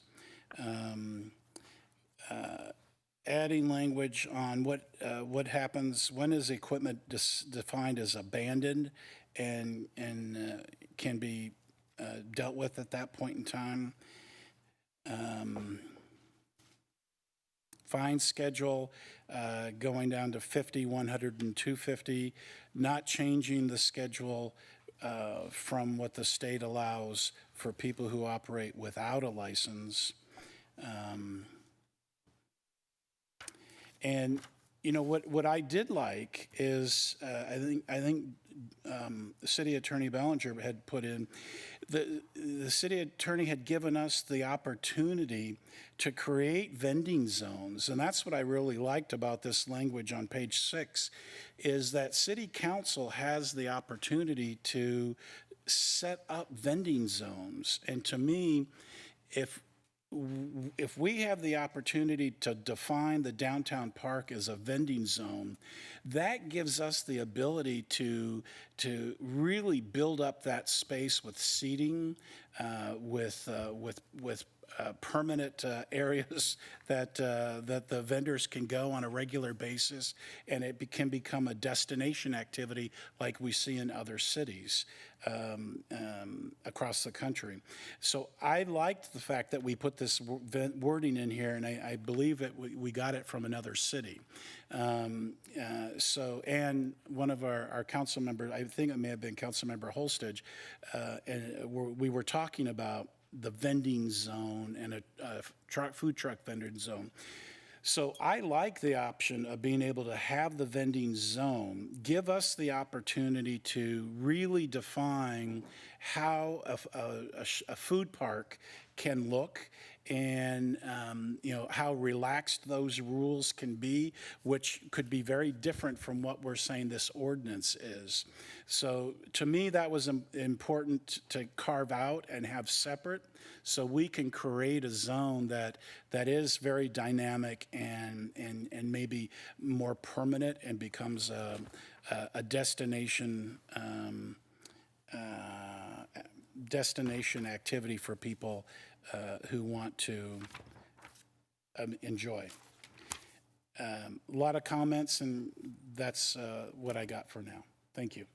Thank you very much. Do we have other comments from, okay, Mayor Pro Tem, go ahead. Okay, I'll go.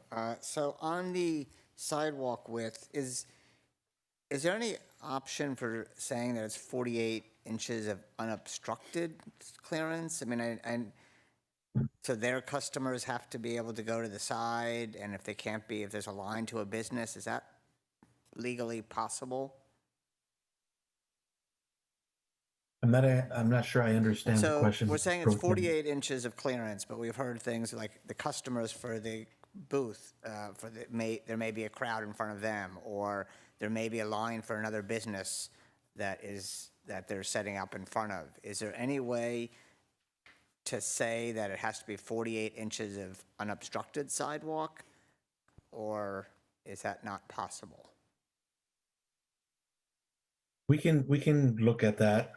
Okay, because it seems to me that if, you don't necessarily need 6 feet if there's not a lot of people around, but if there's a line for a business and you're setting up and there's only, that line takes up part of the 4 feet, that it would be kind of crowded to get through, and certainly not room for ADA access. So that would be one option. I would see if there's a legal way to do that.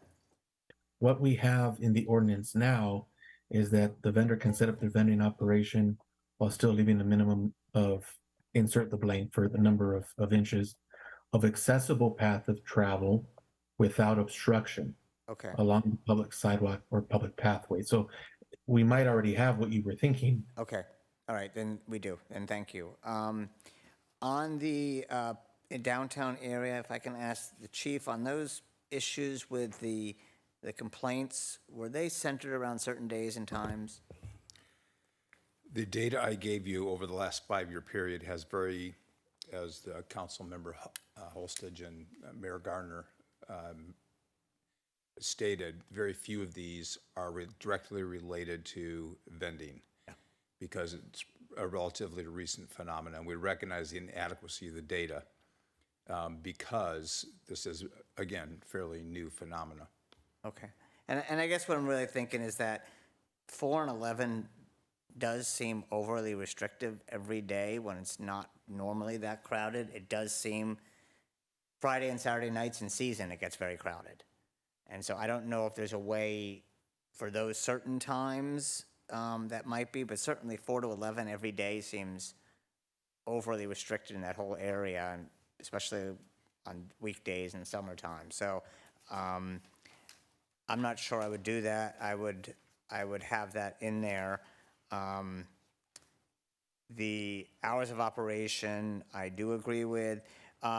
The distance from the market, special events, did you say Riverside was at 200 feet? Yes, sir. Okay. And just to clarify, when we have events in the park, like the concerts or the movies, those are temporary special events? They're permitted for that? So they couldn't be within close proximity. So I do agree that we should have more street sidewalk vendors in the parks, and there's not a lot of food options there. What I would recommend is that I don't think we need to restrict them from the parks. If there is a special event, then that's when it gets crowded, and at that point, the event may allow them, right? The event could allow it if they wanted to. I'm asking that as a question. If we had the concerts in the park or the movies in the park, and they had the temporary event permit, and they wanted to allow street sidewalk vendors, could they do that? The decision should come from the council because state law says that no private entity, that a vendor does not need to get any approval from a private entity.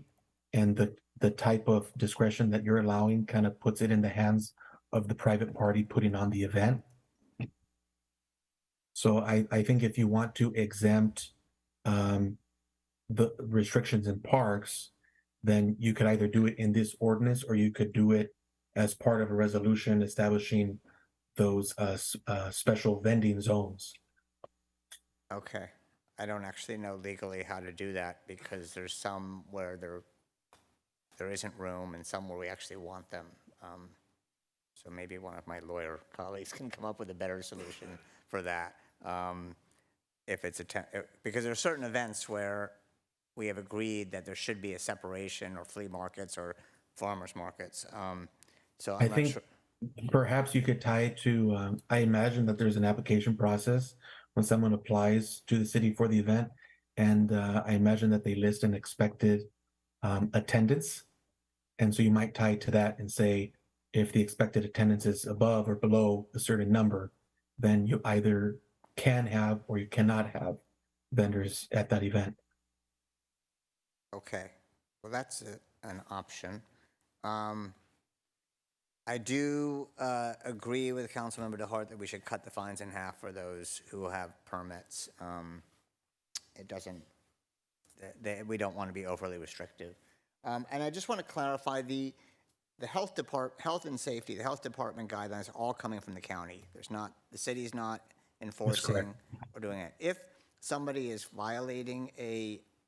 violates a health department, can the city remove their permit?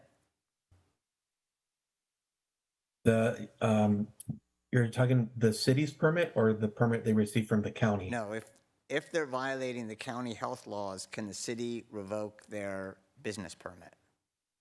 From the city? Yes. Yes, they can. Okay.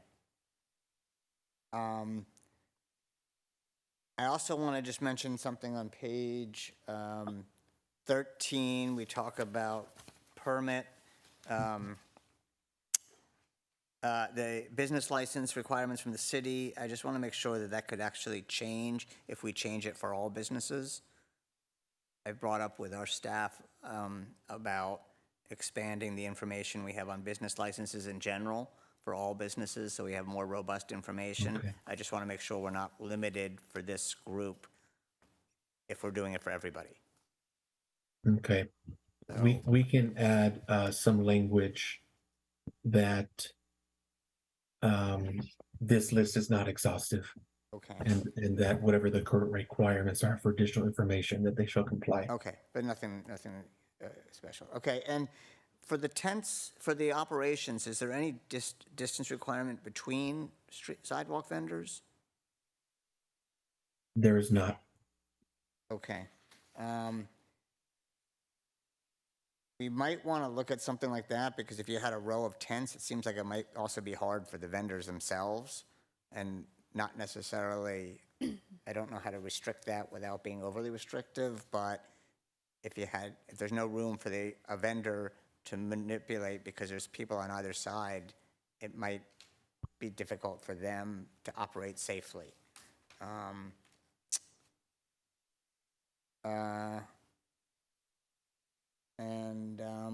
So just they can't operate on paths or any turf or landscaping, is that correct? So if we allow it in the parks, they can't operate, can they operate on the grass or just only on the paths? It should be on the path. Okay, okay. Let's see, I think,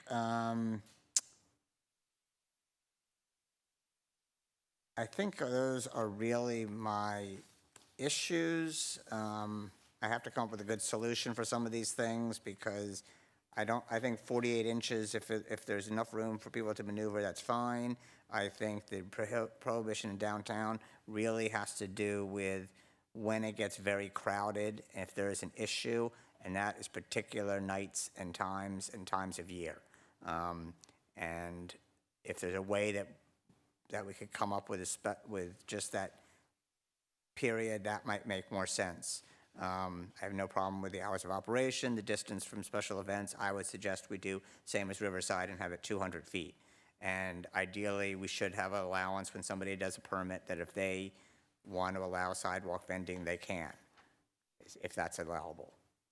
Because I know some of the things in the park really would like them. And the violations. So those are my main issues. That's it. Thank you very much.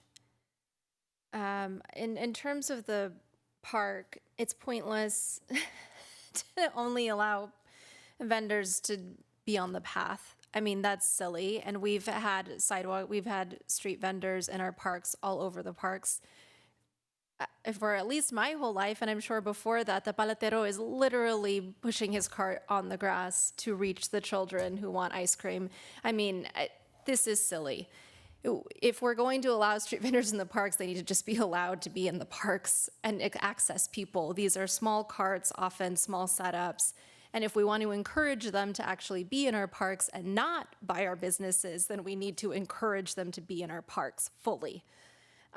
We cannot continue to have unrealistic and undue restrictions, and especially in an economy that has actually been working well for dozens and dozens of years without issue. So I have no problems with making reasonable restrictions in terms of the sidewalk with an ADA. I think that's extremely important for our residents. And especially, if we're having crowded spaces at certain times, I do agree that that's a problem. I agree with Mayor Pro Tem on that.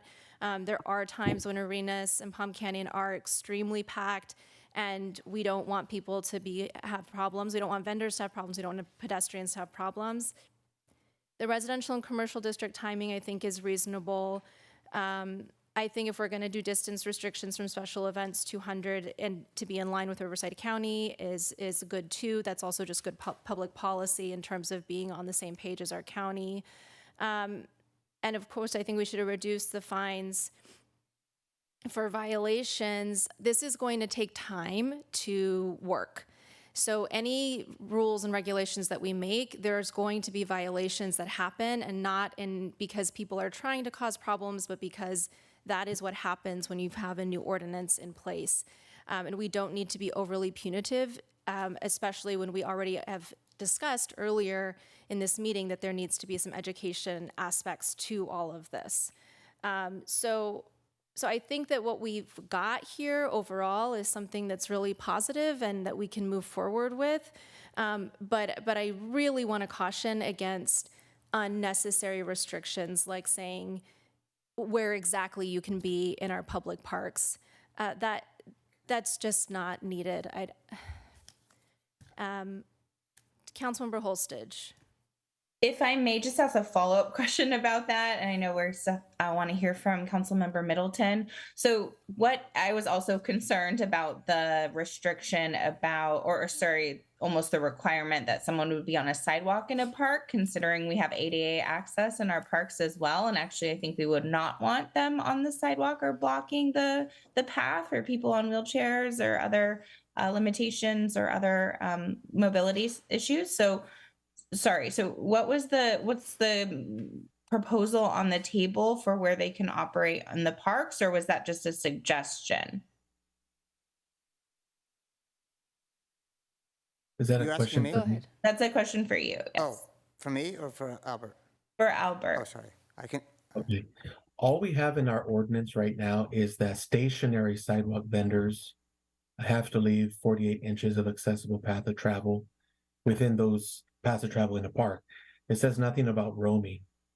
And so roaming. So for stationary, it doesn't specify where they might be, whether that was what we were getting into, whether if it was on gravel or on grass or turf. Well, it says accessible path of travel, so a path. I think a path wouldn't mean grass. However, if you don't want to make that restriction and you want to allow stationary sidewalk vendors be able to go anywhere, even on the grass, we could take that out. Yeah, We should take that out because that leads to absurd consequences that limit ADA and limit other values that this council is caring about in this ordinance. So absolutely, yes. Yeah, and Especially as we're doing turf conversions and there's limited, it's an absurd result. It's this is extreme if I could just overregulation of an clarify- industry Hold on just a second. that has operated without regulation for a long time. And yes, okay. All right, go ahead. if I could just clarify, my concern was not to be overly restrictive. My concern was that if you have a park where there's sports fields or playing fields or things like that, that you're not prohibiting the activity in the park. I don't know how to say this, but that was really I certainly not roaming. I mean, that's fine. That would be great to go up to the kids. But I mean, if you're having a sports field and you have a dozen street vendors there, they've taken away the sports field. I don't know how to change that, but that was my concern, but not to be overly restrictive. Yeah, and Mayor Pro Tem, I didn't mean to call your proposal overly restrictive because I absolutely agree with everything you laid out. I would probably just also add narrowly tailoring the restriction on downtown. So like you said, limit to days and hours instead of a blanket prohibition. I think we should also look at locations downtown because we learned this when we closed Palm Canyon and it wasn't busy enough and it was almost like a ghost town during the pandemic. There are some areas like Councilmember DeHart listed that are narrow and might lead to more pedestrian issues. And then there are more areas that are broader that might be more appropriate. And I think also narrowly tailoring allows us to limit legal exposure. And sorry to Councilmember DeHart, I have to say, 3 years of law school, 10 years practicing as an attorney, all this work with city attorneys, 6 years on council. We obviously make public policy to comply with state law and limit legal exposure. That's exactly what we're doing here. And so I think to be protective and comply with state law, we could just narrowly tailor the hours, the days, the limitations there. And then I would also propose downtown location so that it is tailored to the actual public safety issues. And then it sounds like we haven't heard from Councilmember Middleton, and I look forward to that. But Mayor Pro Tem, I agreed with your comments. Thank you. So in terms of the situation with the parks as well, the vendors that are in the parks are there because they want to sell to the people who are playing sports, who are actually enjoying and using the park.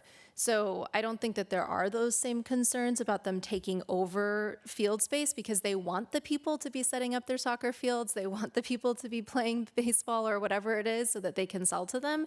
So it's not within their economic interest either. But I really need to just emphasize that we do want those paths to be clear in the park. So stationary vendors are going to need to set up on the grass in order for it to be a viable business option and a food source for people who are in the parks.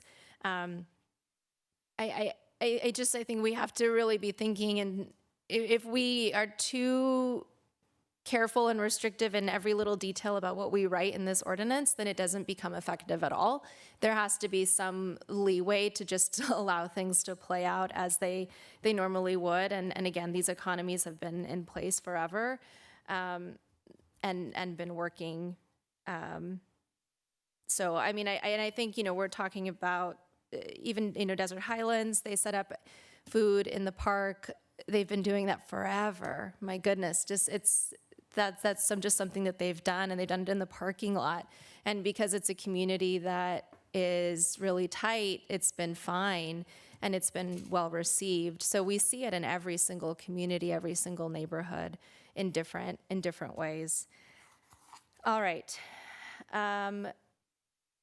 We do need to hear from Councilmember Middleton. So Councilmember Middleton, please. And thanks, Jemai. Thank you to the staff for an incredible amount of work under very demanding circumstances. And thank you to all of my colleagues for your very cogent and very thoughtful comments. And we do have some disagreements that we're trying to narrow. And I really appreciate that. With great respect, I am the oldest on this council, and I say that this time to say I grew up with small carts too in my area in southeast Los Angeles, and the history goes back for decades. And if all we were dealing with were small carts in parks and in residential neighborhoods, most particularly the poorest of our neighborhoods, we would not be here today. We would not be here tonight. We would not be having any of this discussion. But it is elevated way beyond small carts. So I do have a couple of questions. Mr. Maldonado, are street vendors subject to California's labor laws?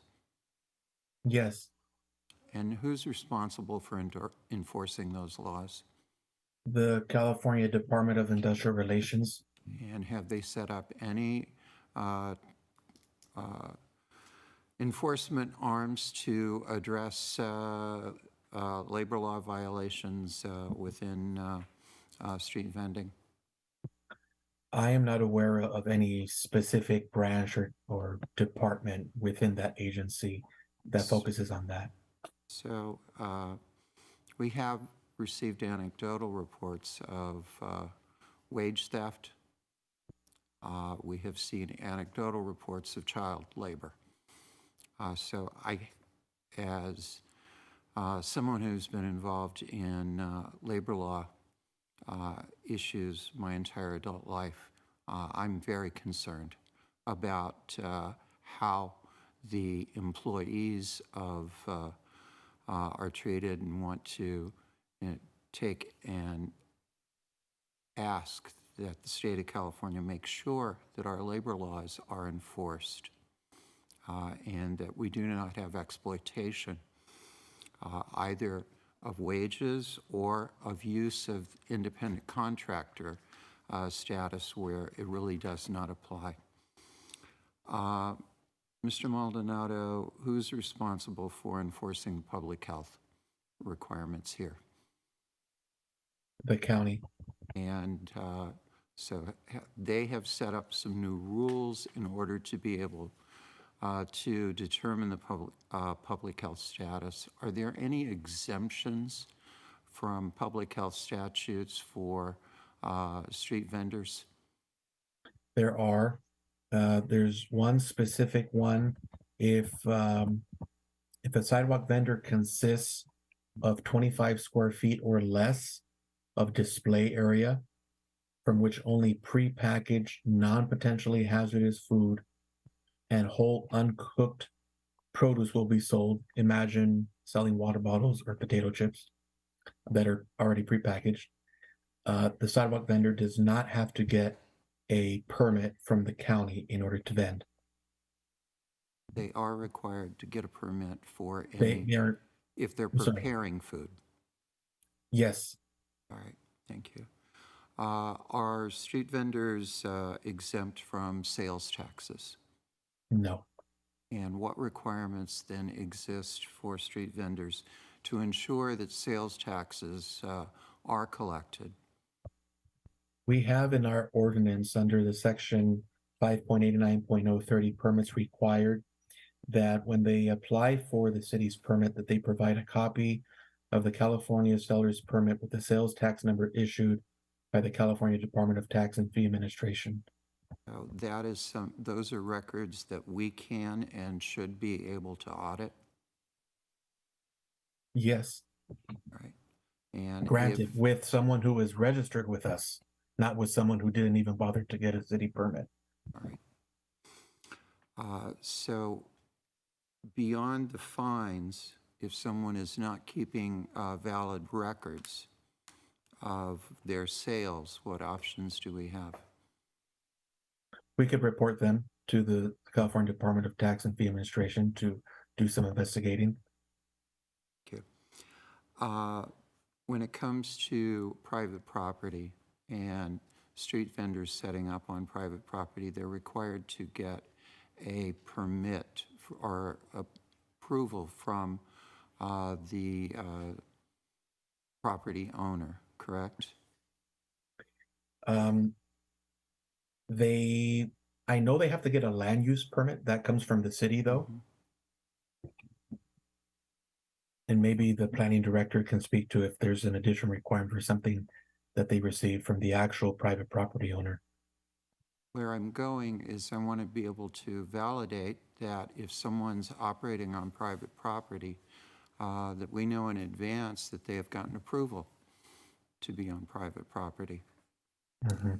Right, so they would require the land use permit, and as part of that, we would require the owner's authorization to obtain the land use permit. We would see that when the application comes in. All right. Thank you. To go through the 6 points very specifically, we currently have a rule for all of our downtown merchants that if they're going to put up a small A-frame sign, that they have to have a 72-inch clearance. I can't see any justification for having a different standard for sidewalk vendors.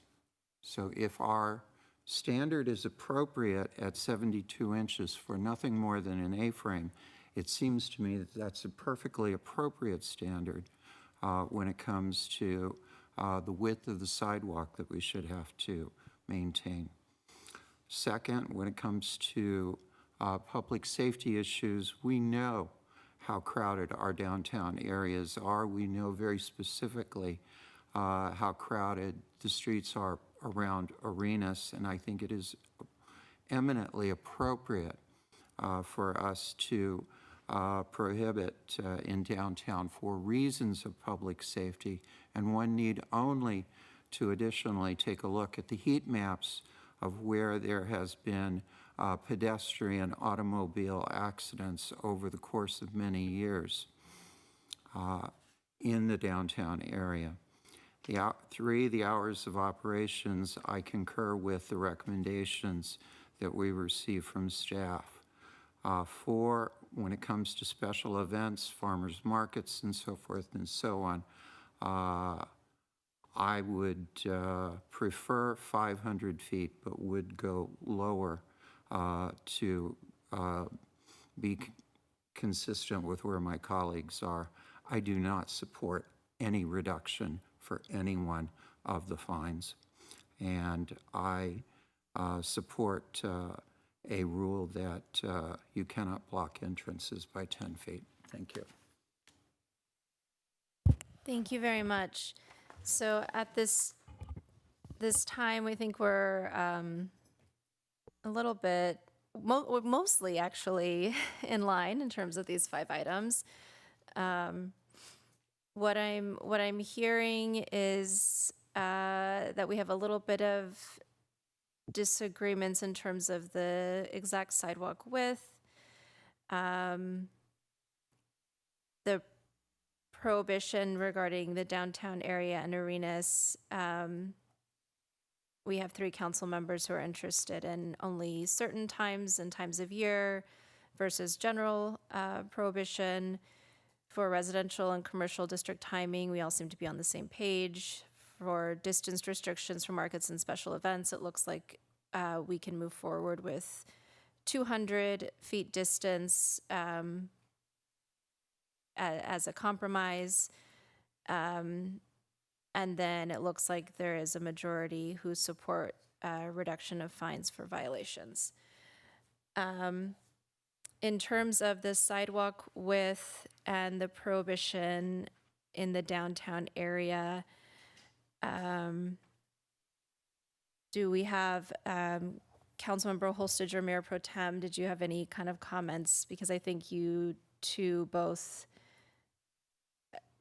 didn't explicitly state, well, I guess with the sidewalk width, it did either, Mayor Pro Tem, you said 48. I had suggested if there's legal language to say 48 inches with unobstructed sidewalk, and I don't know how to legally define that. Okay. But that means if, for example, the example I was given before, if a business has a line getting into their business and you have a sidewalk there and there's only 4 feet, that's not enough room for ADA. Right. But if there's no line, I don't know how to say this legally, if there's no line, then that's fine. I mean, Okay. not fine for everybody, but that, for me, that would be fine. Understood. So that would be my thing. And just one clarification is, this, I do want to make sure we emphasize the sidewalk vending zones and the information. I know that Councilmember DeHart brought that up in the budget session, but that we're actively giving people information on how to do this, what the laws and regulations are, so that we're not setting them up for failure. Right. Sorry to interrupt you. No, that makes sense. I think my question here is just, do we have a do we have a motion that can encompass all of these things, or do we have a sticking point with sidewalk width and the prohibition in the downtown area? Otherwise, I think we can move forward, but that's my concern. Councilmember Holstage, did you have anything on those two? Yeah, I support Mayor Pro Tem Bernstein's proposal to have 48 inches of with unobstructed access. I think Albert had a good recommendation there, and staff can craft that language. So I support that. And then, here, I don't think we heard 3 votes for around downtown, or maybe we did, but, I would just ask staff if there's a way, if council is narrowly tailoring the downtown overall prohibition, because it probably is not very compliant with state law. If there is a proposal planning staff would have, or other staff, about how to define areas in the city that are hotspots for pedestrian safety incidents, or overly crowded, or crime hotspots, right? You could think of a number of ways that we're legally able to limit street vending in those locations downtown without like a blanket prohibition on, a number of square miles or over a square mile. Okay. Staff, do you have, so we can ask staff, or Mayor, you can lead it. But I supported Mayor Pro Tem's recommendation on the sidewalk. Okay, thank you. So let me actually just go ahead and try to put this into a motion and see where we can go with it. It would be a motion to support the the ordinance that's in front of us, with the clarification that the sidewalk width would be 48 inches unobstructed, that with the prohibition in the downtown area and arenas would be limited per staff recommendation. Obviously, this is going to come back to us at a following meeting. but per staff recommendation of certain days and times when there is that heavy traffic, with supporting the residential and commercial district timing as indicated in the staff report, a distance restriction for markets and special events of 200 feet in line with the county, and then a reduction in fines for violations. Is there a second for that? And I yes, and I am acknowledging the need for educational materials as well in that.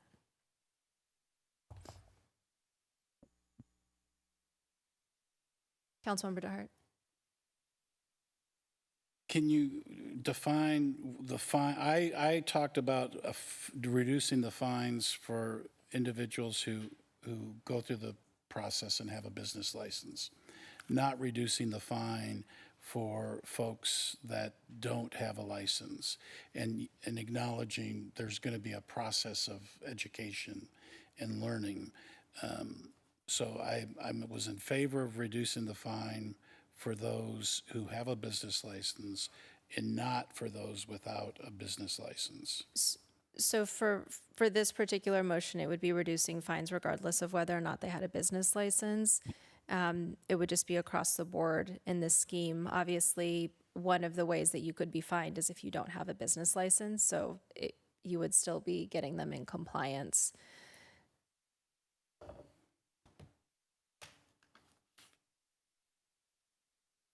Mayor, I may have missed it in your motion, but did you provide the reduced amounts?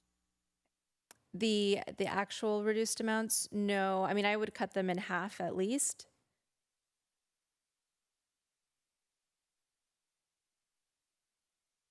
I would cut all of the fines in half. Could I get a clarification of what the second recommendation is? For the prohibition in the downtown area, that my recommendation would be that we ask staff to come back to us with time frame. Is it weekends or during season, for instance, but not just every day of the week, 4 to 11, but during particular times when we do see those crowds. So we would need staff to look into that a little bit more deeply and have that in the final ordinance that would come before us at the next meeting.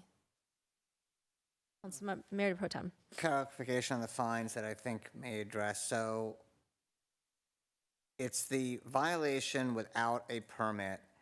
The first fine is $250, which may be excessive in this period where people don't know where there's an education period. So I'm okay with reducing that one. If it is a second or third fine without a permit, I don't know that, to me, that is that's not an accidental. That's more intentional. So that's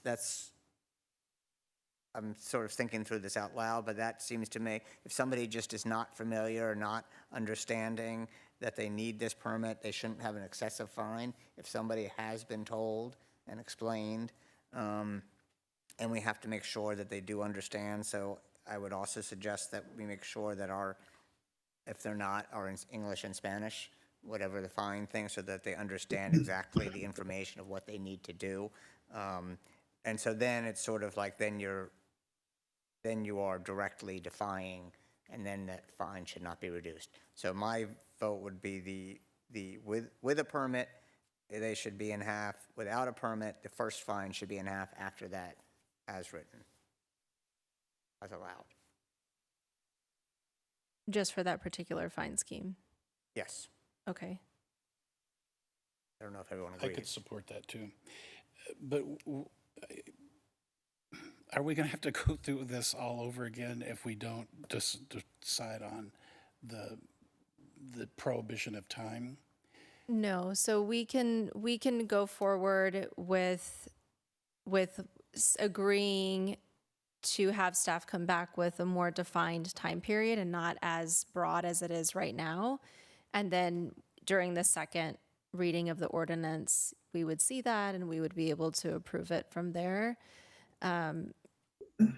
So we would, if if there were not 3 votes to pass this in, as it's currently been motioned, then yes, we would have to kind of go back to the drawing board and discuss it all over again.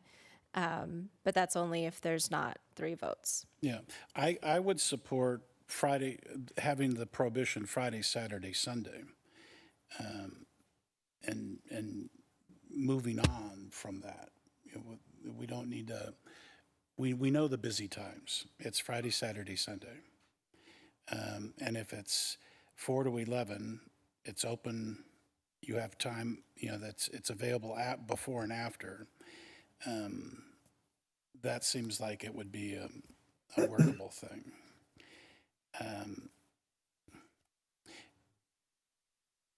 And I will just point out as well for council and the public that anything that we pass tonight is just the first proposed reading of this ordinance. So when it does come back, if there are changes that need to be made, council does have the discretion to make those changes. So this isn't the end of this. The second reading would come back at a later date. It doesn't have to be a date certain. It could just be once staff has had an opportunity to make the changes that we've requested. So it probably would not be for at least another couple of meetings. Is that correct, City Attorney? Yeah, I would recommend if we need to come back with substantive changes based upon the recommendations tonight, that we would come back as a first reading of the ordinance. Do you consider the changes that are laid out in these 5 items to be substantive changes? I do. So Okay. if we can't come to a consensus on the restrictions that we want to impose, I think we should come back and have it before you again. But obviously, the more direction you can give us tonight, the more cohesive of an ordinance we can come back with in the future. And we can come back with an ordinance at the next council meeting. Do you consider these to be substantive? I mean, so is there any world in which we live in which this would not come back as a first reading? If we can come to an agreement on the restrictions we want to put in place, and we can make that agreement today on the record. Okay, because that's what I am proposing in my motion, is that we are agreeing on these. What are the time restrictions then for downtown? I guess I'm just unclear on that. So just the time restrictions? Okay, so then if we were to say Friday, Saturday, and Sunday, then that would settle that for you. Yeah, if we can come to a consensus, we can certainly pass it as a first reading. We just need to have all the substantive issues addressed and at least 3 council members agree on it. Okay, so we've heard from Councilmember DeHart regarding Friday, Saturday, Sunday. Do we have other council members who want to weigh in on that? Or staff that would like to weigh in on that?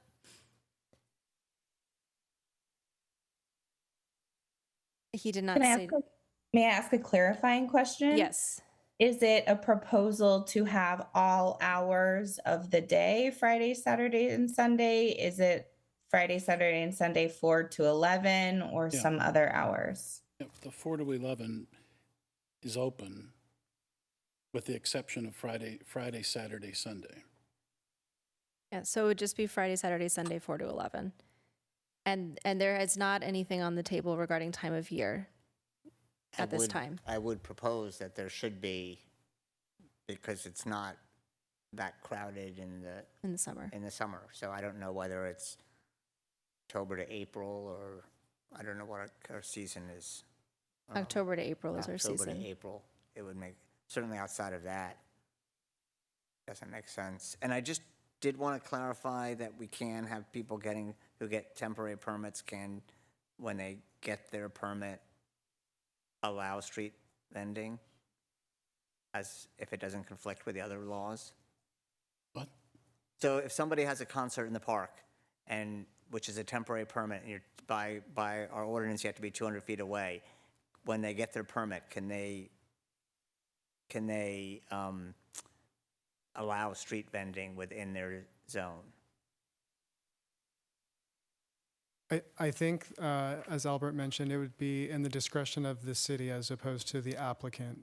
So I think it would need to be a decision made by the city on whether or not to allow street vending at that location or at that event. And it could be a particular event, but it would have to be predefined, like by size of the event? That would, we can certainly put that in if there's a certain size where we're willing to allow street vending to occur, irrespective of the private applicant's desire to have them or not. Yeah, we can't take that. We can't dictate to, I don't think, we can't dictate to an event organizer that they have to allow a vendor in their event. What currently is done is a street vendor can be, like, for instance, for our parades, a street vendor can be issued a permit to vend for that particular permitted event. And, that's how you will see people like at the Pride Parade. So their vendors come in from all over the place with rainbow merchandise. So we invite them to come in with and then they get a permit that says they're allowed to be here. And I think you've got to leave that flexibility to the event organizer who is obtaining the permit.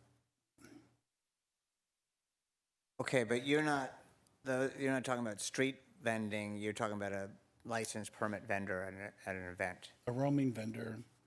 An event. So what I'm talking about, if somebody has an event and they decide movies in the park and they do not want to restrict sidewalk vending, there's not a way to do that. Or they could just allow sidewalk vendors in their event without charging them. You invite them in. Why would an event organizer not be able to invite a vendor to come to their event? I'll defer to Albert, but it's my understanding that the city cannot leave discretion to a private entity to make the decision of whether or not street vendors are permitted to be at that event. Is that right, Albert? That is right. Let me ask one clarifying question, though. Does anyone on staff in the room know what is on the application for a temporary event permit? Because state law allows the city to put a bubble around that event and say you can't vend within this bubble. But if the temporary event permit application allows for vendors as part of the event, then we may be talking about something we don't need to decide, because if the application already allows for that, that is not inconsistent with the restriction we have in our ordinance. Yeah. It's allowed. So an event organizer can dictate, and when they apply, they'll say they'll have vendors, regular non-food vendors or food vendors. So that is in the event permit application. So I think what you just said, Albert, is covered, and that things in the park, like movies in the park, they could invite vendor to be there based on their application for the event itself, saying that they're going to have vendors. I'm not sure it is, because for an event like Pride, you're inviting them in. Right now, it says there's a 200 feet temporary restriction. So that would mean that anybody if you're inviting in, you can't stop anyone from coming in. So I'm not sure legally that I'm not a lawyer, so I shouldn't be saying this, but I don't know that it works. That I realize that you invite vendors in, but the point is, if we're allowing street vendors within temporary special events, then anyone can come in, and you can't restrict them in any way. My question is really going to the reverse. We've already said that there's a 200 feet limit. The question is, what if somebody says, I want to just open it up to anybody who wants to come, and I'm not going to control it? Because I don't know how you could do it. Otherwise, am I making myself clear or not? You are. Okay. I think that if they are, let's stick with the park example. If the event is defined as within the park, and there are vendors in the park to vend at that event, then I would consider those vendors under the temporary event permit. So they are part of the event. And the foot restriction would be out starting from the edge of the park outwards.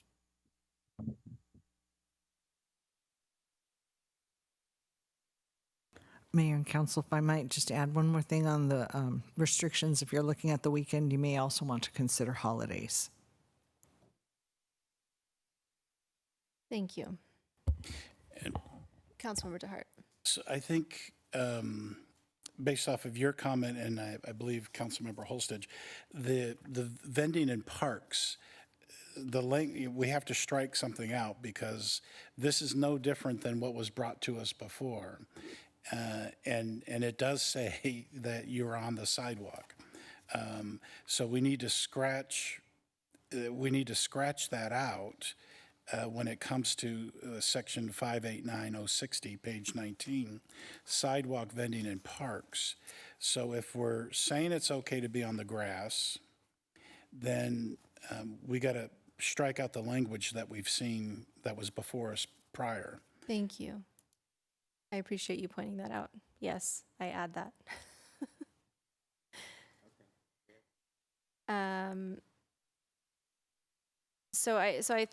Councilmember Holstage, did you have something? Well, I think we had, I want to make sure we're at 5 hours and 30 minutes for this meeting, not including closed session. I don't believe you included special vending zones. And I think I also heard majority council support for those. In terms of the special vending zones, we don't know what those areas will be, though.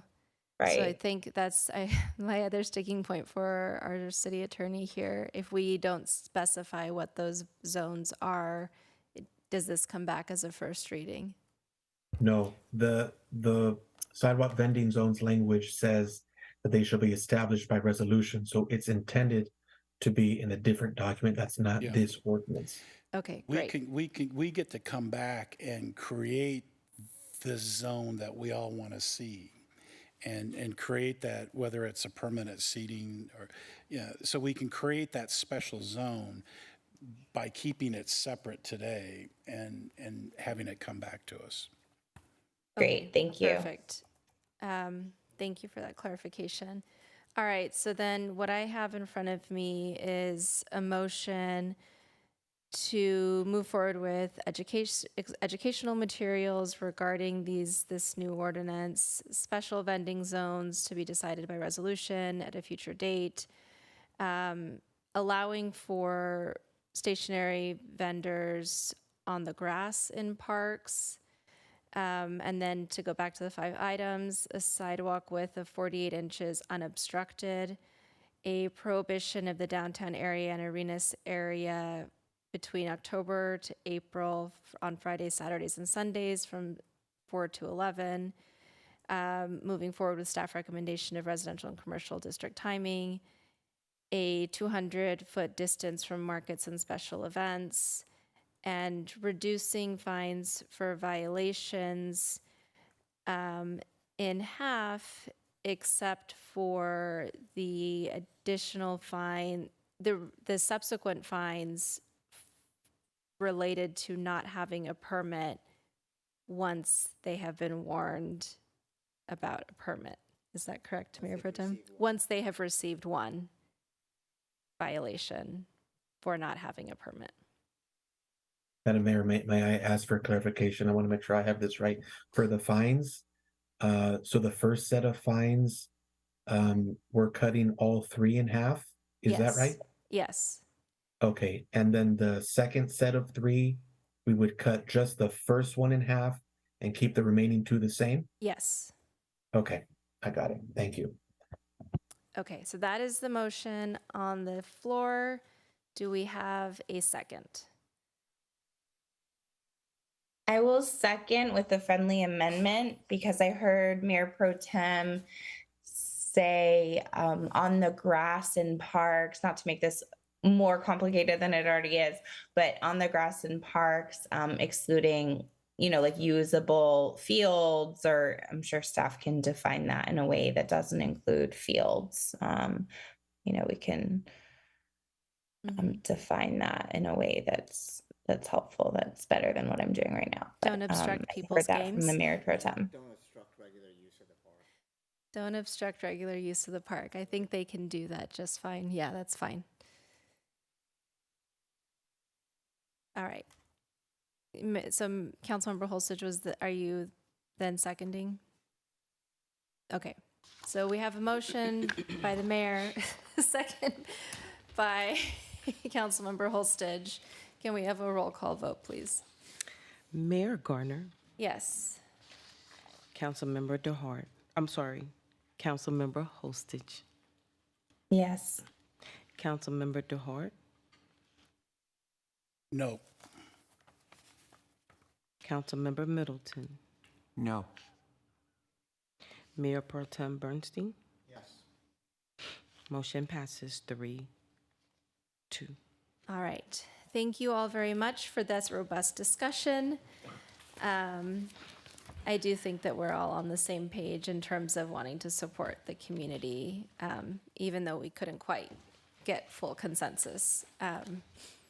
We do have one more item before we adjourn.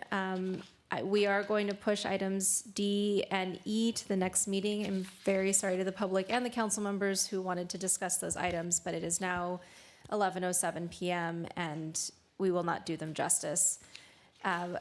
Item 3C, approve changes to unexecuted fourth contract amendment with Martha's Village and Kitchen for operations of the Palm Springs Daytime Drop-In Access Center.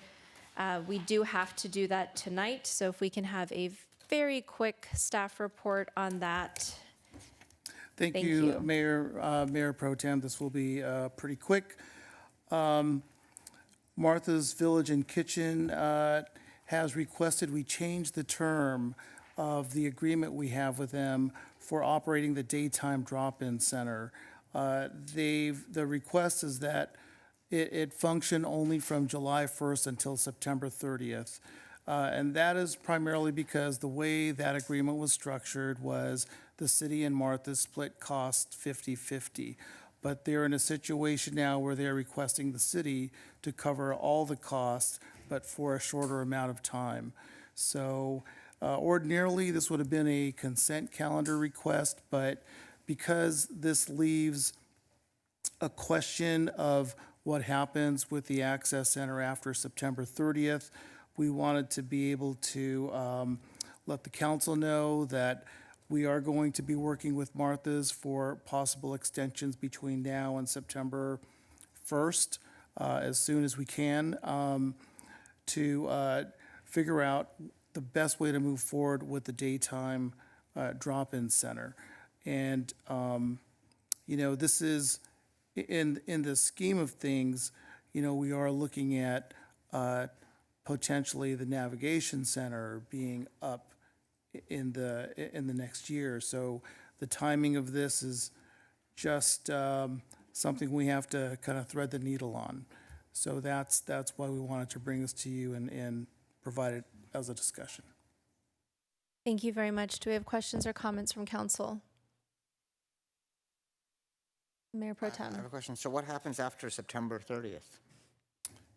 We will be working with Martha's to try and get them to either extend, possibly under the same terms as we have, as what is being proposed here, but then that would mean the council accepting covering the full cost for the next 3 months, 6 months.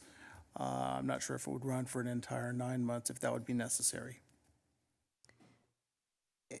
It makes me very uncomfortable that this has happened now. But I think we have to come up with a plan with Martha's for what's going to happen after October. I mean, if they're operating our navigation center, we can't have them to keep changing things because it doesn't bode too well. So I don't know what the direction is other than we got to find a solution for October. Is like really very, very soon. Agreed. Councilmember Middleton.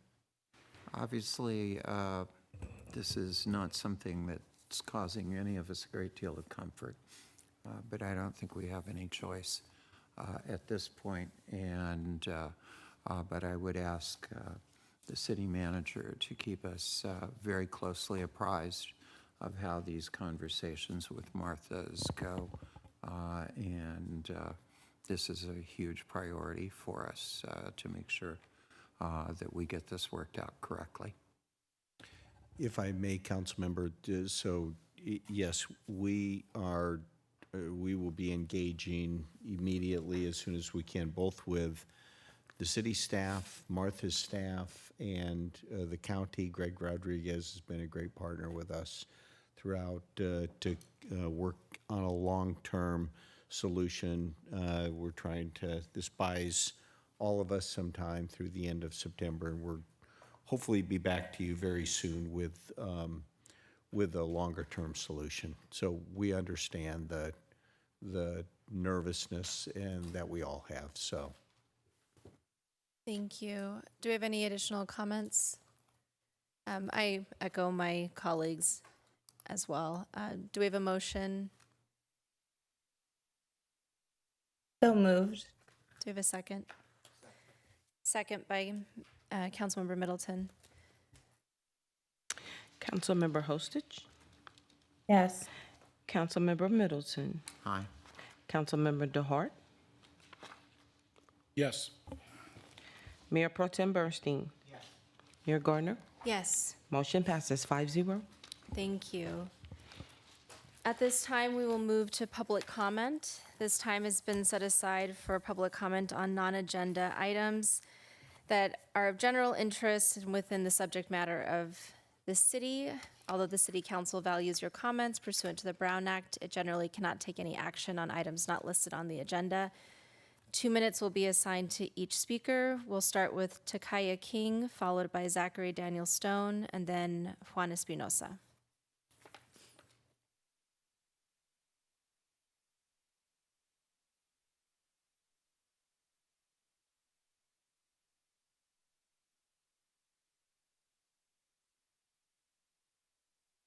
Good evening.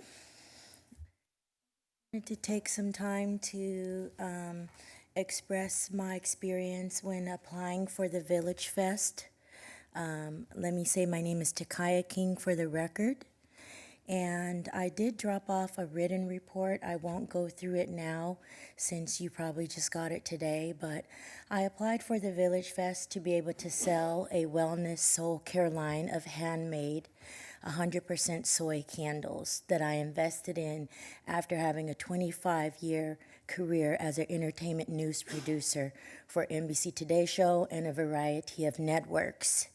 And I was very excited to apply for Village Fest, being that I did a pop-up during the holiday season at the College of the Desert and was treated very well and really loved working with the customers, the other vendors, and the staff there. But upon my first meeting on March 28th with the Village Fest, I found that I was treated very discriminatorily and harshly.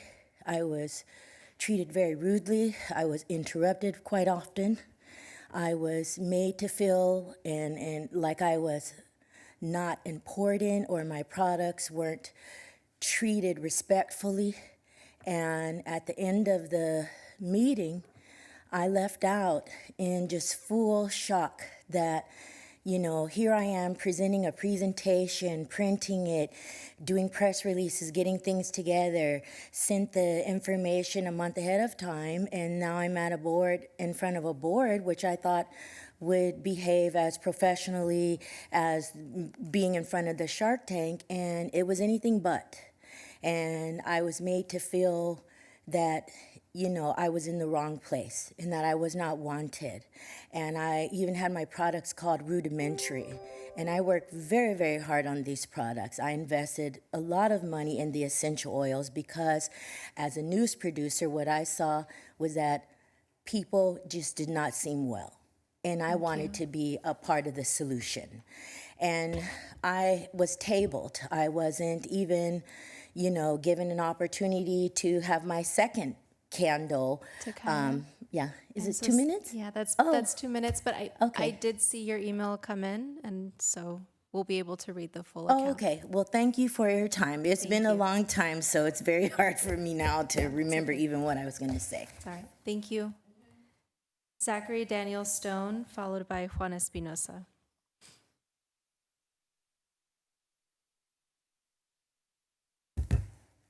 All right. see if I can get through these cards.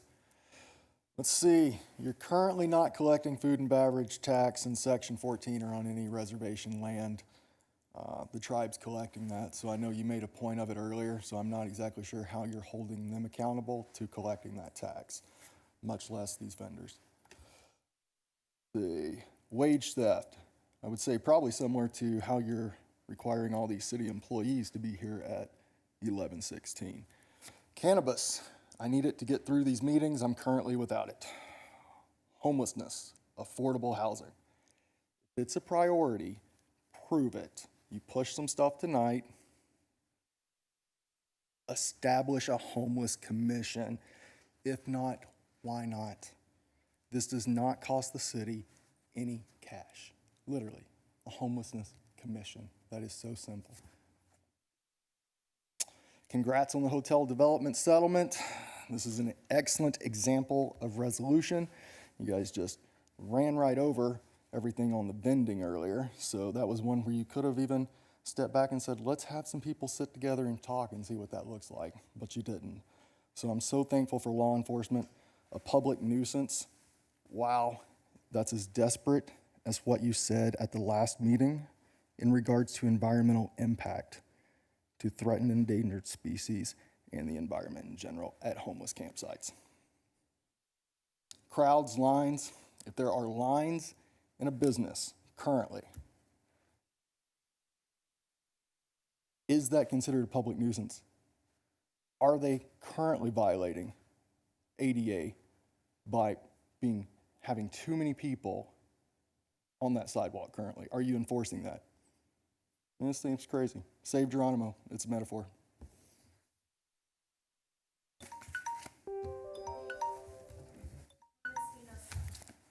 Sorry, turn it off.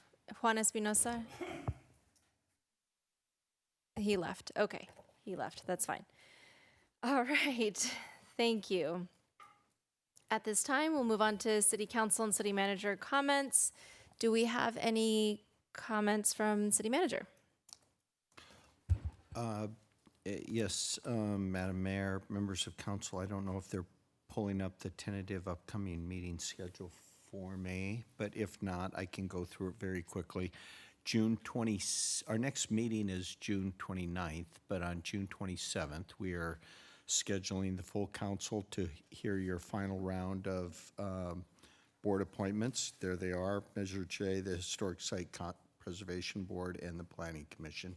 So you can do that, and once the council makes those appointments, those won't need to be agendized on the 29th. They'll be in effect. On June 29th, obviously, we'll have the two items that were on the agenda for tonight, the Navigation Center update and our TOT affordable housing policy will be added to the, obviously, the important item there is approval of our budget, and we won't necessarily need to go through the whole presentation that we did tonight. We are working on Walk of Stars program and renewal of that. What's not on here, we're also expecting to bring back the film festival contract renewal. We have the reserve fund balance policy that we talked about in the budget presentation, and then our insurance renewals. And then just going a little farther out in July, you'll see we are planning some time for the Picasso and food delivery ordinance discussions in July, and then even farther out from that, July 24th, inclusionary housing study. And then it's my understanding the city, we typically go dark for the month of August after that. So Yes. that's it Thank from my you. standpoint. Do we have any comments or questions from Councilmember Middleton? Thank you. A couple of them. First, I want to thank the mayor for her outstanding letter to Senator Lamone regarding SB 584 that, if passed in its current version, would add a 15% TOT tax to all vacation rentals. And that is something that the League of California Cities has now identified as a priority issue and is working very closely to try to gain appropriate amendments. And if those are not successful, then there will be a opposition letter that will be issued. Second issue, we've received a number of questions regarding bicycle safety and pedestrian safety. And some years ago, there was a master plan for bike and pedestrian safety that was put together. But that's been some time, and there have been many changes, and we've also had much more experience with the use of sharrows and other kinds of things as to where they have worked and where they have not worked.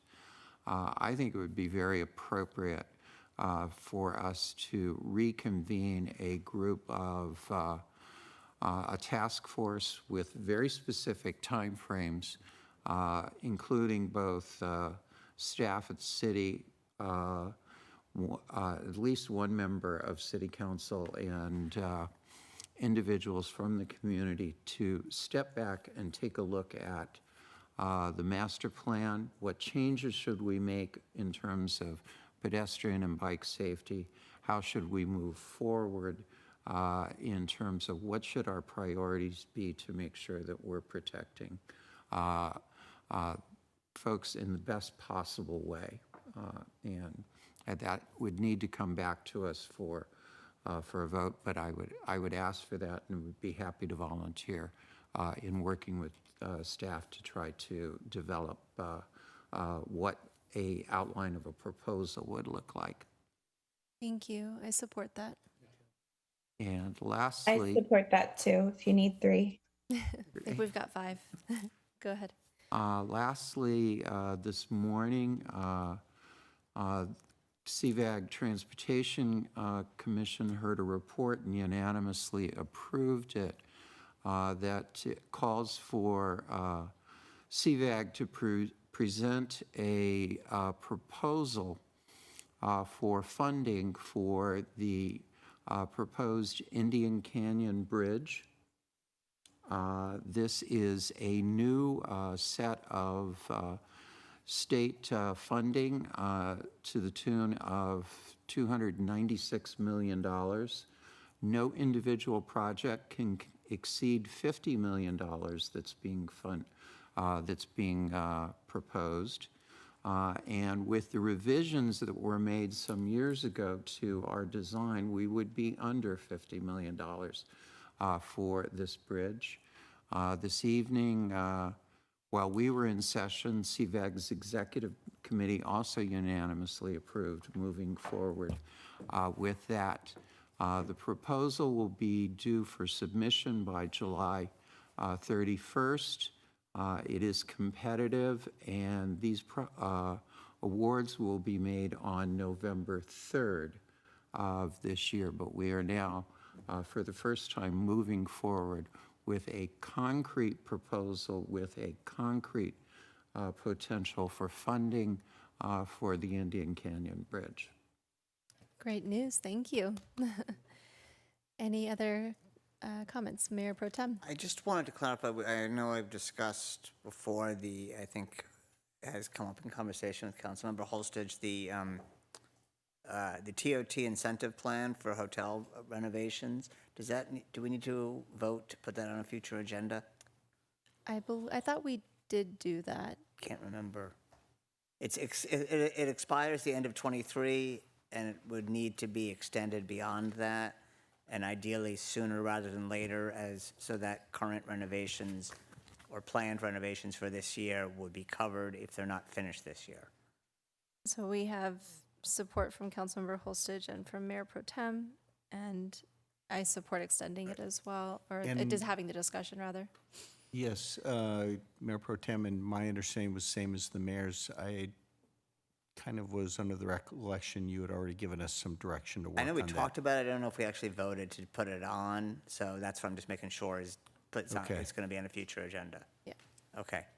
And also the last thing was just congratulations to the Firebirds who are in the Calder Cup finals.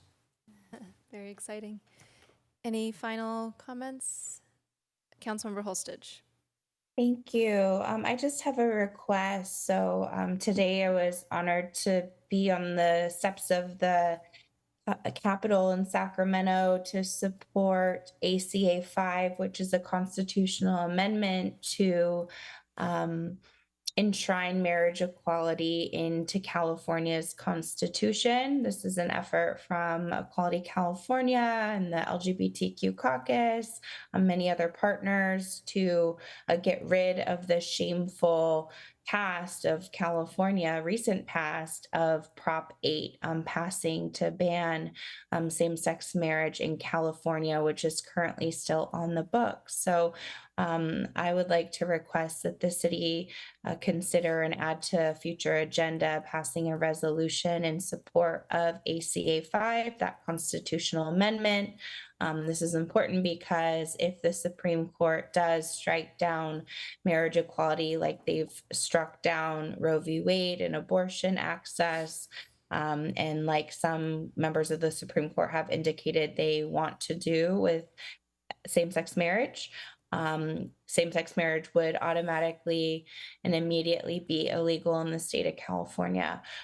So we have to change our constitution so that we protect marriage. And so as one of the gayest and queerest and most LGBTQ cities in the country, and especially in the state, I would love to see us pass a resolution in support.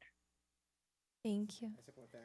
I think you've got support there, and I believe that can be a consent calendar item. So we can work on that, and Councilmember Holstage, if you can connect us with some good language for that. All right. So, Councilmember Middleton. Yeah. Thank you. Council member, you reminded me of something else. And this is a personal note, but I'm very pleased and honored to have been invited to deliver remarks at the San Francisco Pride Alice B. Toklas breakfast on June 25th. Oh, fun. Fantastic. Very good. All right. Well, with that, I want to adjourn this meeting with very big congratulations to all of our graduates. Palm Springs High School graduation is tomorrow, and all of the rest of the graduations are also this week. So congratulations to all of our Coachella Valley students, our current leaders, our future council members. It's a very exciting time for them all. And our next regularly scheduled meeting will be Thursday, June 29th, 2023 at 5:30 p.m. Good night.